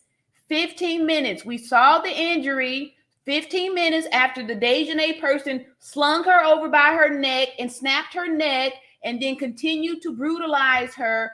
15 minutes after that, she was finished. So these people that came over an hour or so later, the doctor, all lies. The emergency people, all lies. The police, all lies. She was already gone. There was no signs of life. They weren't able to establish a pulse. They didn't feel any respirations. They didn't feel a pulse. There was nothing. There was no signs of life. They saw a corpse. They saw a body. The rest of that's all lies. All lies. So we don't even have to worry about that because we saw the injury 15 minutes after that. Boom. that the rest of it's all stories. As well as that, I did research. I did a video on this, the sun path. I was trying to figure out, was this in the morning or in the afternoon? Because they both, when the sun rises and sun sets, it looks the same, right? So I was able to work out the position of the villa and where the villa was facing. And I got an app called the Sun Path. I was able to tell exactly where the sun rose and where the sun set. And when that might happen is when the sun rose. So it was in the morning when that happened. Yeah. She would have died in the morning. Yeah. Another YouTuber had picked that out too. And she had some type of app where she was able to see the time the sun came up. And so she had a really good thought of what time it was, around 7:45 to 8 o'clock in the morning time when this whole thing happened. Yeah. So if they got there in the afternoon, she was already probably stiff with rigor mortis. That's why she was in that position that she laid in, because nobody moved her after that. So she probably sat like that whole time. And by this time now she's got the rigor mortis. So there's definitely no moving. There's no moving after that. They did. Nazir claimed as well that she was in the game room. So if they did move her, they moved her to the game room. And then they moved it to the living room, which means he put himself in a deeper hole. So how can you not notice all that when you moved it from the game room? And the game room to the living room, you have to go through the kitchen. Oh. You have to go past the kitchen, the little eating area, and then the living room is right there. The game room was next to Shanquella's room. So that makes sense of if they did move her in the after that. That makes sense of why they moved it to the game room, because it was just like right next to her bedroom. Gotcha. Yeah, that was all lies. You know what I mean? It would have been too much work trying to drag the body around like that. And then, like I said, with that back being broken, even if we two tried to pick her up, when the weight of her body would have broke on that spinal like that, and she buckled in like that, they would have that would have freaked no. Nobody is that strong to be doing all that. And then there was girls up in there too. They would have no. Even with I don't know, there were two. Wasn't there was not Nazir because he came later. There was it still was two guys. It would have been two guys and three girls. Right. What I'm saying is that how her body was damaged, she had a break in the spinal, her back too, right? Her back was broken. So if they would have tried to lift her, just the sight of her head flopping down off of her body like that should have weirded out just regular people, right? And then if we trying to grab her, she would have buckled even more because of the break in the back. So I'm saying, like, if we trying to carry her, can you imagine now? I wish I had something to show. So this is the body here, right? And then there's a break. So I'm gonna kind of cave in, and then my head falling off too. Who was gonna continue? Where am I holding? How am I? How are we doing this? She would have crumpled up so much to where, not saying that it couldn't have been done, but it would have required a lot to be able to do that. They would have been like, oh, no. Who want to do that? That's the last thing most people want to do, even in the hospital, is to handle the dead body. Nobody want to do the aftercare. Nobody want that, because in case something happened, they do a move. People get weirded out on that kind of stuff. Even, me with all my experience and stuff, when these bodies do the thing afterwards, sometimes they do, it's not fun. Like, nobody is trying to do that. And then, like I said, when we had to move the traumatic ones that, like a smashed head, or, somebody's legs that was trapped under, got ran over by a car, that was never fun.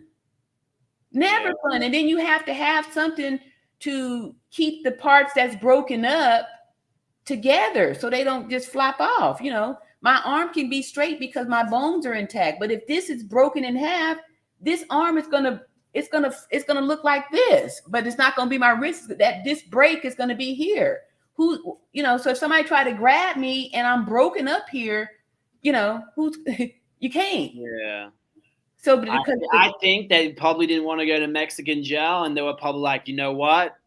We have to do this, and maybe because that's why all of them are quiet now, because they they went through that experience and they're like, yeah, we all a part of this now. We can't say nothing. You knew she was dead. We moved the body together. We all touched her. So it would probably. I think they thought, I think they already knew that they were going to have this alibi. I think that's why they planned to do it there, is because they figured we're going to give them this alibi. You know, we know Mexico is corrupt. We just throw them some money and we get the chance. You know, they left. They let them leave because they paid them off.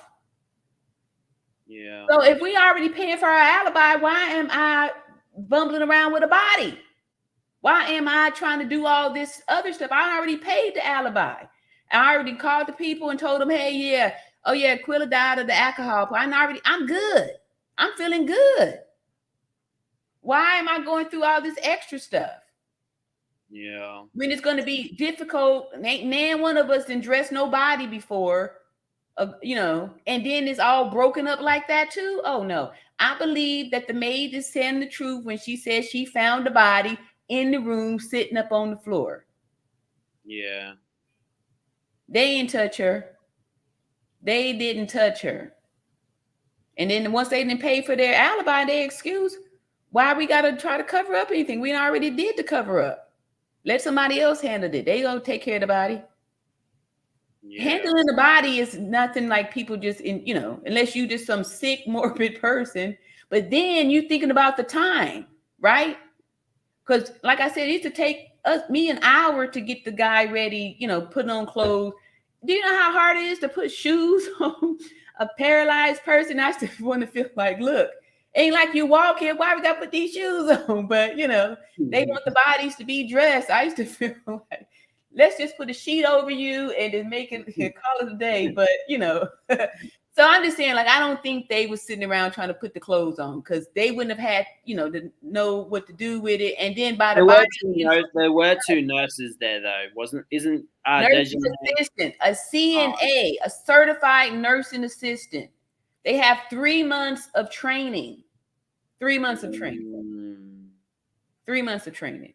Yes, they do ADLs, help people, you know, get dressed and do baths and all that stuff. But as far as like, you know, really working with real, you know, doing any real medical stuff or having any real medical knowledge, no, CNAs won't have that. They know how to take vital signs, how to clean and turn and reposition patients. But as far as any type of medical knowledge, they don't need any type of anatomy, physiology. They don't need any type of college credits to be a CNA. Okay. With that knowledge, it might have maybe they were able to help them because I don't think they paid for the alibi until later, if they did pay, because at the same time it's the corrupt system. They probably didn't even care. In my head, I'm like, did they know how corrupt it was? Not, you know? Yeah, just like we said, the next day there was another femicide, and they said alcohol intoxication. This is what they do. Yeah. And they do these things like they'll unalive a person. I was telling them about my son's younger sister. She was found unalived in Arizona. It's about 3 states from where her birth state was. So since it was not in their jurisdiction, oh, she's not a resident here, nobody took up the case. Wow. They never even got her body back because she was in another state. So you know, a lot, like I was saying, people don't have the money sometimes. And so if you can't get the money to bring the body back, to get the autopsy or any of those things, you know, you just at the mercy of, you know, whatever they said. Wow. So people know this, and that's why they go drop the bodies off in different places. If you unalive a person in one state, and then people are smart, they know how to get away with it. Sometimes they'll even drop parts off in different places. So, you know, the people that, people that's been committing these murders and getting away with, that's how they know how to do it. They know that you can take a body down to Mexico and just dump it over there, you know, and then get away with it. This to me seemed like a planned and the perfectly executed plan where they had the alibi and knowing that they was going to be able to get away with it. Yeah. But now that we have video, you know, we can see stuff. I think my opinion on it is that I think they planned to fight her, embarrass her, and I think they didn't expect that they were gonna kill her. And then when that happened, it was like, oh shit. Because they filmed it. What type of idiot will film, you know, the actual crime? So I think they wasn't expecting to kill her. And then once they did, they're like, okay, this is what we're gonna do to cover everything up. And they had a whole day to think about it. Remember, it was in the morning. They had a whole day to think about it, and then they rung their mother in the afternoon and told her, oh, alcohol poisoning. Well, okay. Now, I'm sure you've heard of this dark web, right? Do you believe that there's some people that have videos of people being unalived out there on the web? There's some people out there that post. I do believe that, but I don't think that group were like that. I think this was I don't think they're out there, because usually when they go on the dark web, they do it to make some money as well. They'll sell certain things and sell stuff like that, you know? I don't think that was the goal, to be like, let's film this and put it on the dark web or put it on the internet. I honestly feel like, let's Dejanay hit her. They're going to fight. We're going to have a good video and we're going to upload it and embarrass her. She's naked, etc., etc. You know? But the amount of viciousness that the attack happened, like, how did they think what she was supposed to just fly home with them after you just viciously attacked me like that? Like, the fight was the attack was so vicious and violent. How are we going to face each other afterwards? Like, what were you going to say to my parents that I'm coming back all banged? Like, how, you know, if you know, how could you say you didn't have plans to finish me? I think they think that she was going to be alive. I didn't think they would think Dejanay will be able to cause that much harm to her. And when it happened, they're all about themselves, self-centered, selfish, don't care about nobody. And they were like, let's just cover it up. I'm not going to jail for this. Yeah. You know? So, yeah, I don't think it was a plan to kill her, but a plan to, I definitely think it was a plan to beat her up and humiliate her online. But that's my opinion, you know? Right. I was thinking that too, but then I just kept asking myself, I was like, well, if they weren't planning to eliminate her, how were they gonna, what was they gonna say afterwards? Did you think that she wasn't gonna call the police on y'all? I mean, like, I was supposed to just maybe they thought she was gonna fight back. Maybe they thought she was gonna fight back and they just let the whole thing play out. You know? And they just didn't give two fucks. Oh, sorry, they didn't give two Fs. Beverly Foster, thank you for your super chat. Beverly says, it may be just a cadaveric spasm. The movement. You mean when he thought that she moved her hair? Yeah, maybe that's what she's saying. But cadaveric mean that person already expired. So at that point, it hadn't been 15 minutes after the injury. So she wasn't expired at that time. So I don't, ain't no, you know, that's not a dead movement there. So no, I think that was just the momentum of the motion that she was in already. And then, you know, her being hit around and stuff like that. They teach you in nursing assistants how to dress a patient. So she had help to do that. Yeah, I agree. Like I said, nursing assistants, they do dress and all that stuff. However, my issue is that by the body being so damaged and injured, that it's highly unlikely that anybody would have felt comfortable to try to dress that body. I just don't see that. Like, I feel like they would have been wanting to be as far away from this body as possible, you know, as far away as possible. And remember, rigor mortis didn't set in. So basically the body is a little light, so you can put clothes on her. But if she's a set about 3 or 4 hours, then it would have been a problem to put on. Not just from the stiffness, just from dressing a body. It's not easy. It's not easy. When you go to help somebody get dressed, they do stuff like, even a baby will help you.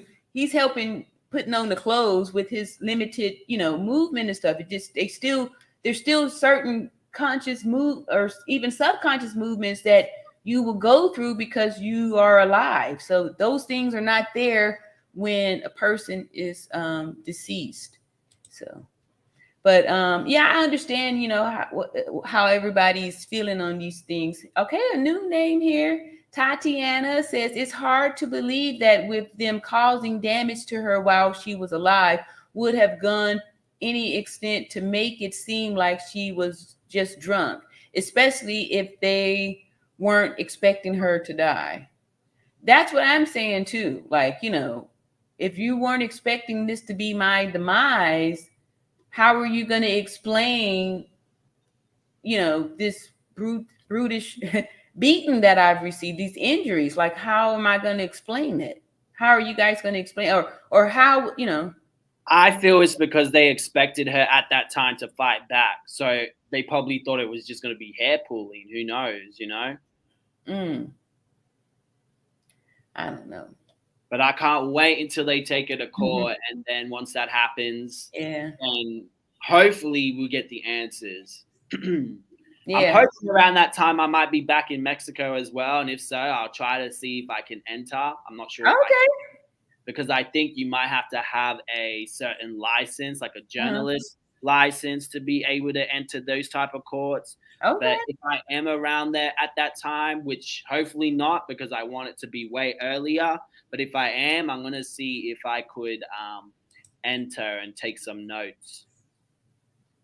Gotcha. All right. Yeah, it'd be extremely helpful. Extremely helpful. So see if I find any. Do you have anything you want to add to? Like, what inspired you to continue to, talk about it? I see you have several videos on your channel for Shanquella. Yeah. What inspired me was just getting new information and stuff like that. So every time there's something new and I feel like I can add value to it, because you could just make easy videos or something, but I'm like, nah, I need to have like something that I can update my audience with, or some type of new information, or some type of understanding of a situation. And that's what's been pushing me to make these type of videos, especially since I want to kind of go into this type of sector of YouTube with true crime, etc. and stuff like that. I think, that's what's got me making these videos. Actually, I got to go now because it is 1 p.m. and I need to go to the shop before they close. So I thank you so much. And then let me know, and I'll come on your next live, or whenever you want me to come up, I will definitely come to you. Just tell me the time, I'll set my I might actually use a little bit of this live for my video. Is that okay? Yeah, of course. I thank you so much, for even coming over here and, connecting. We appreciate you. Y'all show love. Not like you need subscribers. This guy has like over 300. I was so shocked. I was like, what, me? you to me? You have all these subscribers and all these views. I just really appreciate you taking the time to come over here on my platform. Appreciate I appreciate you. Thank you so much to letting me come on your platform. I was a bit nervous at first. I'm like, is she going to not want me on her channel because I was a drama channel? Well, I do drama. I don't know. Some people this is all new for me. Up until November 26th, the clip that you got, I was nobody. I didn't even know that what I said, people were making YouTube videos on it. That's when I started making. I was like, wait a minute, this person got 125,000 views on me. I need to be making the videos. Letting the horse's mouth get it, and then and so I've been talking about it since then. But before then, this is a new, this is all new for me. Well, thank you so much. Keep making good lives. I appreciate you, and I'll see you next time. All right. Thank you so much, Martin. Thank you. Wasn't that nice, y'all? That was awesome. Okay. So There we go. Now I am super proud that first, well, not first, we had Unbiased Unbossed up here too, so that was a real treat. But I'm excited that these creators, content creators, are happy to come over here and show us some love here. Show us some love. All right, so I'm just gonna wind down with these few little last comments here, and then I'm gonna let y'all go because it's 12:20 in the morning over here. And Sean Gotti says, I think that Epstein would pull teeth, then bury the bodies in Mexico. Oh my goodness. That's cruel. Hey, all glamour and glitz. I don't think they meant to kill her. Okay, so we have a little split decision on that one. I think they wanted to extort money from Shanquella. Tisha says, I didn't see Mexico I don't see Mexico to do much more. I agree with you, Tisha. I totally agree. I'm like, they ain't doing nothing about their own problems, and they got a lot of them. So, yeah, I don't think we should be thinking they're going to do something for us. Dejanay should be charged with murder, too, and everyone else accessories after the fact. Murder, which is a felony 1 or 2. All right. Hey, DRN. I believe someone helped them think on how to carry out the plan. Yeah, I think they already did the research and the plan because, people been doing it. Other people, like I said, the next day there was one and they used the same cookie cutter excuse, alcohol intoxication, so yeah. These people. Thank you, DRN. Welcome, welcome, welcome. I love it. I love the nurses. Tish says 6,000 is a lot over there. Yep, exactly. That's enough to buy you an alibi. Hog tie them. Ooh, yeah. Let's see. Cookie XO says, I think the point was humiliation, not. Yeah. I don't know. Like I said, at first I was thinking that too, that they was like, oops, uh-oh. But then I was thinking like, well, with all what you was doing, what did you think? Like, what did you think? How was we going to get past this? How do we get past that? Like, where do we go after that? Right? Let's see. You're right, because the video stops when they realize she wasn't moving. Yeah.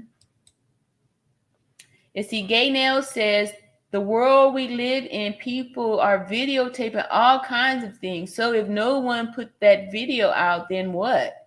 I agree. And DRN says he don't think that they're smart to do that. Okay, yeah, he didn't think they had planned it out that, But the other reason why I think that it was planned was because of how intentional they were with the whole staging. Like, let's make sure we got lots of pics and a lot of footage of us drinking, Drink. That's what we do. Everybody drink. Woo, woo, woo. Drink, toss it up, drink, right? And then let's play the drinking game and just videotape that. See, look at everybody drinking. Look at, she's doing the push-up. Keep on drinking, take another shot, right? So this gives credibility when we tell the story about the alcohol poison, right? Y'all saw all the fun we was having last night. We was in here tossing it up, drinking it up, having fun, and that's how this went down. But yeah, I don't know. I'm always torn between that, back and forth. But yeah, I feel you. Cookie says that's why he said at least fight back. They just wanted the clout video. That makes sense. Yeah, that's possible too. DRN says, I agree. They wanted Shanquella to fight back. Then it would be mutual combat. Yeah. T Good says justice for Shanquella. Yeah, thank you so much. I appreciate all this love, y'all. Keeping this up. Yeah, they did ask why is she not fighting back. How did Gerald Jackson get the video first? I don't know. Yes, mutual combat. Then they show her naked fighting. I know. Sick, sad. Tracy Davis. Hey, Tracy says, "Why? With so many people in the room, perhaps they could have moved her by using a sheet." Yeah, it could have. Yeah. I'm not saying that they couldn't, that it was impossible. I'm just saying highly unlikely. Highly likely. And especially when the maid said where she found her. In that same position. I think when it happened like that, and they were spooked. I think they were spooked, and I don't see them, they was like, I'm out of here. Cookie says, according to Winter, if that's her live, her friend fight each other. Maybe that was normal to these animals. Yeah. Yeah. All right. MX says, thanks for sharing and promoting justice for Shanquella. Yep. Let's see here. Free, so lovely. Hello, 100% thanks and thumbs up and prayers. All right. Appreciate y'all for all this good stuff here. Let me see, get a few more. Then we're going to say adios. Tracy says, with her parents saying she doesn't fight, Cabo 6 knew that. They chose that spot because away from her friends and family. Yeah, I agree. Let's see here.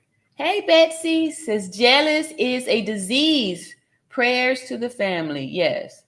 Thank you so much. Yes. All right. Okay, cool. I'm almost done here. Beverly Falls says, I love platforms like this because it gives us the opportunity to brainstorm. Yes.